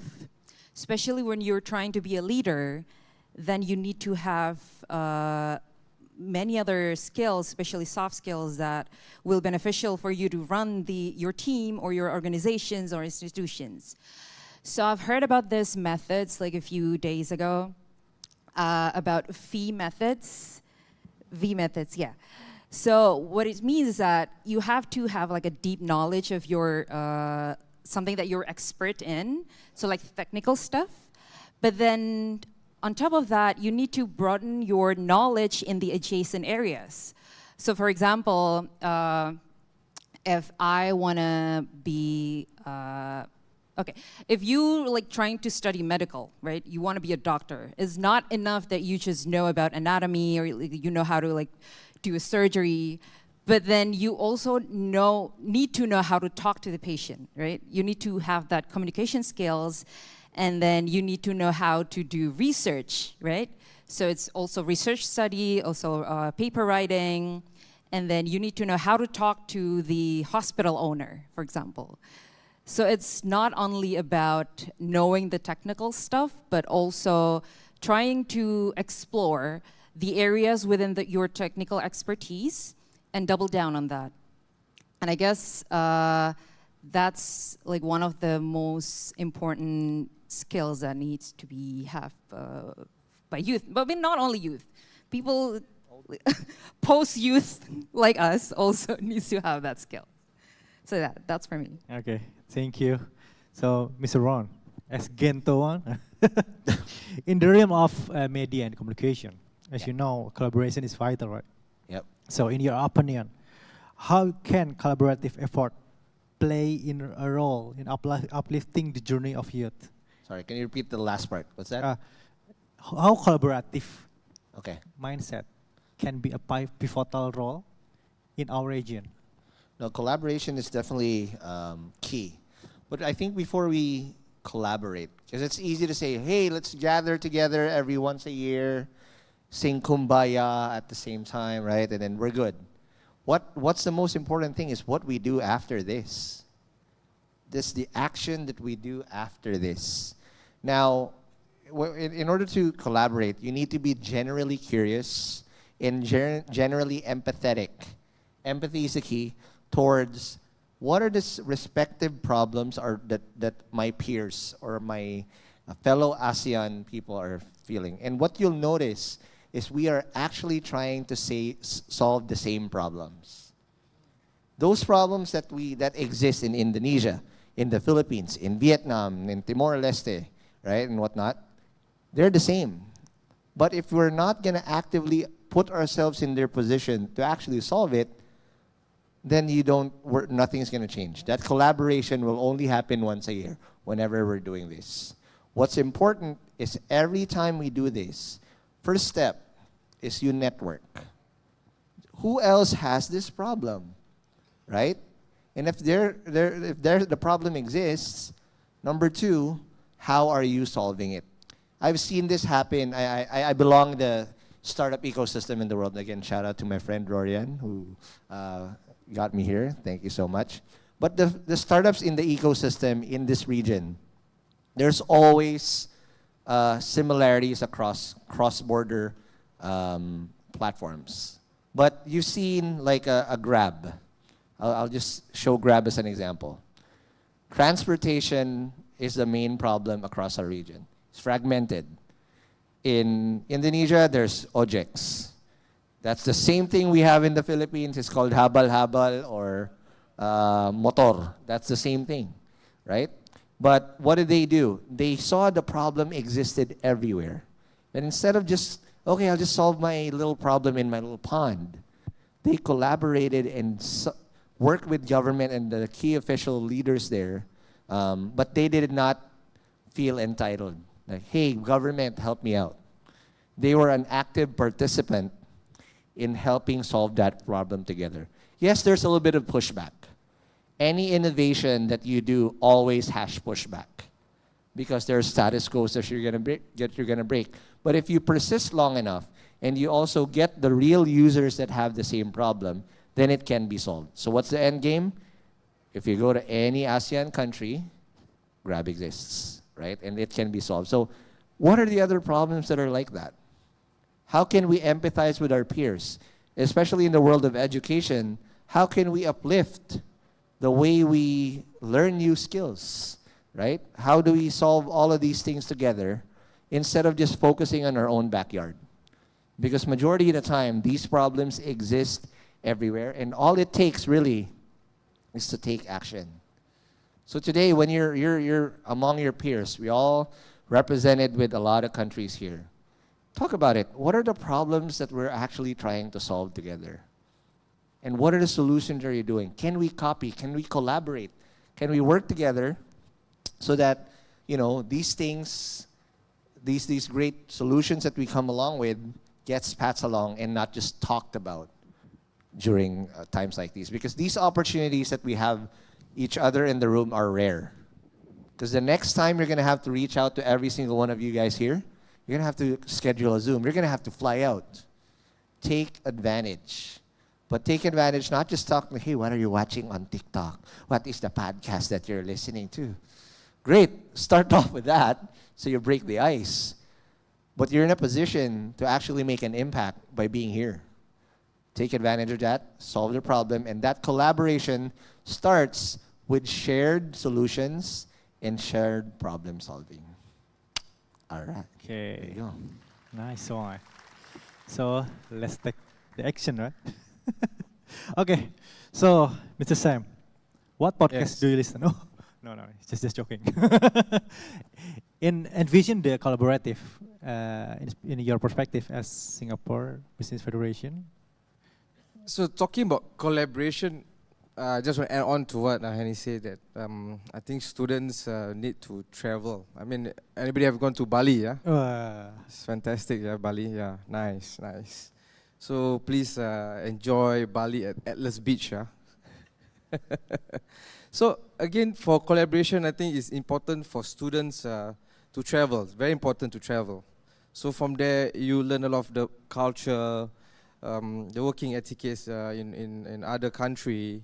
And I believe from there, there's an internship in the Singapore Business Federation. We collaborate with certain university to help and expose together with the initiative program by Mr. Nadim, Campus Merdeka. So we are working close with them to assist Indonesia students to be exposed. So with this post-pandemic, if you can see, students can work remotely. So these are something that I think is very unique after this era of pandemic. We see that interns from Indonesia is well received by a Singapore company. I give a round of applause or clap, man. So I can see that even startup, from Singapore companies who enter into the insurance market, they start with only 3 interns, and now they have grown into Surabaya city, in Medan, in their business angle, and now they have 14 staff in their company. So I can say that in terms of collaboration, it's good that we work institutionally with the business chamber together with uni, and how we can expose the students, not just in terms of, because education is not just go to school, get to know each other, get to know the lecturer, get to know the teacher, get to know the whole ecosystem of the subject that you are learning. But you need to be exposed. You need, digitalization can be positive, but also can be negative if you don't have the human touch. So again, it's very important that the student be exposed. That's why I was emphasizing on not just IQ.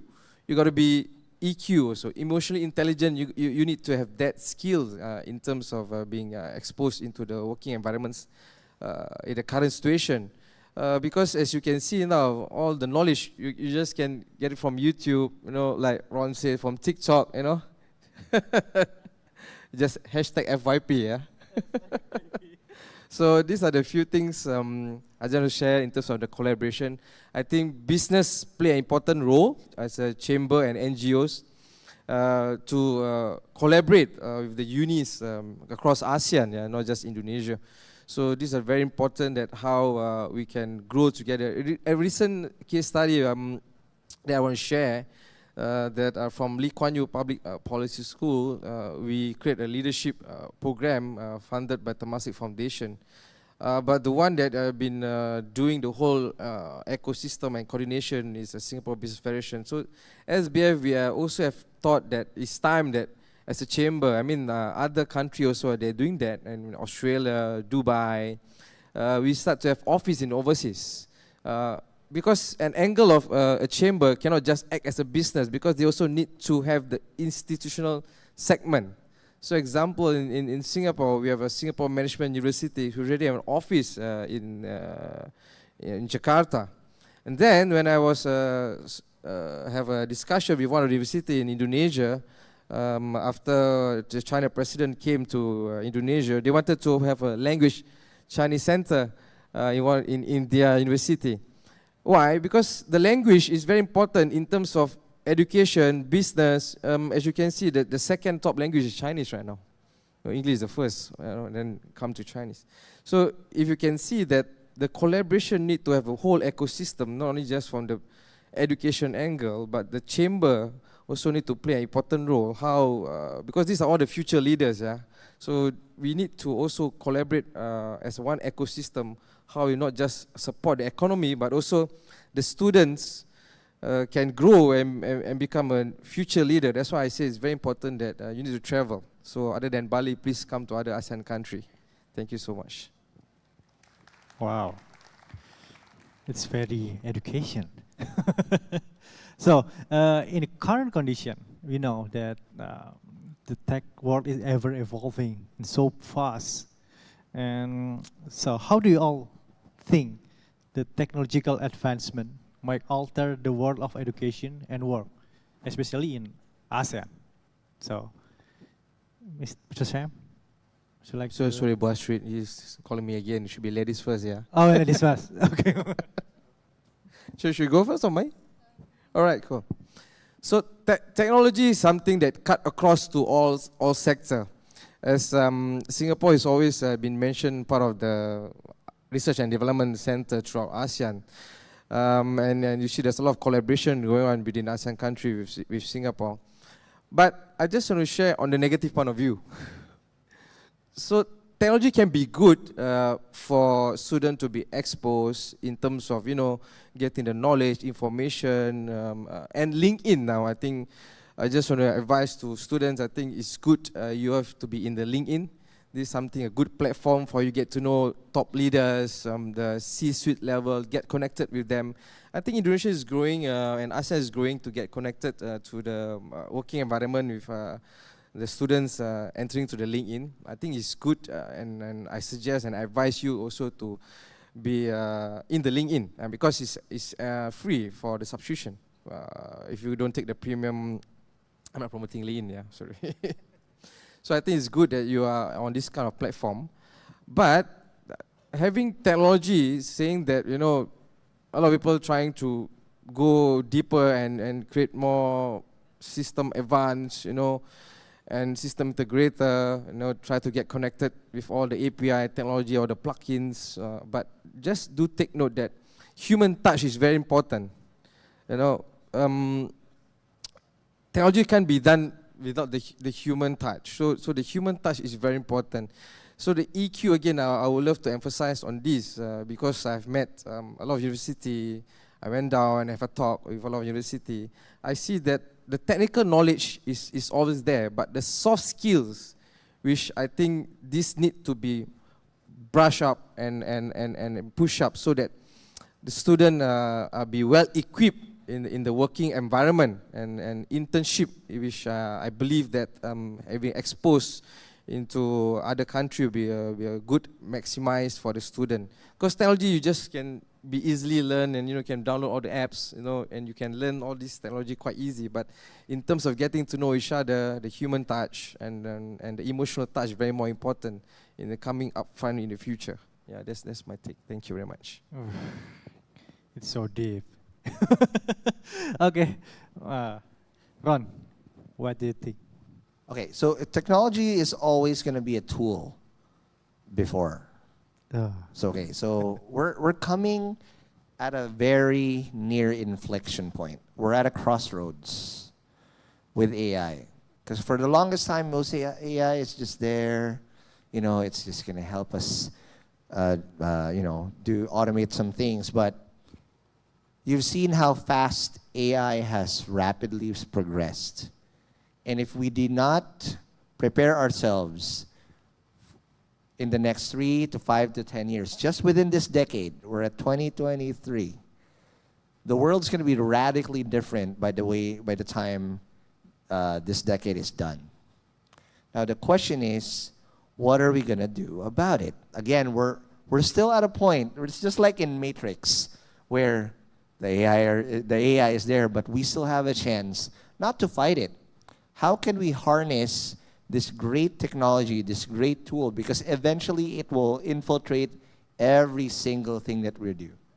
It will be in your cars, it will be in your phone, it will be everywhere, right? How will you adapt to get that done? And to add to what he was saying, so it's not just IQ, you also have EQ, which is important, but in times of inflection points like this, where the world can very much change on a rapid pace, there's going to be a lot of uncertainty. And the one thing that we also need to develop with that technology is AQ. Has anybody heard what AQ means? Okay, so for those people that don't know what AQ means adversity quotient. What do you do when your back is against the wall? So again, are we going to look at AI and technology as the enemy? Because the way we see it is like it's inevitable. It's not a if, it's a when and how, right? Are you going to be part of the wave, or are you going to be hit by the wave? And you already talked about, things are going to be rapidly changing, and it's going to happen very soon. Because of the way AI has been made open source now, anybody can build anything on top of that. We're at a breakthrough moment. It's just like electricity when it was made. The whole world changed, right? When TV was made, the whole world changed. When mobile phones was changed, the whole world changed. AI is that product. So what are you going to do? With that adversity, are you just going to cry that, oh my God, AI took everything from me, I don't want to do it anymore, right? Or are you going to take advantage again of your time now to equip yourself of what can AI do? How can it equip myself with better things, and how do you upskill yourself to become that? Because at that point, when you're just going to rest on your laurels and that adversity hits you and you're not ready, then technology is going to be your enemy. You're going to get hit by it. Because even no matter how much we prepare, I'll just give an example. I'm on my third startup now. The second startup that I created got acquired. It was called Chatbot PH. We were the first ones to create chatbots in the Philippines. People saw what we were doing with that. Within 12 months after I put it up, it got acquired. And the type of jobs I was hiring, I was the very first guy to hire an AI trainer in the Philippines. That did not exist at all. What is an AI trainer in 2017? Nothing. So what we had to do is, again, this adversity is here, we had to upskill. You have to learn on your own. Unfortunately, there will be no playbook. But if you do things now, by the time that inflection point happens and the tide turns, you're going to be in a way better position. Imagine if you're a leader, and I assume a lot of you guys are going to be leaders here, but you know how to harness the power of AI. You know how to solve problems using AI. And you know how to become a better leader on things that you can let AI do the grunt work, and you're going to do the stuff that the AI can't do. That's power. That's that synergy that you want. But again, AQ is what you need to develop, because there will be adversity. And every single time we're at this inflection point, there will be some, it's not easy all the time. There's a changing of the guard. Now the question is, which side are you going to be on? Are you going to be part of the wave, or are you going to be hit by the wave? Again, your choice. Thank you. Your choice. Hannah? Okay. I like what you said about being able to adapt, Ron. It's because it's real. For example, like within the span of 4 years, before you get into the college, and then by the time you graduate, everything will be different. There will be a new job, new roles, new responsibilities in a different companies that you wouldn't, if you don't pay attention, if you don't like stay still and like actually learn, you won't be able to keep up.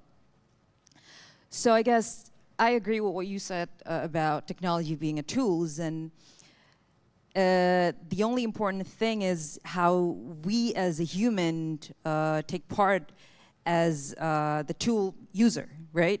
So there's a lot of benefits, there's a lot of advantages from technology. For example, well, online community, online networking, right? There's a lot of like communities out there about it's really various about them. Maybe you can learn about your skills, you can learn to be a UI UX designer, for example, without having a degree, for example, without having to go to like a formal education institution.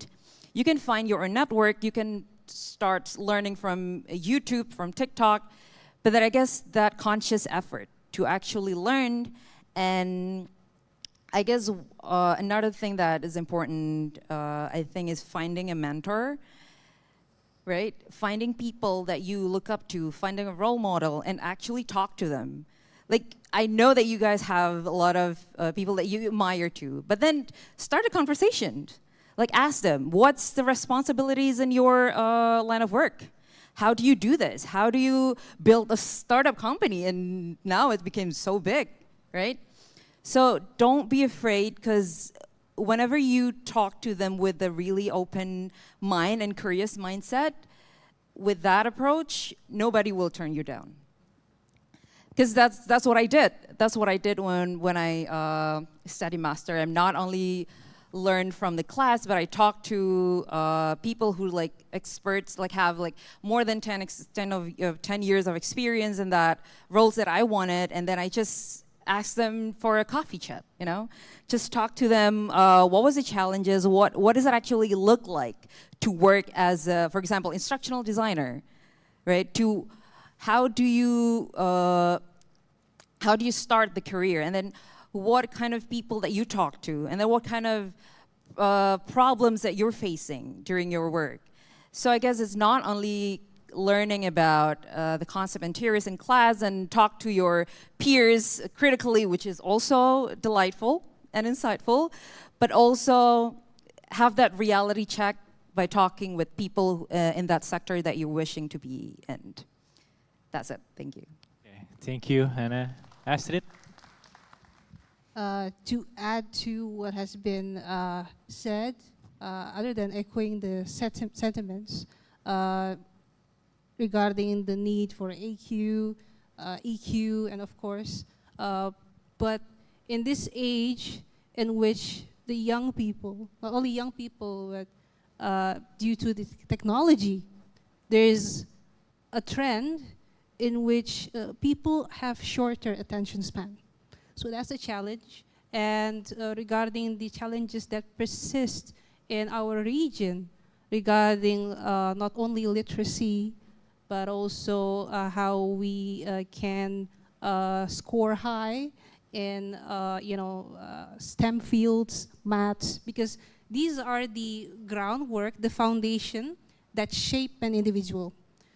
IQ, EQ, AQ, even SQ, spiritual quotient, is important because, especially IQ, because it gives the foundation how to think logically, how to not only listen, but comprehend. And in this age, there are many challenges. So we need those that are specialists, generalists, and technology can answer that.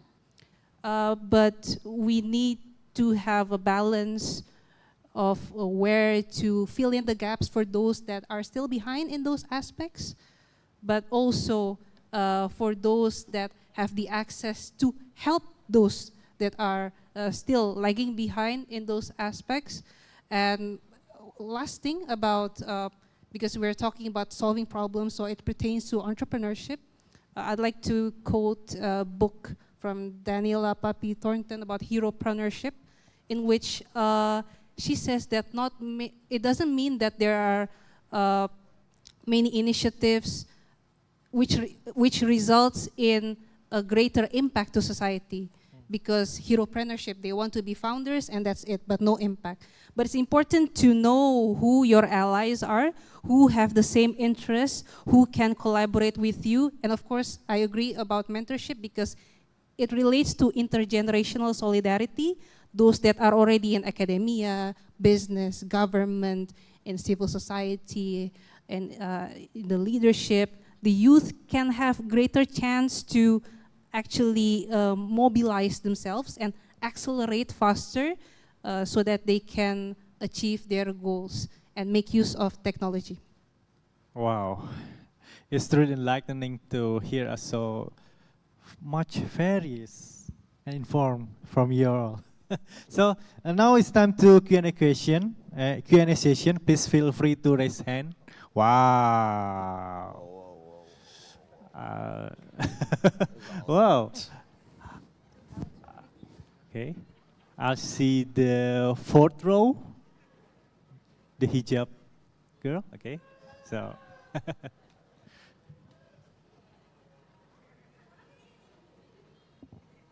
Yes. Yes, you. Okay, thank you for the opportunity. Good afternoon, everyone. I'm Chitra Hapsari. I'm the finalist of the policy case competition that held by ASEAN Indonesia Youth Agenda back then in May 2023. At that time, I took the theme of future of education and work. And at that competition, there's interesting topic that discussed by us. One of them is the mismatch between the school transition to work. How the curriculum in school right now is not matched with the labor market demand in status quo. At that competition, we are actually in the area where we make a public policy, where that's a top-down movement, right? And in this particular moment, actually I want it to be more grounded, like how we are as youth that, like we don't have any access, maybe a significant access to the public policy right now, to be more, like impactful, especially in the youth that don't have access to know about the labor market demand right now and how they only achieve what the school taught them and etc. So that's my question. Hope you can answer it. Thank you. Thank you, Chitra. Hannah, do you want to? Thank you, Chitra. Well, easy answer, think policy. But I guess on a serious note, that's exactly the kind of problem that we're trying to address, because we see the mismatch between schools, higher educations, and the public sectors, adult public sectors. Well, I would say that for higher education students, it seems like an intimidating field, right? Because you don't know how to start, you don't know where to enter, and I guess that's why we created, like we call it Think Connect. So that's where youth who have interest in public policy can get together and then learn about public policy, learn about policy making, learn about the stakeholders in policy making, and then learns about the issues that you're really interested in, and actually talk to your peers. And then that's where we bridge the intergenerational gap with connecting you with the mentors, connecting you with the expertise and public policy who has more than 10 years of experience. And also that's also a platform for you to maybe create like policy recommendations, learn to create a policy recommendations, and learn about what kind of problems that are actually out there, and can differentiate between the symptoms and root cause of a problem, and then to be able to map stakeholders, and then to be able to actually learn about the policy instruments, what kind of regulation, what kind of fiscal instruments, what kind of behavioral or like social design that needs to be used to actually solve a problem. So I would say, yeah, starts from Think Policy. I'm sorry, I'm not being shameless. Okay, the next question. Wow. The Philippine flag. Please, Filipino.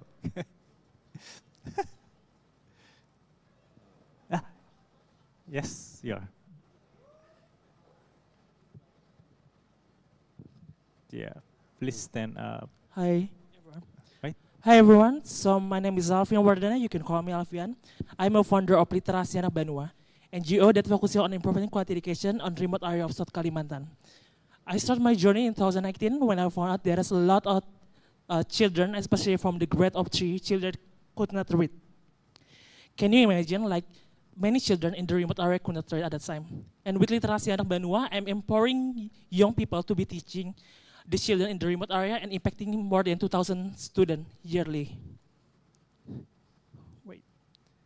When we see about the education right now, for the future of education, we see that the demanding of the education is made by the target market, but not the lifelong journey of the children itself. We always seen as education to understand that education right now is not fit based on the curriculum system, how the implementation and the infrastructure knowledge on all stuff. When we come to the remote area, I found that literacy is very high and the condition is very worse, especially for the indigenous people that I have been involved before. The infrastructure is very like knowledge thing happen in the remote area. But the question is like, with this curriculum stand, when we talk about the future of generation, the future of education, what is the future that we are fighting right now? And with this curriculum stand too, I want to ask how we can create the future of education and the transformation needed in the present curriculum, especially from the pandas perspective. Maybe that's all from me. Back to moderator. Okay, thank you. What's your name, sir? Alvian. Alvian. Okay, Alvian. Ron, do you want to share your thought about this? I'm probably not the best guy to answer this, but I'll try. I think education as a standard, coming from where I am in the Philippines, right? There's a massive, massive, massive gap over what's being taught in school, over what's being used in the workplace. I'll just give you an example. So obviously, when I'm in a tech startup ecosystem, and we're always hiring. We're hiring for developers all the time, so programmers, right? A lot of the people that are whatever they're being taught in terms of the languages and the way they develop at school is not exactly what we need when we're trying to create product at home and in our startup.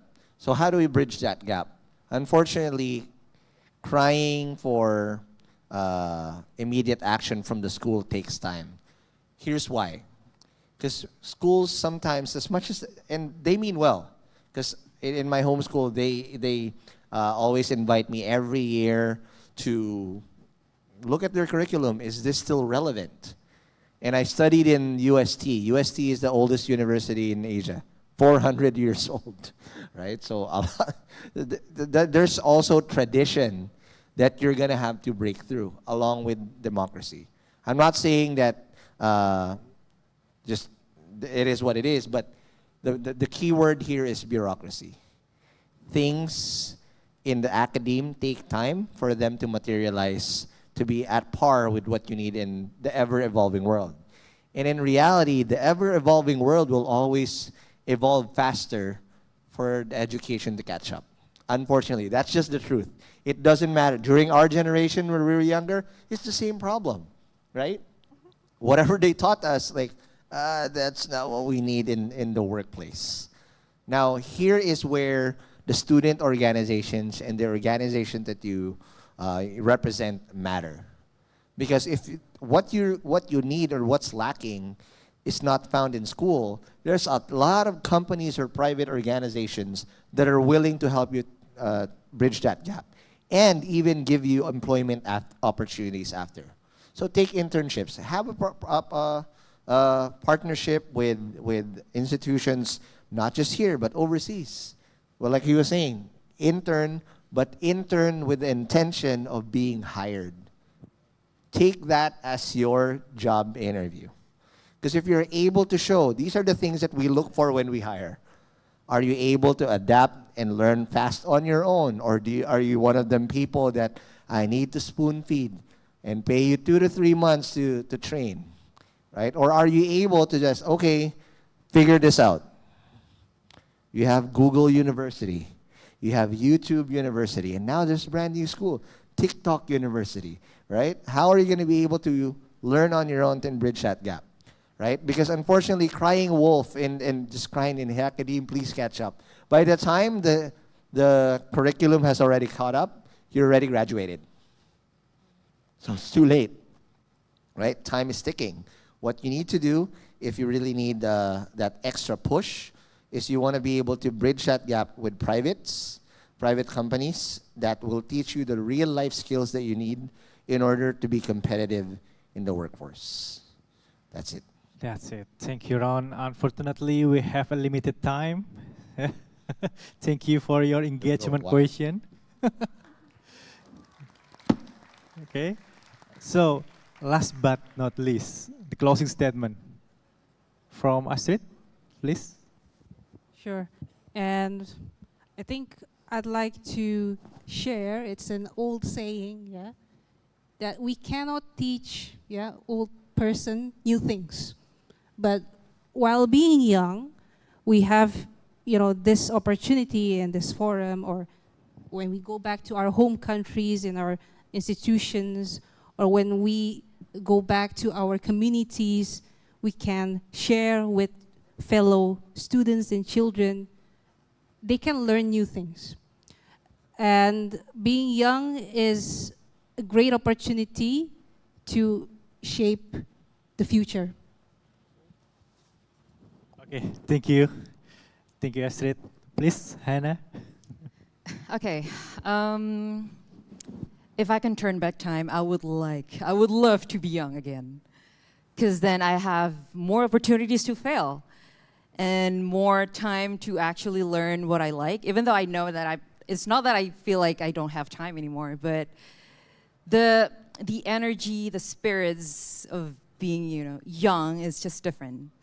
So I guess my message is stay curious, ask a lot of questions, find the right people to ask questions, and I think try to think that you're not the smartest one in the room, so that you have that room to always find the gap, fill the gap, and by then, by talking to people, meeting new friends, meeting new mentors, you would be able to actually know what you're looking for, and then to actually learn, and again, ask questions, I guess. That's for me. Wow, much appreciated. Ron, your final. All right, I totally agree. I just have 4 things. So I agree. Don't be afraid to ask. Because majority of the time, the answer and the solution to your problem is most people never get it because they never took the leap. They didn't ask. You have nothing to lose, right? If you ask and they didn't care, at least you tried, right? But if you didn't ask and you just said, he might get mad at me or he might ignore me, then you never got the answer, right? Second thing, have you ever heard of the meaning of insanity? Do you guys know the meaning of insanity? Anyone? What is the meaning of insanity? Okay, all right. Do you want to answer? Yes, yeah, you. What's the meaning of insanity? Sorry. Crazy guy? Craziness. Huh? Craziness. Okay, that's correct. But Albert, there's another meaning of insanity. And Albert Einstein said it. The meaning of insanity is doing the same thing over and over again and expecting a different result. So always experiment. If you fail, pivot, right? Because if you keep doing the same thing, like I will make the world a better place, but you're doing the same thing, same effort, and you expect a different result, nothing's gonna happen. You are in a position where you have your whole life ahead of you guys. Take advantage of it. Make mistakes, fail, but please pivot. Don't do the same thing over and over again. Third thing, I always end my presentations like this. That's why I memorized it already. Success. The meaning of success, the best meaning that I know is the one that Winston Churchill said during World War II. He said that success is going from failure to failure without the loss of enthusiasm. Because it's easy, like, oh my God, I failed. I don't want to do this again, right? But in life, failure is a ladder. So every time you fail, you don't go down. You bridge a ladder to where you want to be. And use that ladder to get to where you want to go, right? But as you bridge that ladder, don't let that get to your heart. Okay, cry for one night, but try again. Try something different. And lastly, this is the one thing that my mentor told me when I was starting out. I was once, just like you, in a conference, and that's when I figured out my first startup, which is a nightlife app. But after the conference, what I did is I chased him down. Like, sir, I want to be mentored by you. So that's exactly what I did. But when we sat down, the first thing that he only told me is, the only thing, is if I ever get successful, don't pay me back, pay it forward. You don't owe it to your mentor. So someday one of you guys are going to be in this position, but don't be selfish. Pay it forward because that's how you make the world a better place. Okay. Okay, thanks Ron. The quick one. Please kindly kick us off from this discussion, Mr. Champ. I will conclude the whole overview statement. Your net worth is your network. That's very important. Network is most important. So your net worth is your network. And last but not least, in Javanese, they said, alon-alon asal kelakon. Martunuun. Martunuun. Okay, please give them applause, everyone. I will not conclude anything because this is so fruitful discussion. And let's continue the dialogue, the collaboration, and the innovation. Thank you, and until next time, I give the floor to Master Ceremony. Let's give round of applause for the moderator and also all the panelists. Thank you very much, Mr. Moderator, for carrying these discussions as lively as possible. And thank you very much for all the panelists for sharing your thoughts with us. It's very thought-provoking. So please stand up, ladies and gentlemen, because we really appreciate your presence in here, and we would like to give you all the souvenirs so you can commemorate this event forever. And here it is, the special souvenirs. Be prepared.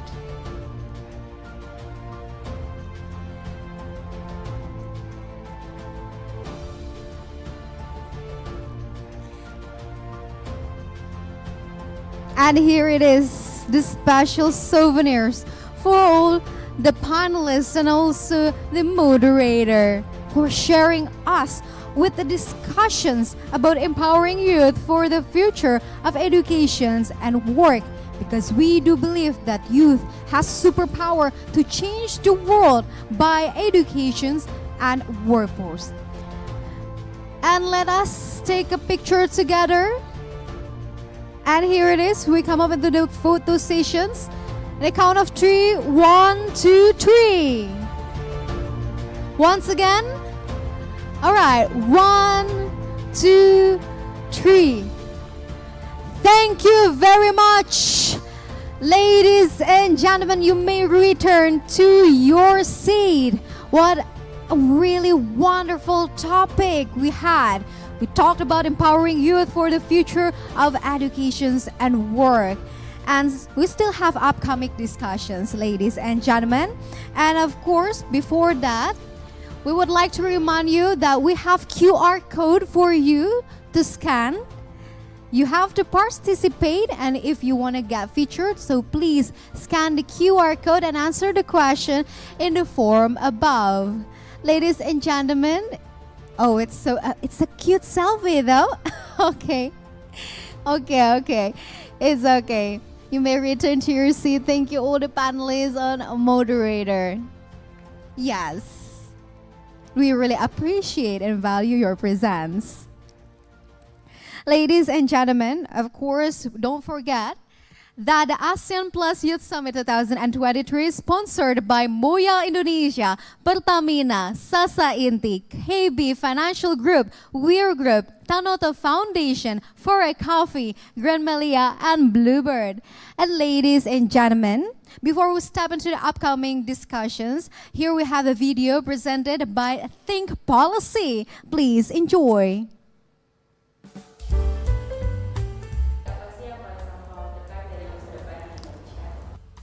Concern aku kayaknya banyak banget ya. Aku takut banget sama namanya masa depan pekerjaan. Apalagi sekarang AI udah ada di mana-mana, udah menggantikan sumber daya manusia juga. Dan tanpa AI aja udah susah banget buat cari pekerjaan. Harusnya itu jadi alat bantu, tapi aku takut kita malah jadi nggak mandiri. Saya khawatir belum ada perlindungan untuk anak dan remaja di internet. Aku takut nanti anak cucu kita, termasuk juga mungkin kita di masa depan nggak bisa menikmati udara yang bersih dan kehidupan yang sehat. Mungkin nanti pas aku udah tua, entah deh bumi masih layak di dunia apa enggak kali ya. Anxiety-nya semakin tinggi. Khawatir sama biaya pendidikan yang semakin meninggi. Di segala segmentasi, jadinya semua orang masyarakat kecil, masyarakat yang termarginalisasi juga bisa ngerasain pendidikan berkualitas yang sama rata gitu, nggak perlu dibeda-bedain. Aku khawatir tentang income yang gapnya makin gede. Ada kekhawatiran nanti ada kesenjangan. Ngobrolin tentang betapa mahalnya housing di Indonesia dan apakah kita bisa afford hal tersebut di masa depan. Aku Febri, aku ASN di Kementerian di Indonesia. Oh, aku Christine Claudia. Aku merupakan Urban Justice Project Officer di salah satu NGO di Indonesia. Nama aku Bianca Bunga Saputra, aku seorang mahasiswa dari Universitas 11 Maret. Nama saya Ibu Siti Nurita sebagai ibu rumah tangga. Saya ingin anak cucu saya bisa tumbuh di kondisi yang lebih baik dan mendapatkan pendidikan yang berkualitas. Aku juga berharap mungkin gerakan-gerakan aktivisme akar rumput makin masif dan makin bisa dirasakan impact-nya buat masyarakat. Punya kehidupan yang lebih berkeadilan, sustainable, dan juga inklusif. Menurutku ini merupakan hak asasi seluruh manusia, jadi nggak cuman di kalangan tertentu aja. Tantangan kebijakan publik yang kita hadapi hari ini jauh berbeda dari tantangan generasi sebelumnya. Seringkali saat kebijakan dikeluarkan, tantangannya sudah berkembang jadi hal baru. Kita perlu beradaptasi dan menciptakan ekosistem yang lebih sigap dan adaptif untuk pembuatan kebijakan di Indonesia. Hai, saya Afu Utami, CEO dan co-founder dari Think Policy, peneliti ekonomi lingkungan dengan pengalaman 10 tahun di sektor kebijakan iklim. Saya Winnie Rizkyning Ayu, prinsipal dari Think Policy Advisory, seorang profesional di dunia energi selama 15 tahun. Saya Prasetya Dwi Cahya, COO dan co-founder Think Policy, praktisi pemerintahan digital. Saya Florida Andriana, Chief Growth Officer dan co-founder Think Policy, praktisi Government Relations dan Public Affairs. Climate change is the most defining issue of our generation. Kesiapan kita dalam menghadapinya akan menentukan nasib kita hari ini maupun masa depan seperti apa yang kita tinggali. Banyak yang masih percaya bahwa dampak krisis iklim itu jauh di depan mata. Kenyataannya, data menunjukkan bahwa frekuensi dan intensitas bencana iklim sudah jauh lebih tinggi. Akar masalahnya terletak pada model ekonomi yang masih linear dan mengutamakan pertumbuhan, padahal dampak krisis iklim justru menciptakan berbagai ketimpangan ekonomi. Kebijakan publik memainkan peran yang sangat penting dalam mendorong inovasi, kolaborasi, serta berbagai transformasi yang dibutuhkan untuk mencapai ke arah sana. Pemerintah dapat memperkenalkan berbagai instrumen seperti fiskal atau regulasi, serta perubahan perilaku masyarakat di level masif yang memang dibutuhkan untuk kita bisa menghadapi krisis iklim bersama-sama. Tantangan kedua, inklusi sosial. Pada hakikatnya, pembangunan dan kemajuan adalah untuk mensejahterakan semua orang. Tapi nyatanya, ada winner and loser dari sistem ekonomi kita. Pembangunan dan kemajuan hanya dinikmati oleh segelintir orang dari kelas sosial ekonomi tertentu. 1% orang menguasai 50% aset nasional. Kebijakan publik berperan penting dalam menjamin inklusivitas, bahwa semua orang memiliki hak dan akses yang sama, sehingga dapat berpartisipasi secara penuh dalam kehidupan sosial, ekonomi, dan politik. Tantangan yang terakhir adalah digitalisasi. Seperti yang kita tahu saat ini, hampir mustahil ya rasanya kalau kita tidak menggunakan teknologi digital. Oleh karena itu, kita harus memastikan bagaimana teknologi digital ini bisa benar-benar bermanfaat untuk semua lapisan masyarakat. A meaningful digital transitions. Maka dari itu, peran dari kebijakan itu sangatlah penting, karena mereka lah yang bisa memastikan bahwa semua orang memiliki akses internet yang berkualitas, keterampilan yang cakap, dan menjadi pelindung bagi masyarakat dari dampak buruk artificial intelligence. Di Think Policy, kami memimpikan masa depan yang berketahanan secara iklim, berdaya secara digital, serta inklusif secara sosial. Sebagai organisasi independen yang didirikan oleh profesional kebijakan publik, kami percaya bahwa langkah awal yang tepat untuk mengatasinya adalah dengan intervensi yang menyeluruh untuk mendorong ekosistem pembuatan kebijakan publik yang efektif melalui talenta yang lebih berdaya, proses yang lebih partisipatif, serta solusi yang berbasis bukti dan empati. Melalui akademi, kami mencetak pemimpin dan sumber daya manusia yang berpikir kritis dan berempati. Melalui forum, kami menjembatani berbagai perspektif dengan membangun kepercayaan lintas sektor dan generasi. Melalui komunitas, kami mendukung profesional muda untuk berjejaring dan membuka ruang kolaborasi untuk menciptakan dampak yang berkelanjutan. Melalui Insight, kami memperluas akses dan pemahaman masyarakat tentang kebijakan publik. Dan melalui Advisory, kami menghimpun para ahli dan praktisi untuk menjadi mitra penyusunan rekomendasi kebijakan yang berbasis bukti dan empati. Melalui kelima produk ini, kami bekerja sama dengan pemerintah, sektor privat, organisasi sipil, dan tentunya masyarakat luas. Mari taklukkan kekhawatiran kita bersama dan ciptakan masa depan Indonesia yang berketahanan iklim, berdaya secara digital, dan inklusif secara sosial bersama Think Policy. Can we give round of applause? Distinguished guests and participants, soon we will have a panel dissemination, whereas the attendee can give comments or maybe feedback about the joint statement. And also we would like to convey you that the closing ceremony, there will be mystery concert ticket for the attendees that stay until the closing ceremony. Ladies and gentlemen, in this session, we will have a discussions for a current issue that we need to pay attention to. This discussion is co-organized by Think Policy with the topic of feeding the youth, food as a future of ASEAN.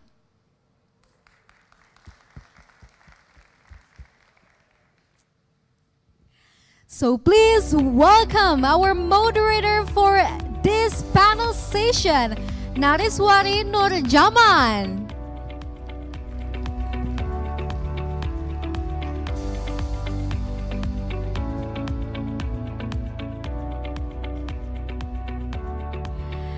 Hello, Miss Nariswari, how are you?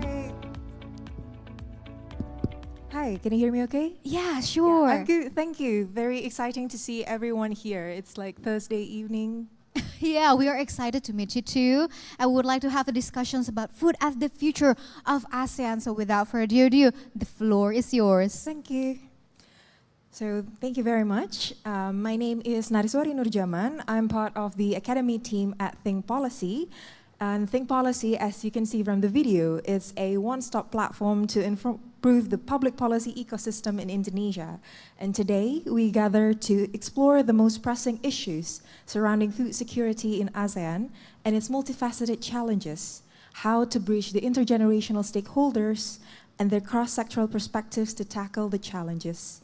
To gain more insights about these, I would like to invite our distinguished panelists. Dr. Gulna Gultom, Board Member of Center for Indonesian Policy Studies, or CHIPS.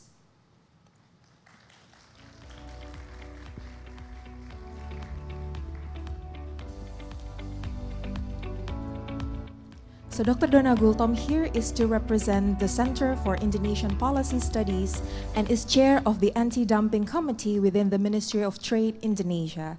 Between 2014 to 2020, Dr. Gultom was the director of ASEAN Cooperation, Ministry of Trade, and served as senior economic official lead of Indonesia in negotiations on ASEAN economic cooperation. She was also part of Indonesia's Trade Negotiating Committee regarding the Regional Comprehensive Economic Partnership, or RCEP. Dr. Gultom worked in the Ministry of Agriculture for 7 years, where she promoted Indonesia's agriculture products and advocated for issues concerning Indonesian agriculture in the World Trade Organization, or WTO. She holds a PhD in agriculture from the University of Göttingen. And next we have Tubagus Shailendra, CEO of Chicken Indonesia.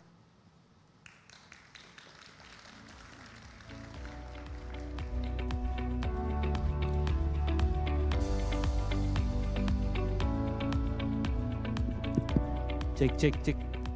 So here, Tubagus Shailendra is the CEO, or Chicken Executive Officer of Chicken Indonesia. Chicken aims to democratize the poultry industry by leveraging Internet of Things and data management to boost farmers' income through feed cost and saving climate control, offering financing for farm inputs, and connecting business-to-business customers with high-quality chicken via data-driven transparency to address supply, availability, and quality challenges. Tubagus is a commissioner of Buang di Sini, a social enterprise that focuses on waste management as well as supporting the sustainable smart city in municipal waste. He graduated from University of Brawijaya, majoring with Bachelor in International Relations. Next, we have Dr. Risti Permani connecting with us on Zoom through Australia. Dr. Risti, can you hear me?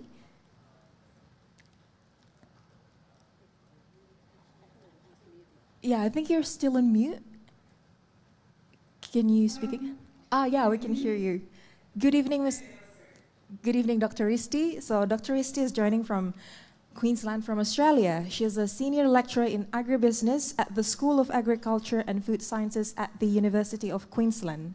Dr. Risti has undertaken extensive research in Australia and Asia, including on Indonesian and Australian agriculture, covering topics such as the livestock policy, Australia-Indonesia beef supply chains, and agri-food e-commerce, and has been a principal investigator in a number of international development projects addressing issues in agriculture. From 2016 to 2018, Dr. Risti was an assistant director at the ASEAN Secretariat, leading her team to deliver research programs to support the deepening of economic integration in ASEAN. In this role, she was also servicing the Regional Comprehensive Economic Partnership trade negotiations between 10 ASEAN member states and their foreign trade agreement partners, including Australia. Dr. Risti has a PhD and Master in Economics from the University of Adelaide and a Bachelor of Science in Statistics, minor in Agricultural Economics from Bogor Institute of Agriculture. So give them a round of applause. So before we move forward with the discussion, this is a warm-up session.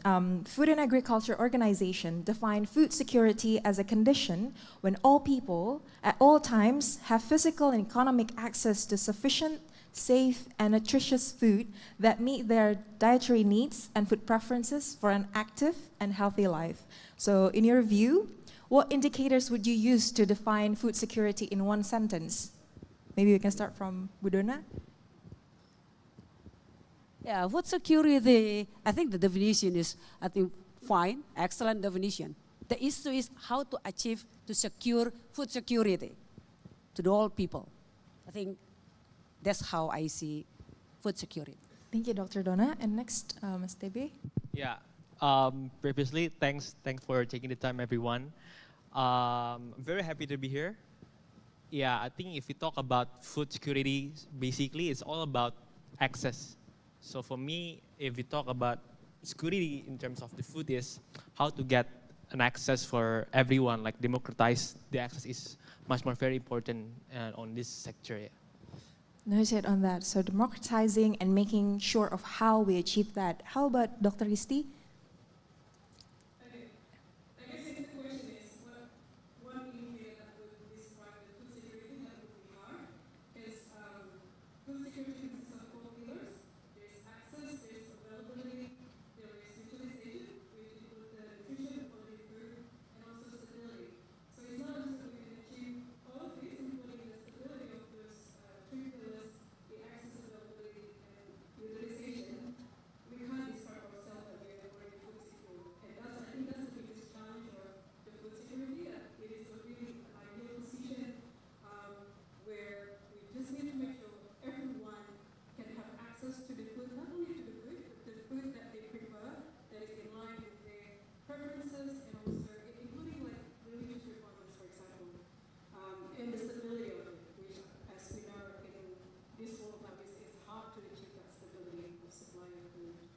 Thank you, Dr. Isti. That is indeed very challenging. And that brings us to the next question for Dr. Donna. But before that, I would like to ask our attendees here, raise your hand if you are able to eat today. Like, have you eaten today? Raise your hand if you have eaten.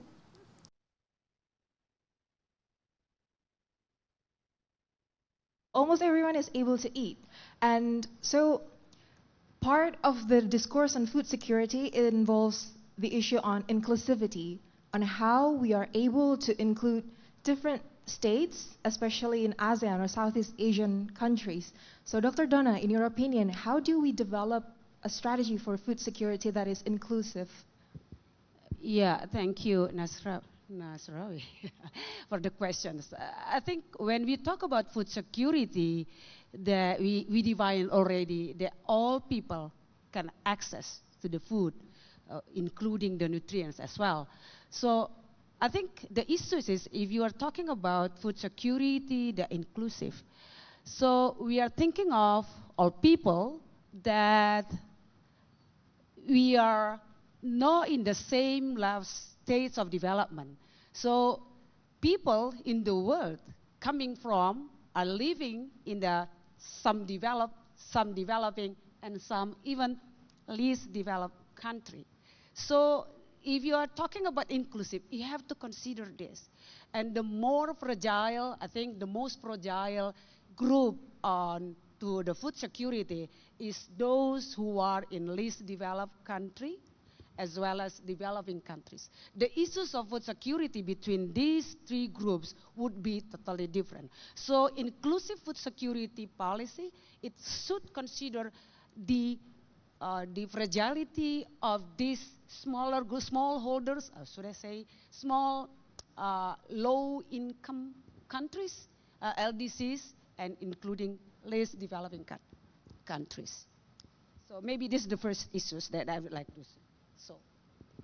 So yeah, noted on that, especially in Southeast Asian countries, like we have different level of economic development, so it's very important to consider the least developing countries as well as the developed countries. So the next question would be more about stakeholders. So we realize that the issue of food security is not just the issue of the government, like there are other stakeholders involved from private sector to civil society. So in your opinion, what stakeholders need to be involved more in the discourse of food security and why? Yeah, before I move to that, I answer the question. So when I say inclusive food security, like how ASEAN deal with this issue, we from the beginning realized that ASEAN consisting of developing and less developed countries. So when we develop any program, especially for this food security, this issue be embedded in any policies, trade policies that ASEAN implemented. So ASEAN is develop already the program, how then the food security. The ASEAN work already, I think, since the beginning of 2000. So they already have this program.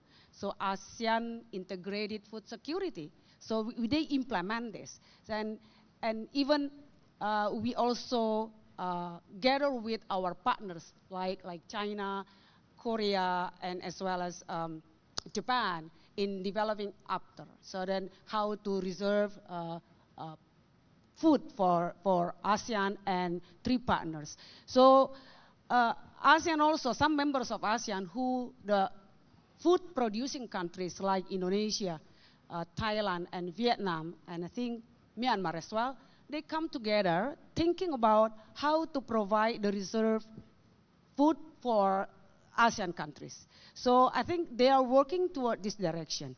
So now the question, if you ask me with stakeholders, if you're talking about food security, you're talking about farmers as well. So the producers, so the governments, of course, who actually guiding in developing the policy on trade. So they have to involve the stakeholders, the producer, in this case, farmers, and also I think some of them are, I think I wrote here. So all these farmers, producers, regulators, like farmer governments, so they are all important stakeholders in the development of a strategic plan. And I think this is how ASEAN work. We realize that we have to engage all these stakeholders in developing ASEAN trade policy on food security. So it is very important that even we also consider consumers, food processors, distributors, and retailers. So this become the issues, the stakeholders that need to be considered by ASEAN. I think we realize this from the beginning on. So I think those stakeholders are very important to engage in developing any trade policy on food security to develop, like here in ASEAN, rival inclusive food security trade policy. Thank you, Dr. Dona. That is a very comprehensive point of view on how we need to consider not only the supply, demand, and all the actors involved in it, whether it's states or non-state actor. So from that global perspective, we will now move forward to a more national perspective from Dr. Risti. So Dr. Risti, good evening in Australia. So could you share your reflection on the key challenges affecting Indonesia's capacity to build a secure food system that will continue to thrive in the face of future crises? Yeah. More like that. Thanks for the question. I probably need 2 hours just to talk about challenges. So at the Center for Indonesia Policy Studies, CHIPS, we just published a book called Modernizing Indonesia's Agriculture. We're pretty much looking at all these different challenges.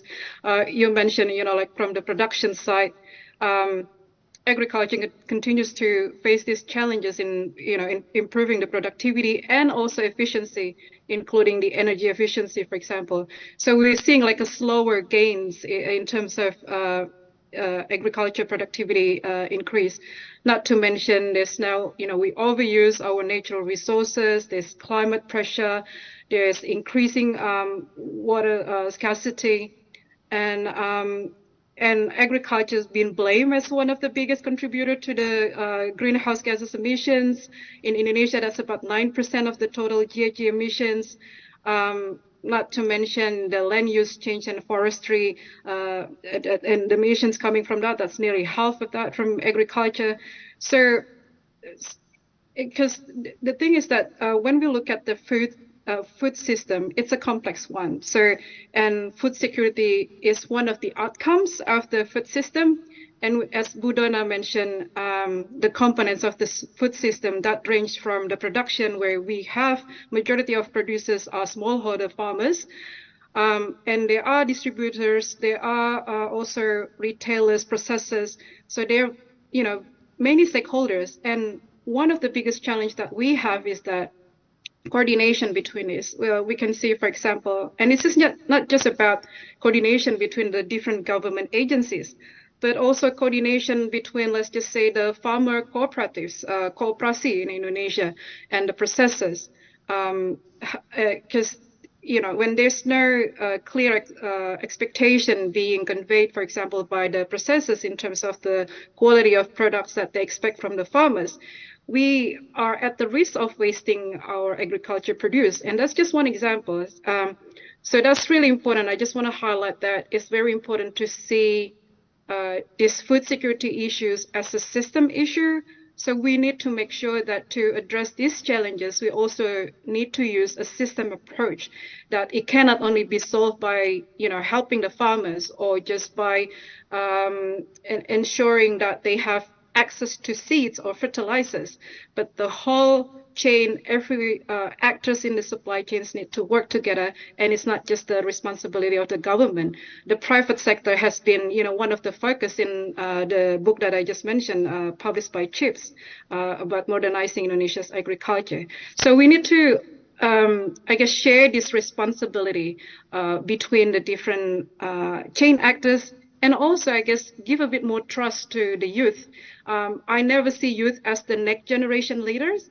I always see youth as they can be a leader now. We don't have to wait until, like the next 2 or 3 decades. They can be there. They have many of the youth that have the capacity to lead this change, and we should not wait for the next 2 or 3 decades. It might be too late for us to address all these issues in the food systems.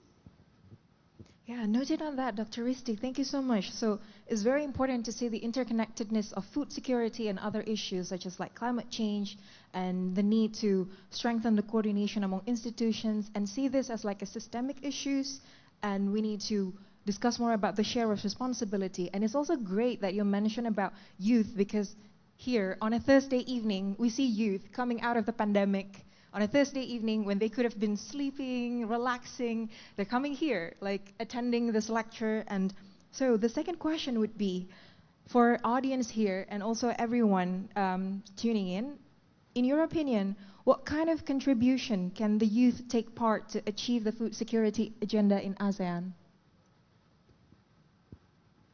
Sorry, that's the question for me too. Okay. Yeah, how can youth take part in improving the food security in ASEAN? Okay. Well, first of all, I guess I just attended a conference in Canberra and I just came back last night.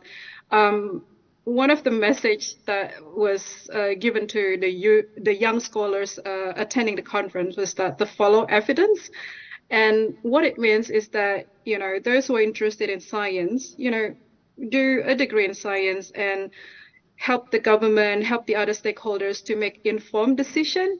I think that's really important. Sometimes, we make decisions because of the emotions, opinions, ideology, but we need to, provide evidence, how to reduce the carbon emissions, for example. You need to understand the science behind it.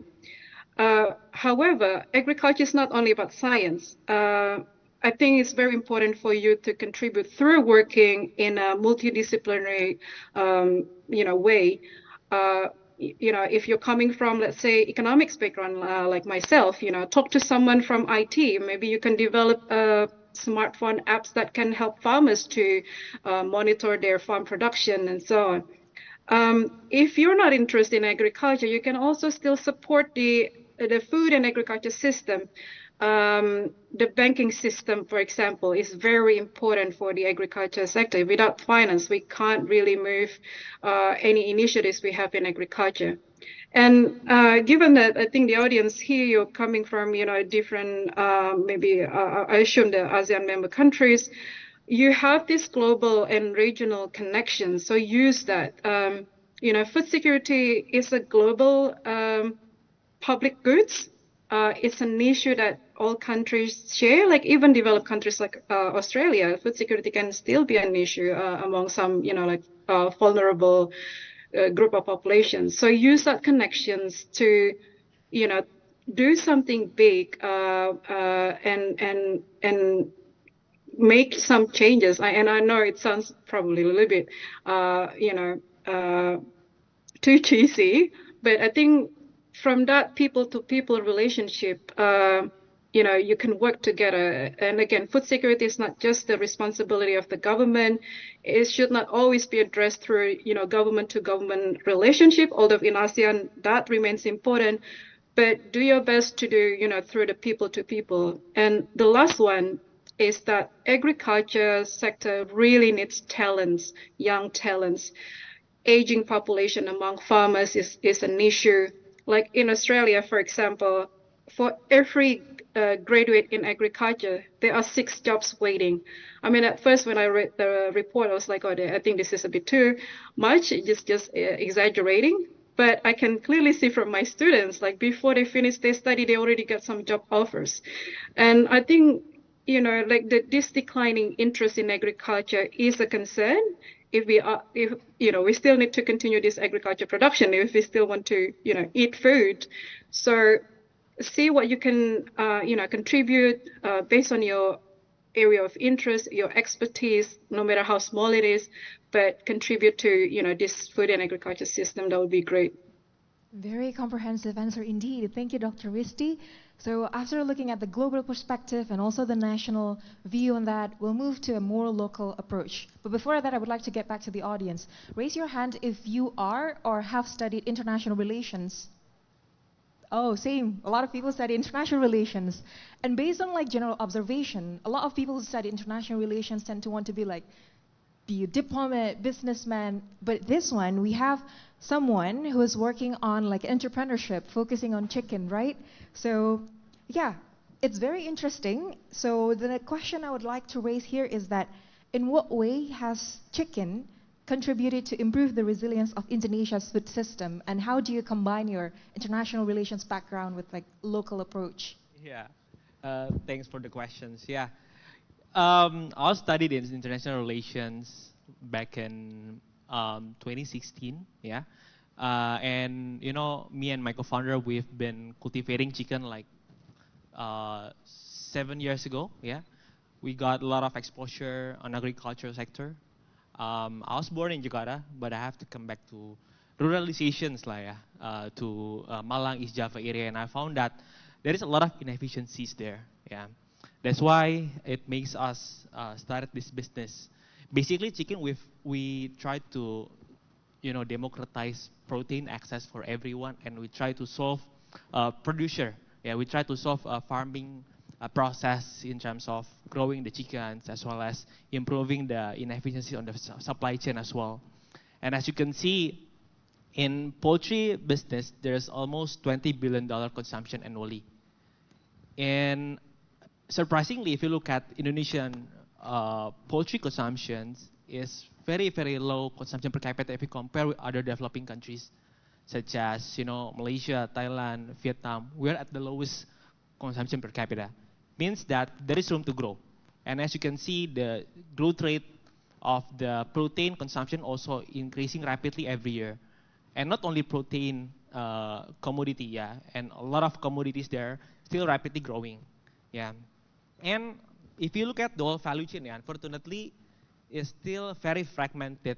And then the price also is fluctuative, and sometimes in day-to-day basis also is changing every day, yeah.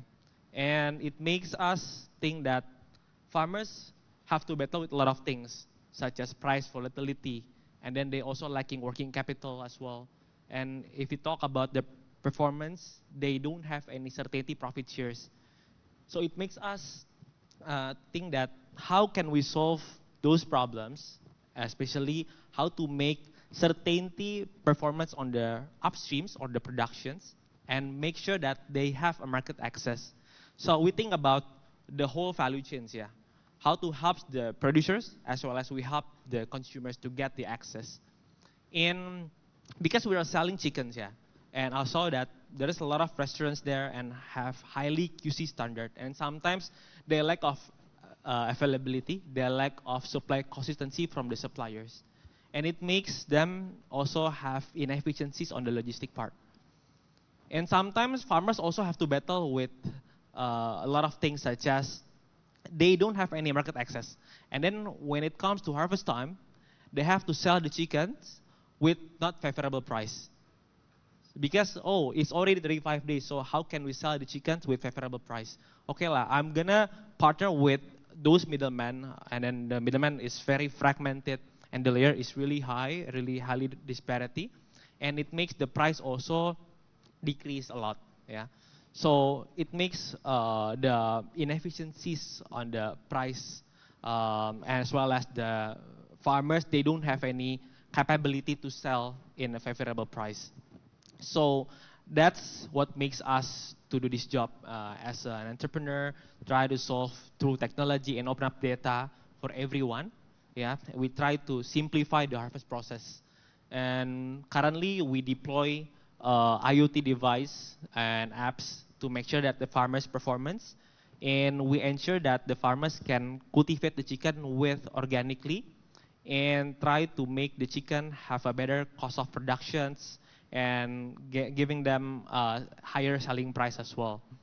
And so far we have like 30 million chickens harvested every month in our ecosystem. And we growing rapidly last year, like 19 times growth in a year.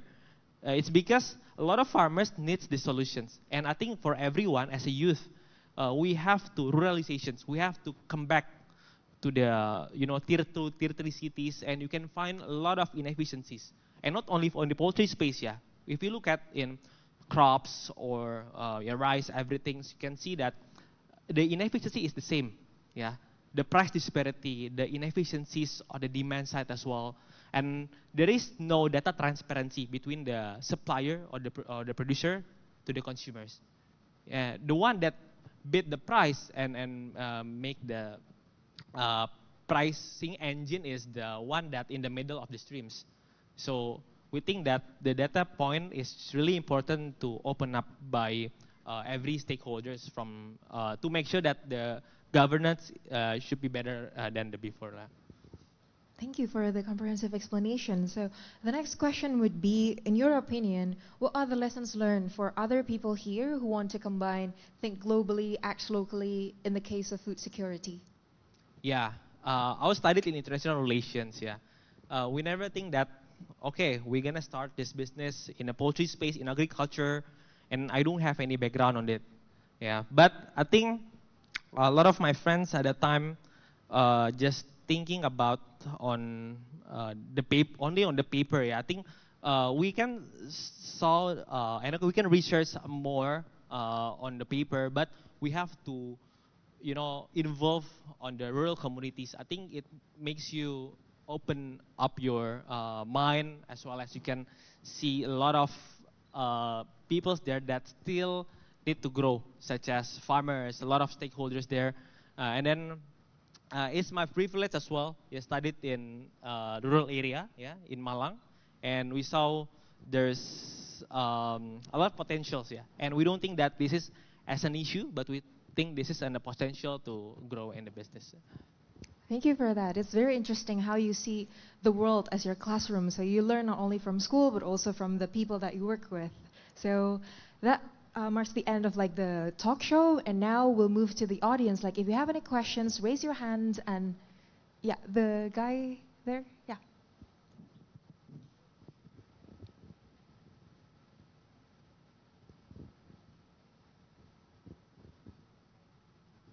You can introduce yourself and ask the questions. So good afternoon all. My name is Ahmad Ardiansyah, or you can call me Ian. So I'm representing my company.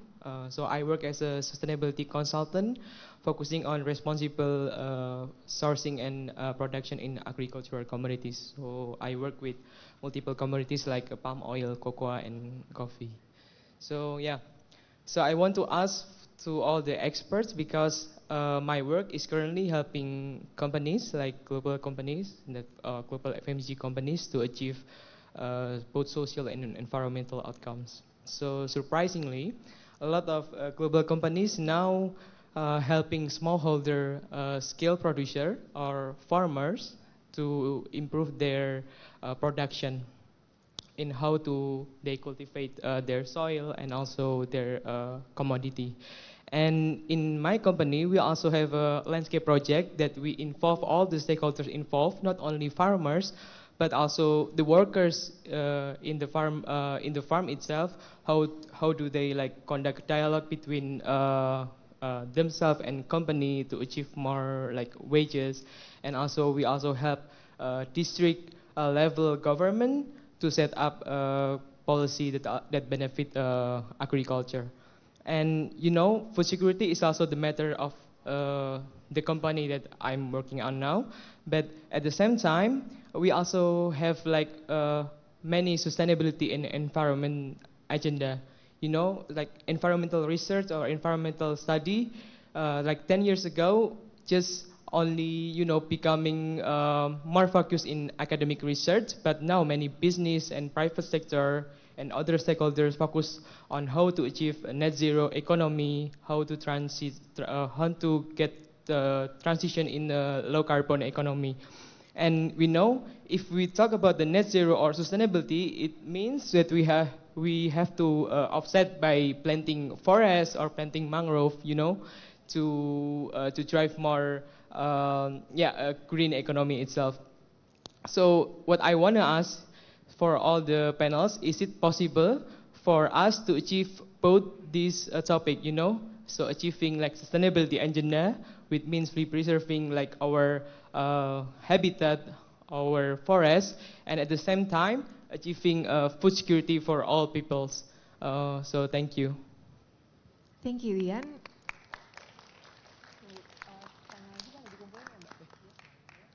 Any other questions that we can pull? The lady on the back, yeah, the gray sweater, the gray blazer, yes.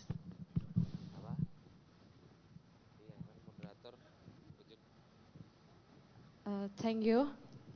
Hello everyone, my name is Rizka. I'm here from Studentpedia ID as a community partner of ASEAN Youth Summit 2023. We are now currently based in Jakarta and we aim focusedly on education for youth. So, like the panelists said, that food security is how do we secure the food security and about the access. And I want to ask about the food diversification, or we can simply say it an attempt to invite the public to provide variation on the staple food or basic food consumption, so as not to focus on only one type. And my question is, how do you think about using food diversification in ASEAN region for again global food crisis in future that could come anytime? Because we know that there are such pro and contra, and I want to know how your perspective. Thank you. Thank you, Rizka. Any other questions? Yes, the guy on the front.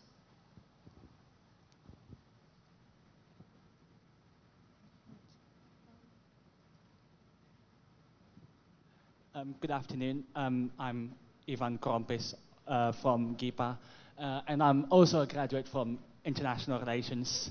I would like to ask about food security and food nationalism, because this is something that is being talked a lot about in international relations. Indonesia is has one of the most diverse food commodities on earth. But we know that we have to ensure food security for our own people first, and then our region, and then we should also cater global food security. I don't know if what I said could be right or wrong, but yes, there are priorities in ensuring food security. The last few years in the news have been all about food shortages, food insecurity, all around the world, including in potentially Indonesia as well, but also about food nationalism, where countries restrict or even ban exports of food or commodities in order to secure supplies for their own people. And I'd like to have some thoughts from the panelists about the pros and cons of food protectionism as a measure to ensure food security in Indonesia as well as in ASEAN. But you can start with ensuring food security in Indonesia first, because Indonesia being a commodity diverse country, but it is also a developing country which has to tackle challenges related to food supplies for its own people. Thank you very much. Thank you. Yeah, we'll proceed to the answering session for now. So we have 3 questions so far about whether sustainability and food security are mutually exclusive, whether about food diversification in ASEAN, what you think about it, and pros and cons of food protectionism. So perhaps we can start from Bu Dona. Yeah, maybe I respond first to the last question from Ivan. So thank you for the questions. I think you realize what's going on in Indonesia and how the nature of Indonesia itself. So I think with the population of 270 million, yeah, I think, and scattered in so many islands, and I think land ownership is also the issues. So then, but yeah, the government has to secure that we are able to provide food for the society, right? So then national pro-cons about protectionism on food, while Indonesia is kind of recognized as, considered as country who really put emphasis on protecting the society to provide the food. So I think the issue is I think quite very clear from the perspective of Indonesia. So I'm actually I try to respond to bring you to the fact that Indonesia is struggling on this food security, and we understand that previously we aim at sufficiently sovereignty to provide foods for the society. That's our first, I think, goal. So we thought, but then we realized. So we tried our best, but then we realized somehow we have to engage with others as well. So that is how Indonesia developed the relationship in ASEAN, how we gather our food security in ASEAN. Indonesia realized that Indonesia has to provide food for the society, while at the same time, ASEAN as well. We think of ASEAN, we think of how many countries that actually food producing countries in ASEAN. So then we try to work together. I think protectionism in Indonesia is not actually as you see it as easy as simple as that. Why protectionism? Actually, because we do like to encourage the production continue growing in Indonesia, while at the same time you realize we need somehow in the specific season that we need also supply from our partners. So this is how we work with ASEAN. So we recognize Indonesia, Vietnam, Thailand, and now Myanmar. We try to work together to secure not only ASEAN food security, but also our respective countries. So I don't see this food protectionism as per se to protect actually, but food is really somehow sensitive. The impact of not providing enough food for the society, it create really national chaos. I think, yeah, the political issues, and I think so many complexities of problems. So then that's why how Indonesia quite a bit different from other ASEAN member states in handling their issues of food security. We are the biggest country in ASEAN. The population is the biggest population. So how to tackle this, I think, quite unique. And I think ASEAN member states are aware of this, and we can work together to provide the food security for all of us. And to the question of food diversification, I think that's how we actually encourage our country to somehow promote the food diversification. So we would like, even Indonesia is recognized already that staple food is rice. So we try to actually reduce the rice consumption and encourage, promote the food, not only from rice. I think we promote this. And also it will somehow reduce your dependency on somehow depending on import in providing the availability of food in your countries. So food diversification is very important, but it's not also easy for Indonesia to promote this. As you know, since the history of Indonesia, rice is already the biggest contribution of the agriculture. So then, but we do realize that we have to I think with the technology nowadays, it's really possible for Indonesia to promote this diversification. And also, I would like to just, on this food security, and with regard to the trade policy, and is also, if you relate this to the protectionism. So I think because the participants here consist of not only from ASEAN countries, I think from developed somehow. You are, I would say, you are still in a millennial and Gen Z society, right? So I think I would like to just highlight it to you, the issues of opening markets in international, that you need to take care of this issue. I mean, developed countries, developing and less developed, they have their own issues and don't see, like for example, country like Indonesia, less developed countries in trying to secure the sensitive issues like food, production, for example, don't see this as protectionism, but try to work together, how to provide and work together in, agreed about trade agreements. We call it as always comprehensive trade agreement. It means that somehow transfer of technology, transfer of knowledge to how Indonesia then with developed countries, for example, how Indonesia can be promoted to be more, secure their food security in Indonesia. I think I face this issue when we are negotiating products that are sensitive to Indonesia, for example.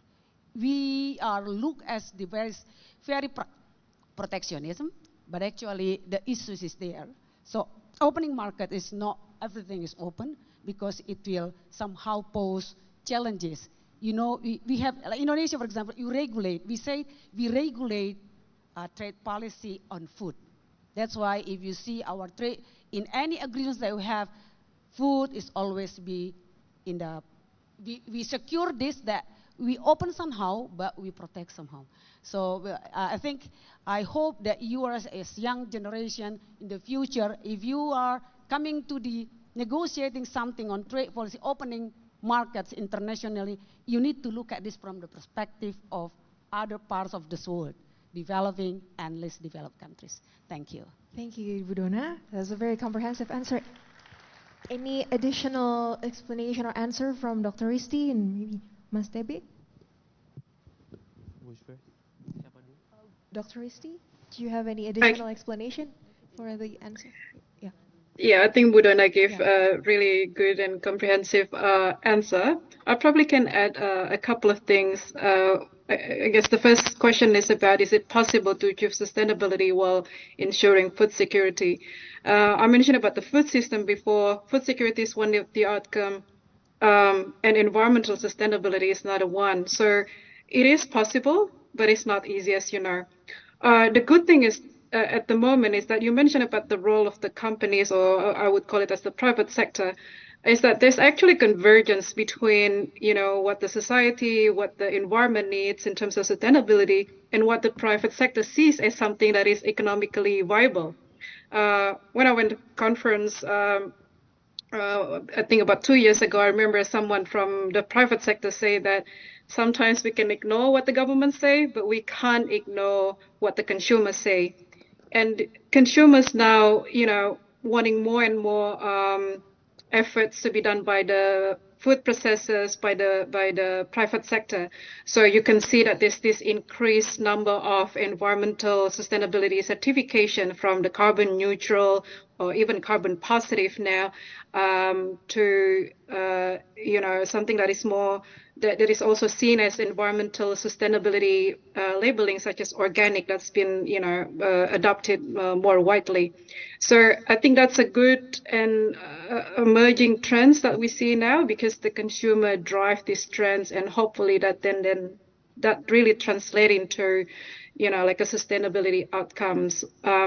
And at the farm level, this morning I went to the farm, and in Australia, all farming companies, they're all, you know, which is, I find it really interesting, moving toward what is called as the regenerative agriculture. So I always define regenerative agriculture as like maybe 1950s sort of farming practices, minimizing fertilizers, minimizing the use of tractors and so on. So this all, sustainability movement happening at different segments of the supply chain, which is quite, I guess, give us some hope. But yeah, we still have a lot of homework.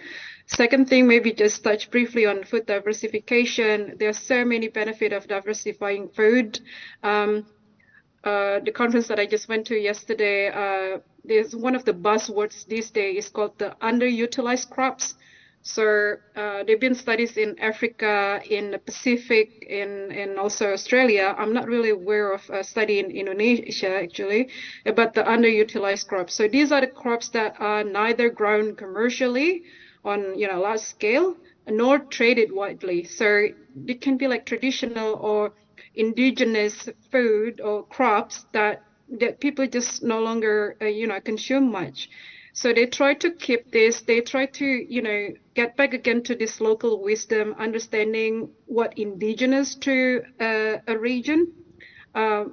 Because the reason is, it's not only about improving, balanced diets, but also it's about climate resilience. The fact that these crops can sustain for, hundreds or thousands of years, that really show that the resilience of these crops. And sometimes, well, not sometimes, in a lot of times, that these crops then been replaced by, like a monoculture system, the staple food that we probably consume that are not indigenous to where we live, where we get the products from, and they are more, prone to all this climate change and other extreme weather events. And the last one, yeah, it's not easy to talk about protectionist trade policy. I completely agree with Budona that maintaining food security is I guess all countries' national priority. So I guess the question is, what can we do better? Budona mentioned about the comprehensive trade agreements, which I completely agree. How regions like ASEAN and their trading partners through, for example, RCEP, can work together, build this regional supply chains, which I think that was the basic of this RCEP. Utilize the economic technical cooperation provisions within it. There's even smallholder medium enterprises provisions, for example. But I guess then the question is, at what cost are we willing to cover this protectionist trade policy? Is there any alternative to the protectionist trade policy? Should it be about direct payments to farmers instead of providing, let's just say, fertilizer subsidies to all farmers? Because some farmers are pretty rich and some farmers are really have difficulty to access the farm inputs such as fertilizers. So I guess and again, it's not easy. We need data, which really come back again to my earlier point. Follow the evidence. The global economic are changing. The geopolitical changing. Even the price of fertilizers are changing. So this is something that, in my opinion, we should continue to monitor. We need to continue to look at the data. What was the best option, maybe 5 years ago might not necessarily be the most efficient and effective policy option today. And again, I think we need science, we need data, we need people to concern about this issue. Thank you. Thank you, Dr. Risti. Any additional? Yeah. I think both of the panelists already delivered a comprehensive answer. I think I just add a few answers. I think I would like to answer the first questions. Yeah, is it possible or doable to achieve sustainable agenda in the food security system? I think it's very doable. Yeah, I do believe that definition of the sustainability is not only about the environment, the climate issues, and as you can see, there's a lot of streams that we can tackle, and especially on the production side, yeah. And like what we do in chicken, basically how to achieve the sustainability is not only improving their environmental system in the farms, but we also give them a certainty inputs like fertilizer, feed, vitamin, as well as the seed as well. Yeah, and then it's part of the sustainability, how to make sure that the farmers can get a guarantee of the input supply. And not only that, we try to give them an access and give them guarantee to sell their chickens. Yeah, and it's also applied to every commodities, not only in the chicken business. Yeah, so I think it's very doable to do sustainability on the food security. And if we talk about global economy, yeah, a lot of investors also look at this sector, yeah, food sectors, agriculture, and this is one of the emerging industry. And you know, like the first wave, emerging tech company, you know, there's a lot of marketplaces, and then the second wave, like a fintech wave, and then the third one is like educational wave, and then currently is food as one of the most important things for everyone, and a lot of investors, a lot of capital also look at the sector. So, and not only that, the green economy also already emerging, right? And a lot of big investments there. And it means that there is room for us to apply food system in terms of the sustainability. Yeah. Thank you so much. And because the time is up, we know that there are so many of you who want to ask questions, so feel free to maybe reach out to our speakers later on after the session. And now we're going to move to the closing session, in which at least the takeaways here, there are so many different dimensions in food security. At the global level, it's not a standalone issue. It is related to the issues of like climate change and other issues. And so it's very important to see and map the stakeholders involved, which is not only the government, but also the non-government. And at the national level, this is also a systemic issue that requires our share of responsibility. And as youth, one thing that we could probably do is to find where we could probably play a part. It could be from following the evidence. It could be studying something that excites us. It could be starting to learn about the business or anything. And at the local level, there is always a chance for us to combine the global perspective and local action in a way that could empower the community. And that reminds me of like a saying from Aristotle, saying that where the needs of the world and your talent cross, there lies your vocation. So no matter whatever background you have here, if you have interest in food security, feel free to like go home and learn more about it and see how you can contribute. And that marks the end of our session. Thank you so much for tuning in, and see you later. Thank you.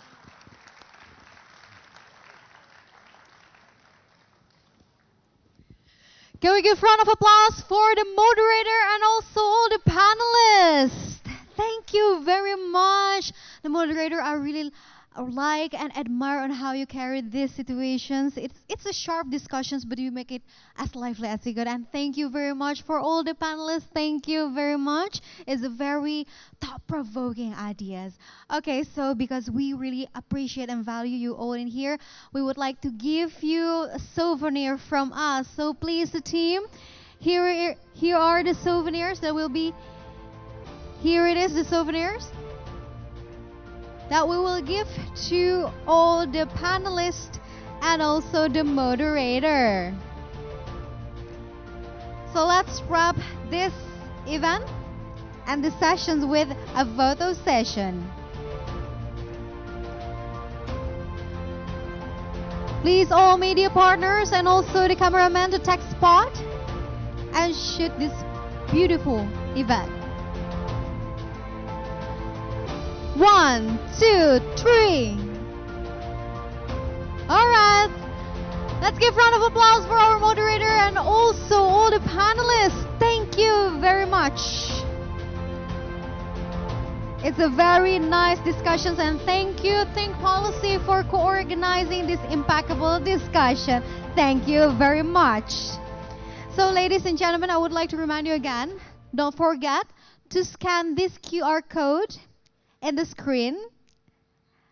Yes, shortly we can have the QR code, and after you scan it, please don't forget to fulfill the question.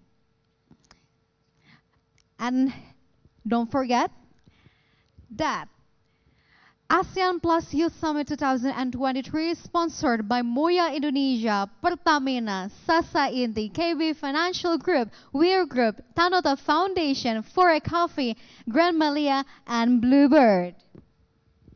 Ladies and gentlemen, for the next session, we will receive special remarks from the Mayor of Asia, Japan, Mr. Hirosuke Takashima. and talking about leadership in action, science, dialogue, and informed decisions. So please welcome Mr. Ryosuke.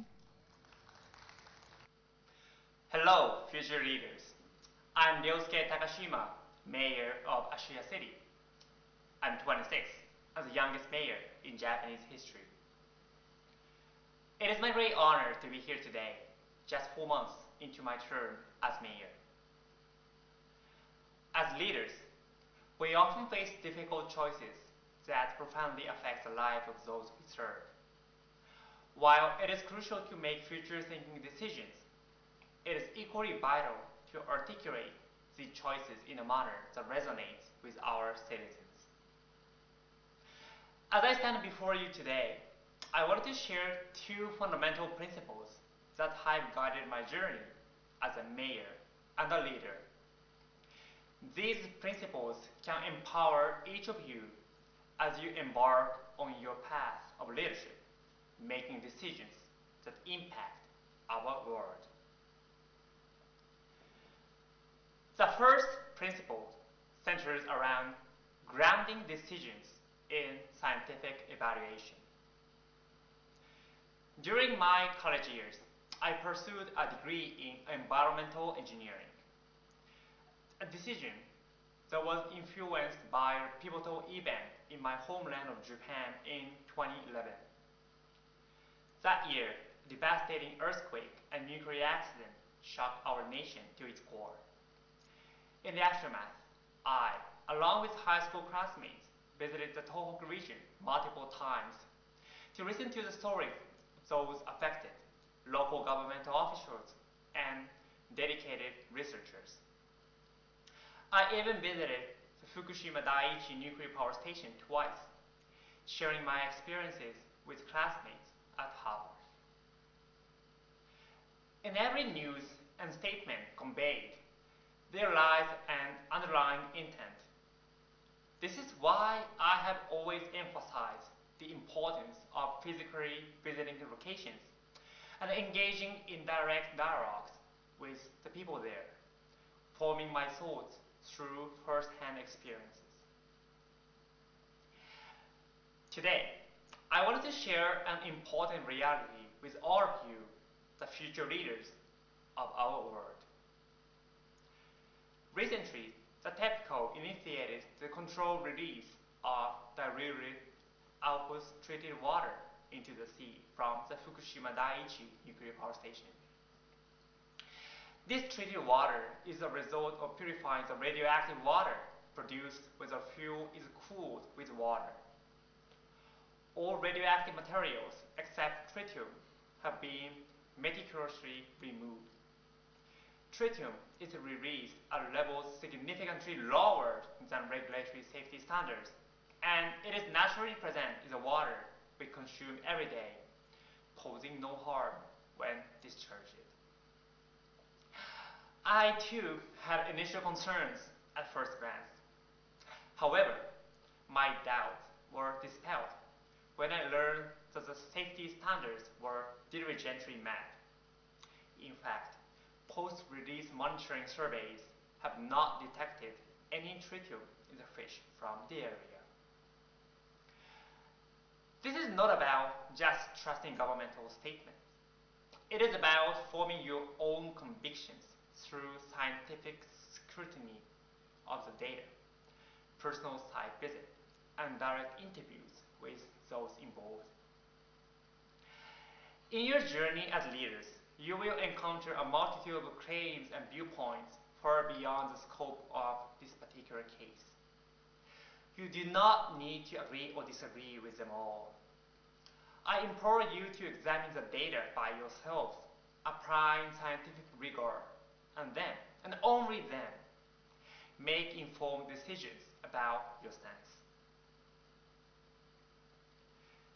The second principle revolves around sustaining open dialogue. It was March 2020 when Harvard College made a swift and impactful decision to close its dormitories in response to the emergence of COVID-19. At the time, Boston had only seen a handful of infection cases. Nevertheless, the university acted swiftly, guided by the insights of eminent researchers in public health and biology. In hindsight, the wisdom of this decision is evident. However, for college seniors about to graduate in a few months, it meant that the remainder of their college experience would shift to remote learning, and their cherished commencement would be cancelled. Nights were spent frantically booked plane tickets amidst a flurry of emotions, and naturally, there was an outpouring of discontent among the students. Yet, it was a professor serving as a dormitory leader who took these complaints, anxieties, and concerns to heart and embarked on a journey of continuous dialogue. She ventured into the dining hall where students congregated, attentively listened to their grievances, and provided unwavering encouragement. The decision to protect us from the spread of infection remained unchanged, but through this persistent dialogue, students eventually found understanding. Merely urging people to do what's right because it's right may not always elicit their compliance. That's why I firmly believe that we can sway more hearts and minds by fostering ongoing dialogue and endeavoring to communicate with utmost clarity.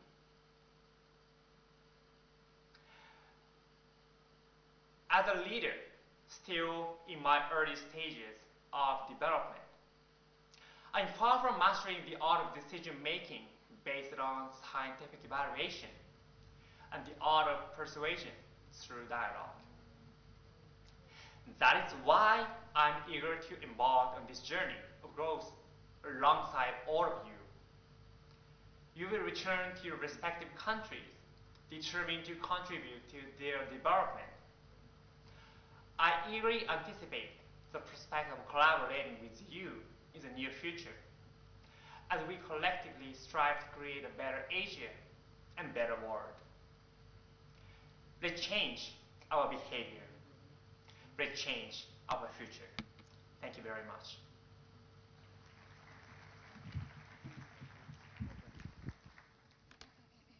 Aku belum siap apa-apa. Ini kurang bahan. Maaf. Udah mulai? Udah yuk. Astagfirullahaladzim. Iya, dia belum ready merangkum ya. Bismillah, yuk. Can we give a round of applause once again for Mr. Ryosuke? Thank you so much, Mr. Ryosuke, for sending us this video so we can know the importance of the leadership itself. Leadership in action. It's about the science, dialogue, informed decisions. And it's very important because as a developing youth leadership would start off by meaning self-leadership. Being able to lead, the self-developed, as we know, as an independent thinking, confidence, autonomy, and decision-making, and also many more. So youth leadership is important for them to develop the capability of developing to one another. So this is very crucial, ladies and gentlemen, before the next step, where the youth decides on the identity that they want. So, ladies and gentlemen, now we move to the delegates disseminations part of our program.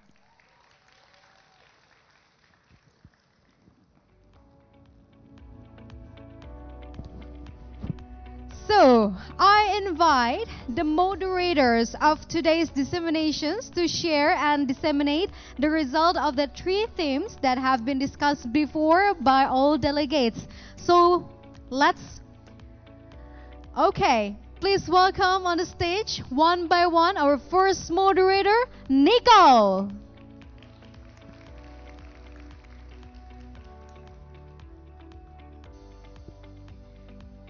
Up next, our second moderator. Please welcome Matthew.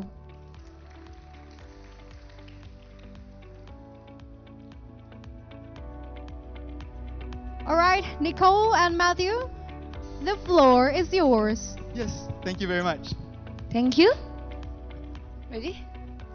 Okay. Assalamualaikum warahmatullahi wabarakatuh. Shalom. Om Swastiastu. Namo Buddhaya. And salam kebajikan Bagi bagi kita kita semua. Good day everyone. I'm Matthew, and I'm the track officer from Digital Literacy and Inclusion track. And I'm Nicole. I'm the chair of the Food Security track. Thanks for the applause. So today, we'll be your moderator for this panel discussion on ASEAN Plus Youth Summit, Substance Dissemination. Amazing. And everyone, we're not going to be alone, right? True. Yes, we're going to have an amazing lineups of our delegates. So first, I want to see, how excited are you to see the delegates of the ASEAN Plus Youth Summit? Give a warm applause, everyone. Okay, so without further ado, I will call the amazing delegates from ASEAN Plus Youth Summit. To the delegates, if I call upon your name, please move forward and be seated. So from the track of Digital Literacy and Inclusion, from Indonesia, Raihan Zahira Ridwan.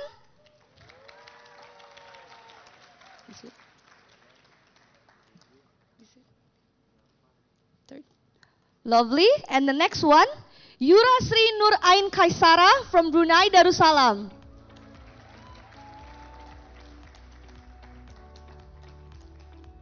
Moving on, from the track of Future of Education and Work, Michelle McAnally from Canada.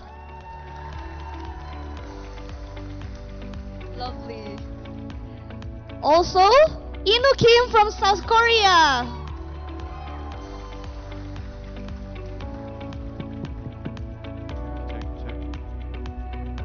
And last but not least, we have our last track, which is Food Security. Welcoming Stephanie Gabriel from Indonesia. Hello. Also, we are going to welcome Awangku Muiswuddin bin Pangeran Haji Sriwijaya from Brunei Darussalam. I think we got everyone. Yes, everyone is up. Yeah, lovely. Let's start. Let's go.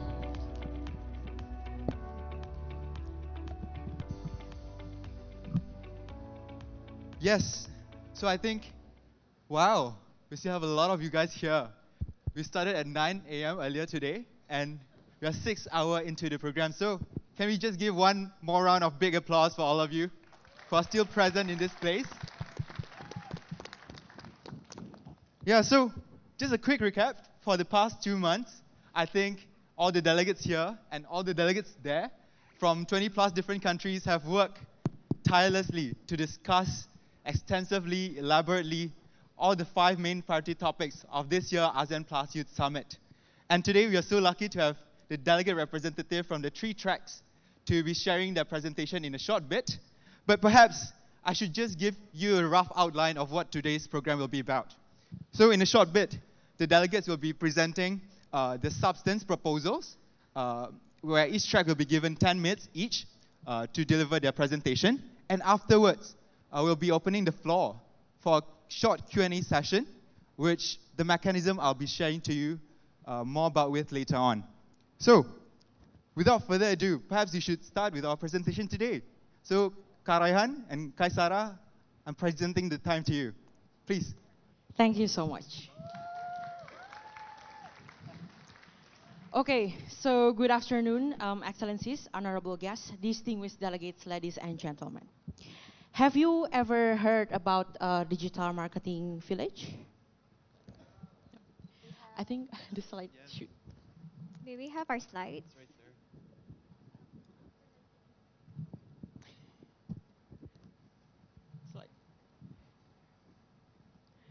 Just can we get the slides up to the screen first? For the technical team. Yes, that's great. Thank you so Perfect. much. So Digital Marketing Village is a community of people who live in a second or tier city, and they use digital marketing technology to promote local businesses. This digital marketing village usually formed through the government initiative or either through the private sector. And so far, Indonesia itself has more than 6 of digital marketing villages. Some of the examples are Cilacap, Purbalingga, and also Malang, where they successfully employed more than 100 of local youth as a digital marketer and also web developer, as well as sold more than 2,000 type of product per month. Now the crux of the matter is, can the ASEAN delegate and also ASEAN member states also have this kind of initiative, which also can benefit its society? Next slide, please. So that is why I'm Rahan Zahira Mauludi Ridwan as the head delegate of Indonesia, along with my colleague. I'm Yura Srinayan Kaisara from Brunei Darussalam. We would like to present you regarding digital literacy inclusion dissemination. So now you might be wondering what are the things that we have discussed for the past 2 months. So we specifically discussed regarding maximizing digital economy through digital literacy and inclusion and also access to financing for startups. So ASEAN right now has more than 230 million of youth, which makes up 33% of the total whole population. And the next data is by 2030, it is estimated that ASEAN will have 71 million of upper middle income households and also 41 million of the upper income household. And in terms of the digital economy potential, it is estimated that the gross merchandise value is set to surpass 200 billion by 2027 with the compound annual growth rate of 17%. However, the status quo say a different thing because 72% of the ASEAN youth didn't have any advanced digital skills. Meanwhile, in terms of like the access to financing, 20% of youth in the region also couldn't get financing from financial institutions. So that is why the delegate from the digital literacy inclusion team came up with 5 main points of the joint statement, ranging from infrastructure up until the ecosystem. And the rest 3 parts will be delivered by my colleague, Sarah. Thank you, Rehan. Moving on to the theme of infrastructure, out of 440 million people in Southeast Asia, only approximately 75% are connected online. However, a staggering 31.8% lack access to essential tech devices. This means a significant portion of the population is not able to fully participate in the digital economy. This gap has profound implications that affect not only education, healthcare, socials, and employment, but even access to government services. So this is not only about technology, but it's also creating equal opportunities. So the delegates of the DLI track have recommended some policies, which includes fostering robust delivery of ICT and digital infrastructure in underserved and remote areas, enacting accountable procurement processes and PPPs, applying a risk-based, user-driven, and community-based approach, initiating a baseline study to map out existing platforms and networks across the region, as well as adopting 3 archetypes of digital transformation phases, such as accelerated, differential, as well as deferred. So moving on to the theme of education, which is a critical aspect as well. There are currently 72% of the population that does not have advanced digital skills. However, 41% have basic to low proficiency. Shockingly, 61% has not received digital literacy education in their schools. However, with emerging technologies such as AI, machine learning, Internet of Things, and cloud computing becoming increasingly prevalent, there is a need for technical skills and knowledge to be more pressing. So the implications of these are very substantial. As according to McKinsey in 2022, the physical and manual skills declined by 30% and numeracy skills declined by 20%. However, tech skills have increased by 50% and complex cognitive skills and high-level social emotional skills have increased 33% and 30% respectively. Yet, only 31% of workers are confident that their skills will be relevant in the next 5 years. So, the delegates have recommended creating an ASEAN regional digital literacy curriculum framework, establishing an ASEAN Plus digital skills empowerment program, defining digital skills and pedagogy, enhancing resource accessibility and localization, recruiting and equipping educators, and applying the SSS framework, and as well as establishing and utilizing digital hubs in local communities. Moving on. We have also discussed the pivotal role of partnerships in our mission to bridge the digital divide. Currently, we've witnessed the successful outcomes in cross-sectoral partnerships, which have resulted in monumental projects that have positively impacted over 300,000 beneficiaries. it is very evident that these cross-sectoral partnerships are still lacking in some countries due to coordination, different priorities, as well as lack of resources, which have hindered progress in several areas. So the implications are very strong, and by bringing together various stakeholders, the partnership could be developed and it can implement effective digital literacy programs that can reach a more larger range. So it does not only have increased reach, but it can also have, these effective implementation can also have cost saving and greater sustainability. So the delegates have proposed the following recommendations, such as encouraging a pentahelix approach for the creation of sandboxes and digital communities, engaging and collaborating with civil society organizations, aiming to enhance knowledge management and capacity building, developing regular forums to exchange best practices, share knowledge, and engage in mutual understanding or learning, as well as delivering financial assistance to parties that has contributed greatly to digital literacy and inclusion. For the next two themes, I will pass back to my colleague. Next, moving on into the financing. So in the region itself, there are 40 million of youth in the ASEAN couldn't get the financing from financial institutions. Moreover, in terms of like the perspective, youth always perceived as someone who are lacking of like collateral, credit history, always receive some discrimination, and also impose high interest rate from the financial institutions. And also in terms of like the factor that hinders youth from get the financing, there are three factors. The first one will be lack of information, second is lack of financial capability, and the last thing will be lack of time. So what the data is trying to say? So the data is trying to say that the information regarding the financing and also business opportunities is still scattered. And also it can also hinder the potential of youth in scaling up their business and also participating in the benefit of digital economy. And last but not least, it's also affect the equity, social mobility, and also inclusion of the youth when it comes to like scaling up the business. So that is why we recommend 5 main points, ranging from the expanding the financing pathway of youth enterprises up until increasing the emphasis on the funding and grants. Because we believe that recently in Indonesia, we have also imposed alternative collaterals that can be implemented in the financial institutions. For example, like youth enterprises can also give some intellectual property rights into the bank to get the financing. Next, moving on into the ecosystem. So right now, ASEAN already have like ASEAN Young Entrepreneurs Council and also other entrepreneurs association. Moreover, in terms of like the total number of the MSMEs in the region, it has like 71 million. However, in terms of like the composition of youth right now in the region, 31.4% of them currently working either in the startup or already becoming the entrepreneur. But the data also saying that 33.1% of them also would like to become entrepreneur in the future. So the implication is instead of like creating new body, why not we're adding some of the responsibilities into the existing communities which are already available in the region. For instance, like creating some business desk, establishing some of the business portal, as well as launching the capacity building program as well as the sandbox itself. And last but not least, there is also a need to create an ecosystem that can champion digital growth, sustainable growth, as well as promoting digital entrepreneurship within the region. And that is why we also come up with 4 main recommendations, ranging from the calling for a strong ecosystem up until enhancing the ASEAN digital startup incubators. Last but not least, this is the next step. So if you have any like organization or community and you would like to partnering with us in disseminating the joint statement as well as implementing the joint statement, that can also be done, ranging from like creating the policy brief and also creating some of the community activation, having some legacy project up until the collaboration.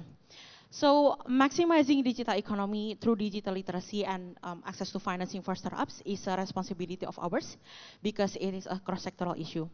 As a proverb say, it takes a village to raise a child. So as maximizing digital economy, where we are also trying to turn the country and also society from caterpillar into a butterfly. Thank you. What an amazing presentation to turn a caterpillar into a butterfly. I wish the best for the digital literacy and inclusion in ASEAN. Give one more warm to them. I'm even speechless because they did so amazing. Okay, so moving on. We are going to have a presentation from the delegate from Future of Education and Work. So Inu and Mitch, time and place are yours. Thank you. Check, check.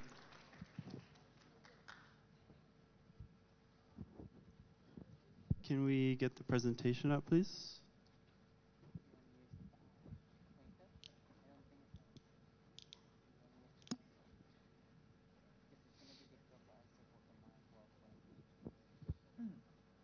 can start maybe while we're waiting. Yeah. Good afternoon, esteemed guests and members of the audience, our fellow youth delegates, and the youth themselves of Indonesia and ASEAN. We are very excited to be here to present the culmination of our joint policy proposals that we have drafted over the past 2 months with you here today. Again, my name is In-Bo Kim, the youth delegate of the Republic of Korea, and we have... Good afternoon, good evening, everyone. I'm Mitch St. Hilaire Makanali. I'm a delegate from Canada, also in Future of Education and Work track. First of all, I think we want to thank you all for sticking around here. I know it's been a long day. Super informative day, though, and I think we're really happy. We were talking about it before. We're really happy that we can do these presentations after we've had all those panel sessions.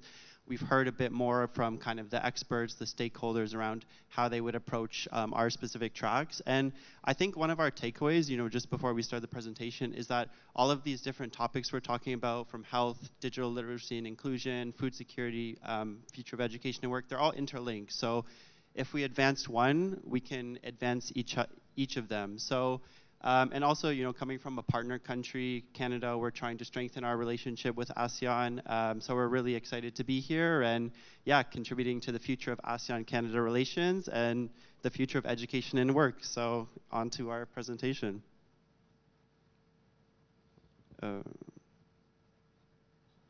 Sorry. So a bit of context. We've heard from some of our other speakers, but I'll just kind of rehash it. Again, a lot of these things are interlinked. So you can see on the screen from left to right, a big problem with the education and work in the ASEAN region based on our research and based on surveys that we found is that there's a skills gap just based on inequality of access to education. So not only is this inequality between countries, we know some countries have higher gross national incomes, but it's also inequality within countries and inequality also within a city like Jakarta, where residents of one district may have access to better quality education, better quality educators than in another district.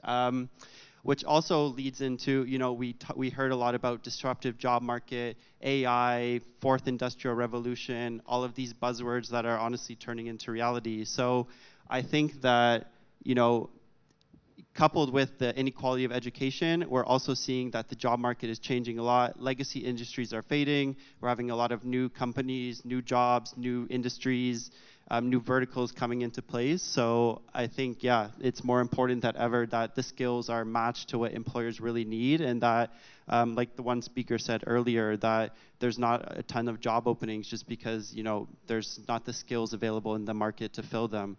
Also, we know a digital divide kind of, plays into that inequality piece, which is that some people, some regions, thinking rural regions specifically, have better access to internet, whether that's internet in general or quality of internet. So it might be, how much they can stream or, what kind of education they can pursue online. So I think that's important.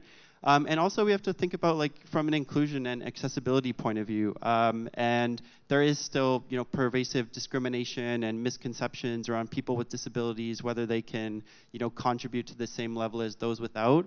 And I think it's important that we dispel those. So. Yes, moving on, we want to talk about the first prong of our future of education and work policy, which is on quality education. And the work that we did, the policy recommendations that we have drafted, centers around the central purpose of establishing universally accessible education for all students across all learning stages in ASEAN countries. And this starts off with redeveloping curricula in all levels of education, so that we have an inclusive, integrated, flexible, and dynamic learning system. And we've seen this throughout our COVID-19 pandemic. And in ASEAN alone, 140 million students across different learning stages had their education disrupted at some point in the COVID-19 pandemic, which is why this is why we can glean further information on why it is essential to redevelop curricula and to empower educators with the tools that they need. Moving on, we also need to establish a basic necessity infrastructure for digital connectivity throughout ASEAN regions.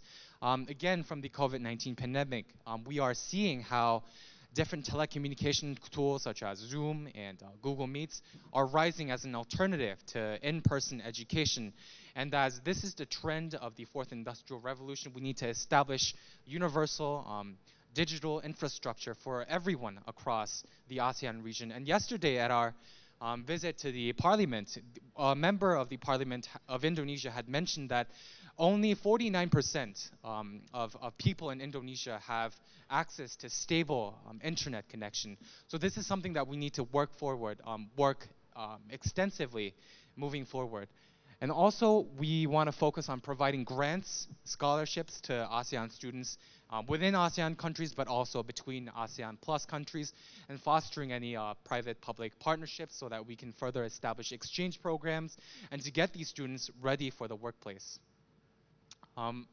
Moving on, I want to talk about the second prong, which is the establishing necessary tools for the instructors so that they feel empowered, they feel at home, and that we increase the retention of these educators inside ASEAN region.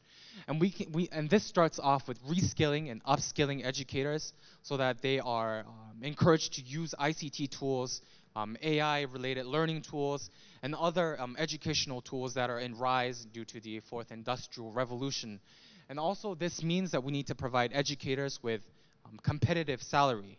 And competitive salary as in support and benefits as well, so that these educators are empowered again and are continuing to stay in the educational sector. And this also means facilitating necessary exchange programs, training seminars, training exchange programs within ASEAN countries, but also with ASEAN Plus partner countries such as South Korea and Canada. And now I think one of the members in the audience had mentioned this question in the Future of Education and Work panel. So we wanted to focus on transition exclusively because it is often the case in which that students with extensive education often lack the necessary opportunity they need to enter into the workforce, and also to equip these individuals with very trendy scientific skills in face of the rising trend of the fourth industrial revolution. And this starts off with enhancing cooperation with the private sector so that these individuals are offered internships within the university majors with proper remuneration and benefits, and also facilitating joint research with ASEAN countries and ASEAN Plus countries, and investing in necessary research and scholarship opportunities for students in ASEAN region. Not only students in high school, but also scholars, researchers, university professors across all stages of their education. And I'll leave off the rest of the work policy to Mitch. Cool. So I think if we can sum up our recommendations in the work track, it falls under one term. It's a broad term, but the term is investment. So we're encouraging investment, both on this slide you can see in decent and sustainable work, and we have 4 kind of pillars of that. So the first thing, we've heard the terms upskilling and reskilling. It's essential. I mean, with this new disruption of work, with the new industries I just talked about earlier, it's essential that we match the skills that are needed, both from an employer's point of view, but also from a person's point of view as well, so that they can have that economic mobility that everyone wants. As well, there needs to be a big focus on partnerships, public-private, private-private, cross-sectoral with MSMEs. We heard a lot about MSMEs, like 97% of employers in ASEAN. So I think obviously that's a crucial piece. And then facilitating international exchange and collaboration opportunities for young professionals. Obviously, we're partner countries, we're passionate about that, but more importantly, it provides a lot of benefits, whether it's knowledge sharing, capacity building, but also enhances people-to-people relations that can ultimately build into economic ties in the future. And this doesn't need to be physical, it can be virtual connections as well. Secondly, another really, really important piece, and which we really strongly believe in investment, is that investment in making workplaces more inclusive, accessible, and equitable for every worker in there. So that means that there can be no discrimination against people of various marginalized identities, particularly people with disabilities. There needs to be legislation in place, as we've talked there in the implication section, and this needs to be, ensured that this is not done, both from a personal standpoint, a social standpoint, from the employer's standpoint, and also from an overall national economic standpoint. It will ultimately benefit everyone, and as you can see there.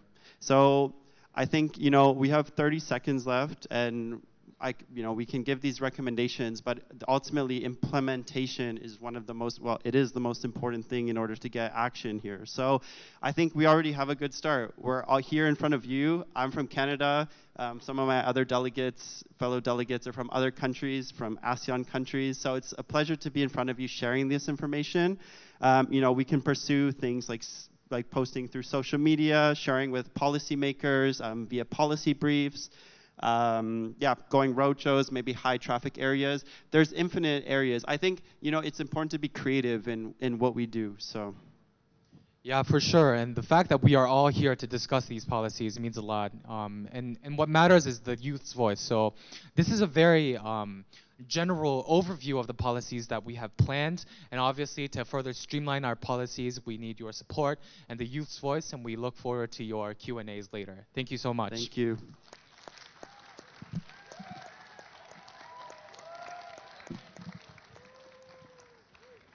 Okay, thank you so much, Inu and Mitch, for the wonderful presentation.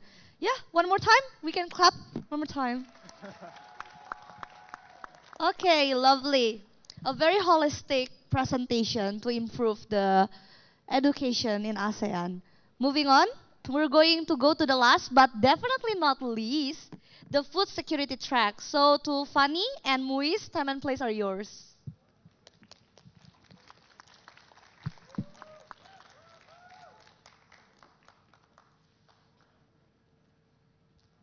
So hi everyone, my name is Stephanie. And my name is Moes. And we are now going to present a very important fact to you guys. Next slide, please. And today we would like to invite everybody here to embark on a journey together with us that begins with an imagination. So let's recall the last time you experienced hunger. How does it feel like? Do you feel your stomach churned with nausea? Do you feel like you have a triggering, a pounding headache with you? Or do you feel frustrated, impatient, and cranky? And imagine with all of those different feelings, you are walking towards your refrigerator just to find out that you don't have any food left there. Then you go to fetch your wallet and you see that you even don't have enough money to buy any food for the rest of the month. And next slide. This is what we call food insecurity. And food insecurity also defines a condition where you cannot afford any nutritious food, that you have to rely on instant food to feed you through the breakfast, lunch, and dinner. And this is a serious food security problem. Next slide, please. And food security is a persisting issue in ASEAN.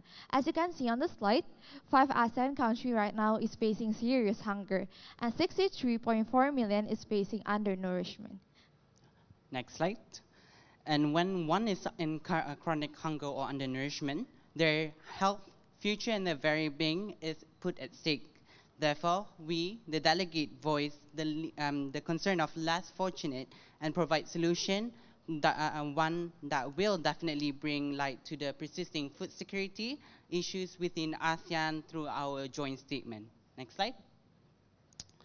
Our joint statement consists of 5 priority issues. Firstly, let's talk about food waste. In our current state of food security, every bite counts. Surprisingly, we still waste 70% of food in ASEAN, but why are we still doing this when there are still many of us in need? From a survey of over 100 people, those who waste food 1 to 7 times a week highlighted 3 main reasons: food expiration, overproportioning, and improper storage leading to spoilage. To address this issue, we propose a 3-fold approach. Firstly, we support an expanding platform to sell nearly expired food to reduce food waste. Secondly, we advocate for a policy on food proportioning and fine for food waste by businesses. This will be complemented by a youth-led campaign promoting responsible eating to combat overproportioning. Lastly, we encourage the use of food waste as fertilizer and other agricultural products, guiding stakeholders in recycling, reusing, and monetizing spoilage food. To ensure long-term success, we propose establishing a monitoring program to enforce ESG standards in agriculture and track food waste level in our neighborhood. Next slide, please. These solutions require formulation time, but we can make it an impact today. In fact, right now. Here's how. After this session, as you head to dinner, take 2 photos of your plate before and after eating. Create a collage and post it in your Instagram story using the add photo feature that can be found at id.youthdiplomacy. Tag at id.youthdiplomacy Instagram, and don't forget to insert the hashtag ASEAN Youth Summit 2023 and hashtag combat food waste, and feel free to tag 5 friends to help spread the campaign. Okay, so please do capture the slide and remind yourself to take a photo at your dinner. And imagine that almost 1,000 people present here tagging 5 friends of yours. By the end of tonight, we'll be having 6,000 people, around 6,000 people from 20 plus different countries all around the world, with raised awareness about responsible eating and how important it is to combat food waste. Next slide, please. So now we'll be moving to our second point, which is optimizing partnership with ASEAN and partner countries. So ASEAN partnerships are very vital. Commodities like rice, fruits, and eggs are very abundant in ASEAN countries, including like countries like Thailand with exceeding amount of produce, and countries like Brunei and Singapore with limited resources. So if we prioritize sharing resources within countries in ASEAN, those commodities can definitely be self-sufficient. Then we can also support the initiative with a workshop and campaigns on nutritious eating, fostering utilizing available resources. Then we can also once again support by doing a collaborative youth research, focusing on innovative potential within ASEAN. But for commodities like meat, vegetable, dairy products, maize, and wheat that ASEAN members cannot self-sustain, we need to seek for partnership towards the partner countries. Through the partnerships, we can earn knowledge on how they cultivate these resources. We can also gain experience and technical skills by using incubation program for ASEAN MSFEs and startups focusing in agriculture and food, assessing them with financing and mentorship. Okay. Third, next slide, please. Third, we emphasize the need for increased funding. While financing has grown in recent years, it remains insufficient to support industry growth. This is not only a concern in Indonesia, but it's a recurring issue across ASEAN. Hence, we propose the establishment of a dedicated joint food and agriculture fund within ASEAN to attract more investors and funds. Given the region's developing status, seeking investor from existing and new funding from partners is essential. The fund's management will involve representatives from each ASEAN member, and fund withdrawal will follow a proposal review process by the management team. Next slide, please. Fourth, we strongly advocate for regulation and governance to ensure equal access to nutritious food in both rural and urban areas. All ASEAN member states face food security challenges requiring government intervention. Therefore, we propose regulation including standardized regional food production and handling procedure for safe consumption and hygiene. Additionally, we advocate the use of technology like MRV and blockchain for supply chain transparency. Third, region-specific program including in the school, food and vitamin bank, NGOs, and other platforms should be established based on local assessment. For example, providing free protein-based meals in schools for students with lower muscle mass, and supplying vitamin D banks in area with limited sun exposure. Lastly, we advocate increasing taxes on junk food businesses and offering incentive to those meeting recommended dietary allowance standard.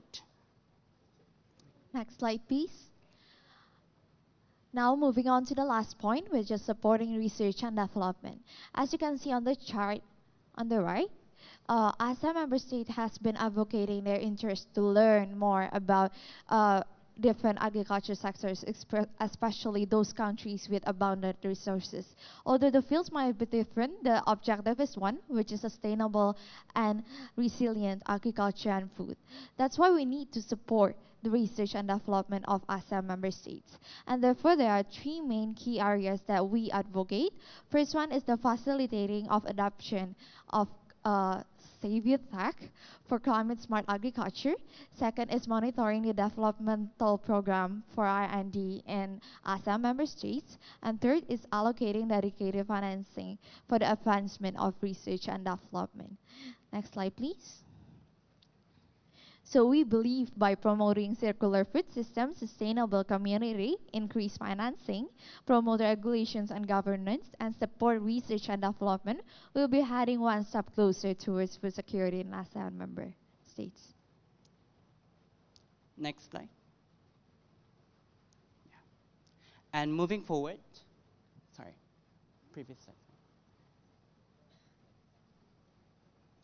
Moving forward, we delegate will engage ourselves in policy brief, youth campaign, roadshow, community engagement, and yes, education and campaign through social media, one that we can implement right away after this session. Next. Here, let me pop the reminder once again. So youth and all the esteemed audience present here, let's embark together in this journey towards food security in Asia. Next slide. So that will be the end of our presentation. We don't want to keep you guys any longer and starve in hunger because that is not food secure. So thank you and have a nice day. Amazing presentation by the food security track. And please remember, you guys have a challenge, you guys have a homework. So make sure to tag at id.youth-diplomacy and use the hashtag ASEAN Youth Summit 2023 and combat food waste. And I'll be seeing you on the Instagram. Also, before that, I would like to say extreme thank you to the awesome delegates that present the 3 tracks from ASEAN Plus Youth Summit. You guys have done such an amazing job. And you are part of the history for making the ASEAN Plus Youth joint statement, the first ever. So give a big clap for all of you. Yes, and you know what? On stage right now are just 2 delegate representatives from the 3 tracks. But actually, this consensus, this proposal that have just been presented is the blood and tears of so many more delegates over there. Yes. Who have traveled 30 plus hours just to reach Jakarta. So, yeah, We thanks love a lot. you. We love you. And yeah, perhaps next on, let's just move on to the Q&A session. I know you have limited time. So let me just set the ground rules clear for all of you. So after this, I'll open the floor to all of you. But please, due to the interest of time, keep short your context and just jump right into your question. Perhaps 1 or 2 sentences of context will be sufficient. Then you can just jump right into your question. We'll be collating some of the questions first before we let the panelists to address the questions. So perhaps, Nicole, we can open the floor. Okay, wonderful. Now I can see a lot of interesting faces. So without further ado, is there any questions on the floor? Please raise your hands. Wonderful. Wow. Okay, I think, okay. There is no boys or girls with iPad? Okay, fine. Okay. Oh, okay, then the wonderful gentleman in the behind with a very high hand. Yes. Yeah. Yes. Any microphone? Can the runner? Yeah, amazing. Thank you. Time and place are yours, gentlemen. Okay, thank you for the chance. My name is Jeremy. I am an IT student from Indonesian University. So my question is, there are already multiple financing pathways for SMEs and youth enterprises such as peer-to-peer lending fintech companies, low-interest business loans from small banks, and even online lending platforms without things to sell. So my question is, what other financing pathways do you recommend to make it easier for SMEs and youth enterprises to get funding and financing? That's my question. Thank you. Thank you so much. Yes. So I think that's the question for the DLI track, so we're going to keep that. And we still have 2 more tracks, which is the future of education and work and also the food security. So any questions on the floor? Oh, another wonderful gentleman there. I think the one that do this, yeah. Do this. Yeah, do this, yeah. Yes, you.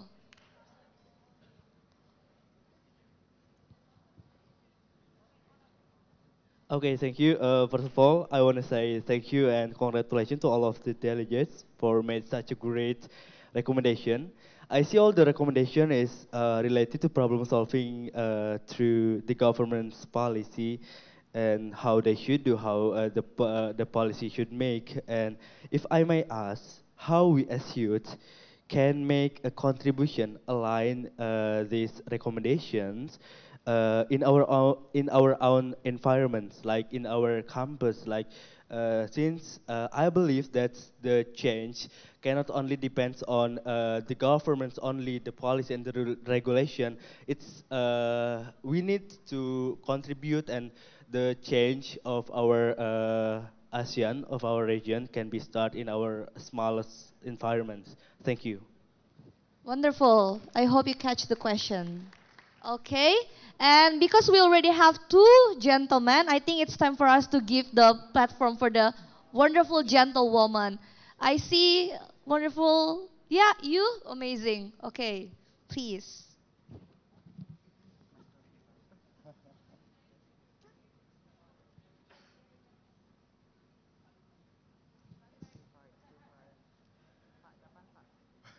Yeah, over here.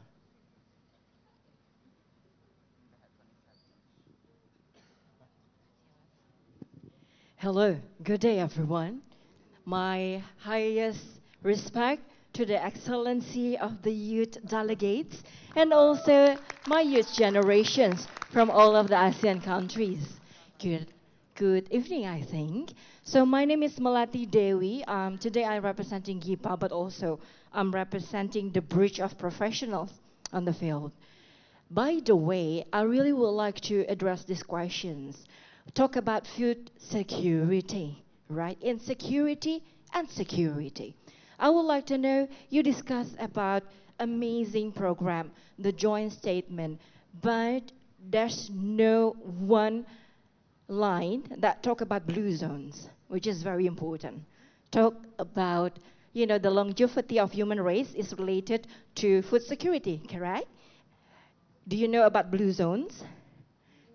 Blue zone is actually a place or area when the human longevity reaching the longest years of their livelihoodness, like 100 years in terms of the age range of livelihoodness or mortality there. So the blue zone actually have a very, very solid, sustainable inclusivity of the entire ecosystems, not just food security, but the way they live, the way they eat. We know that very ironically and unfortunate, if people like today's generation think we have so much modern food, correct? Industrialized food. And they think it's a normal food, it's the real food. And when they see someone eating plant-based, perhaps, right? Or like yam or cassava or vegan vegetarian or like healthy food, they will say we are on diet. But actually we are not on diet. That is the real food, correct? Yeah. So I would like to know what is your amazing inclusivity strategy and think about how to create the blue zones in the entire ecosystem. We have the policy makers, we have the researcher, we have the academic, we have the entire, we bring thousands of youth today on the Youth Plus Summit, correct? So that is my question. Thank you very much for the wonderful opportunity. Thank you so much for the wonderful question. Okay, so I do see that the timer is very limited, but I still see that at the rundown we still have one more question, I think. So can we open for one more? Will that be okay? Oh, I see it. But don't worry, skip your question, everyone. We still have another session for tomorrow. Apology. Okay, now let's just give the time. Perhaps we can answer the three questions first. Yep. Perhaps firstly, there was a question for digital literacy and inclusion track on what other financing options do you try to propose, not just from outside from what is currently available. Okay.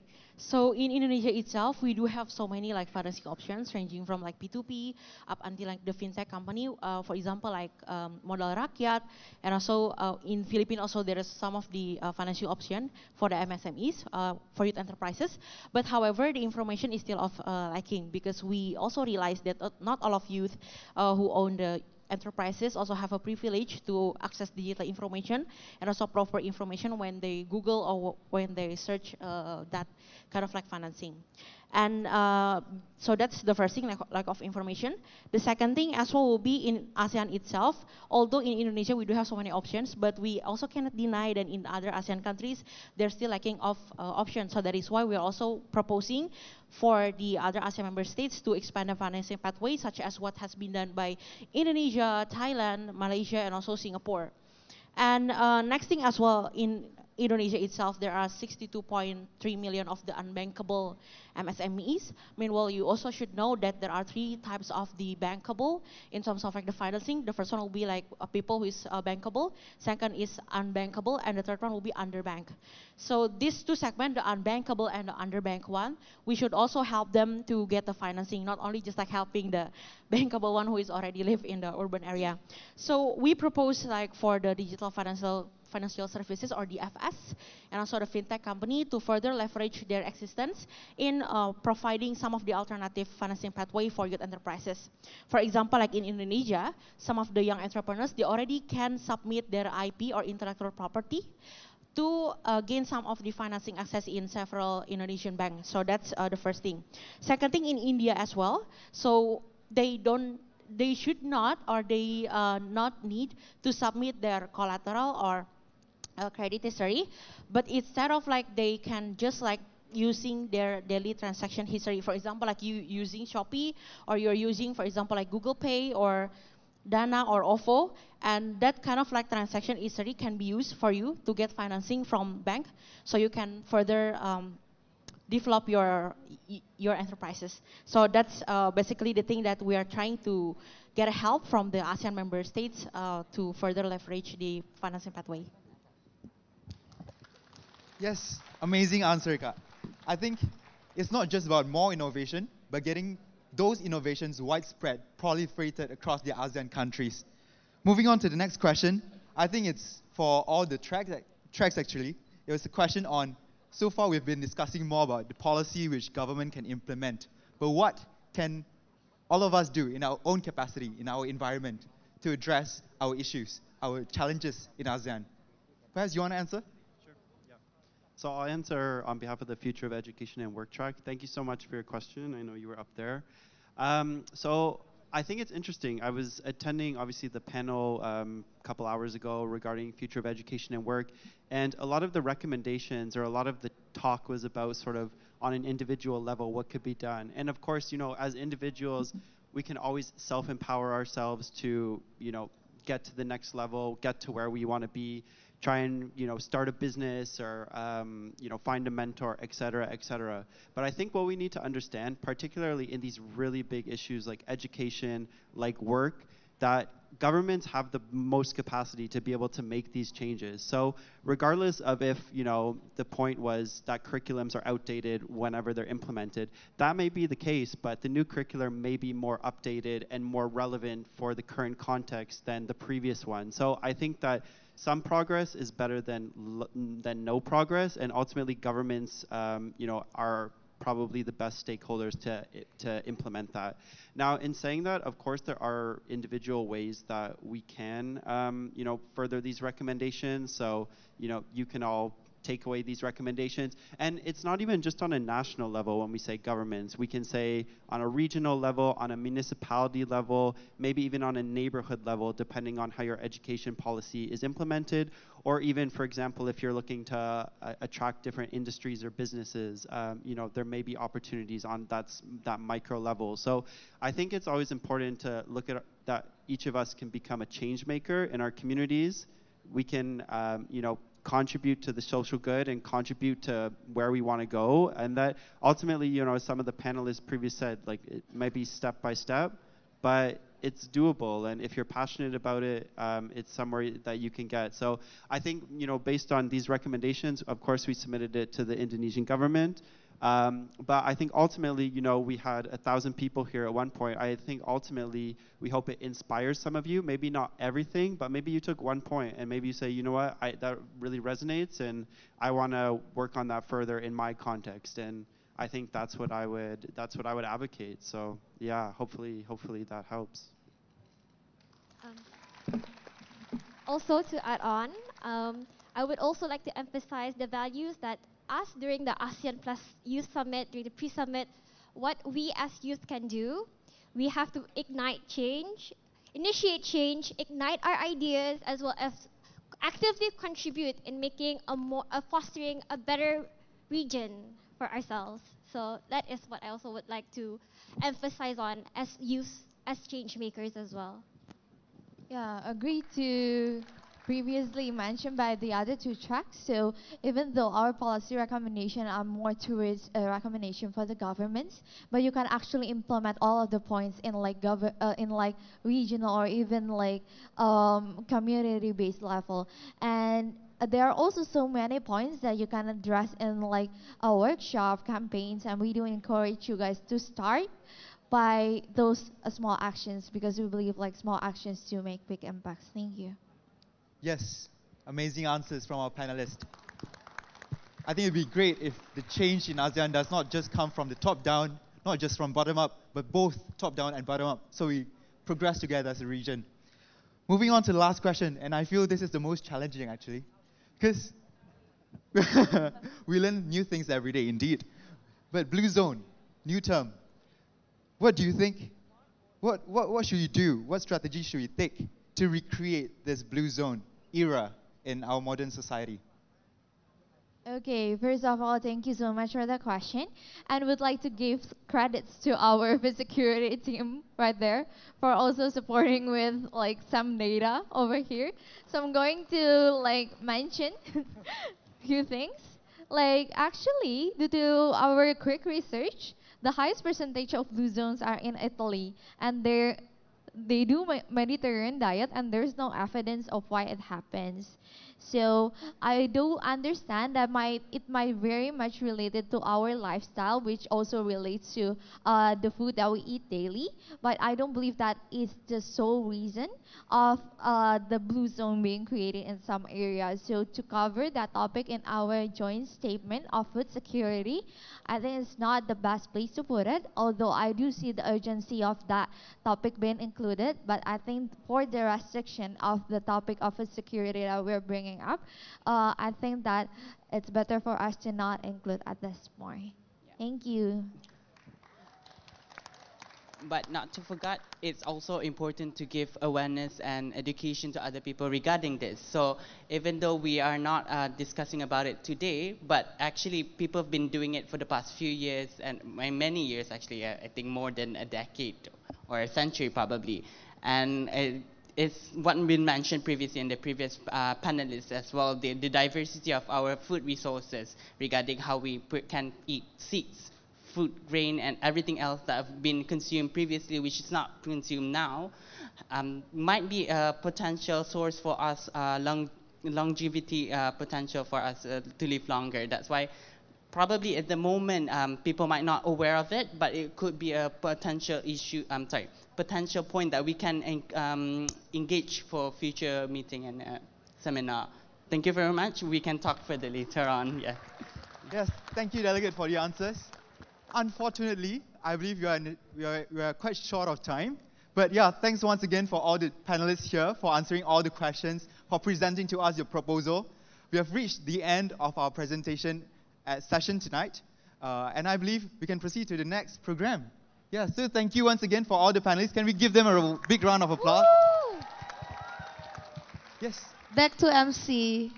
Yes. We have heard some remarkable insights today, and I would like to thank you, all our delegates and moderator. Thank you, Nico and Matthew. Can we give rounds of applause once again for our delegates for their valuable contributions?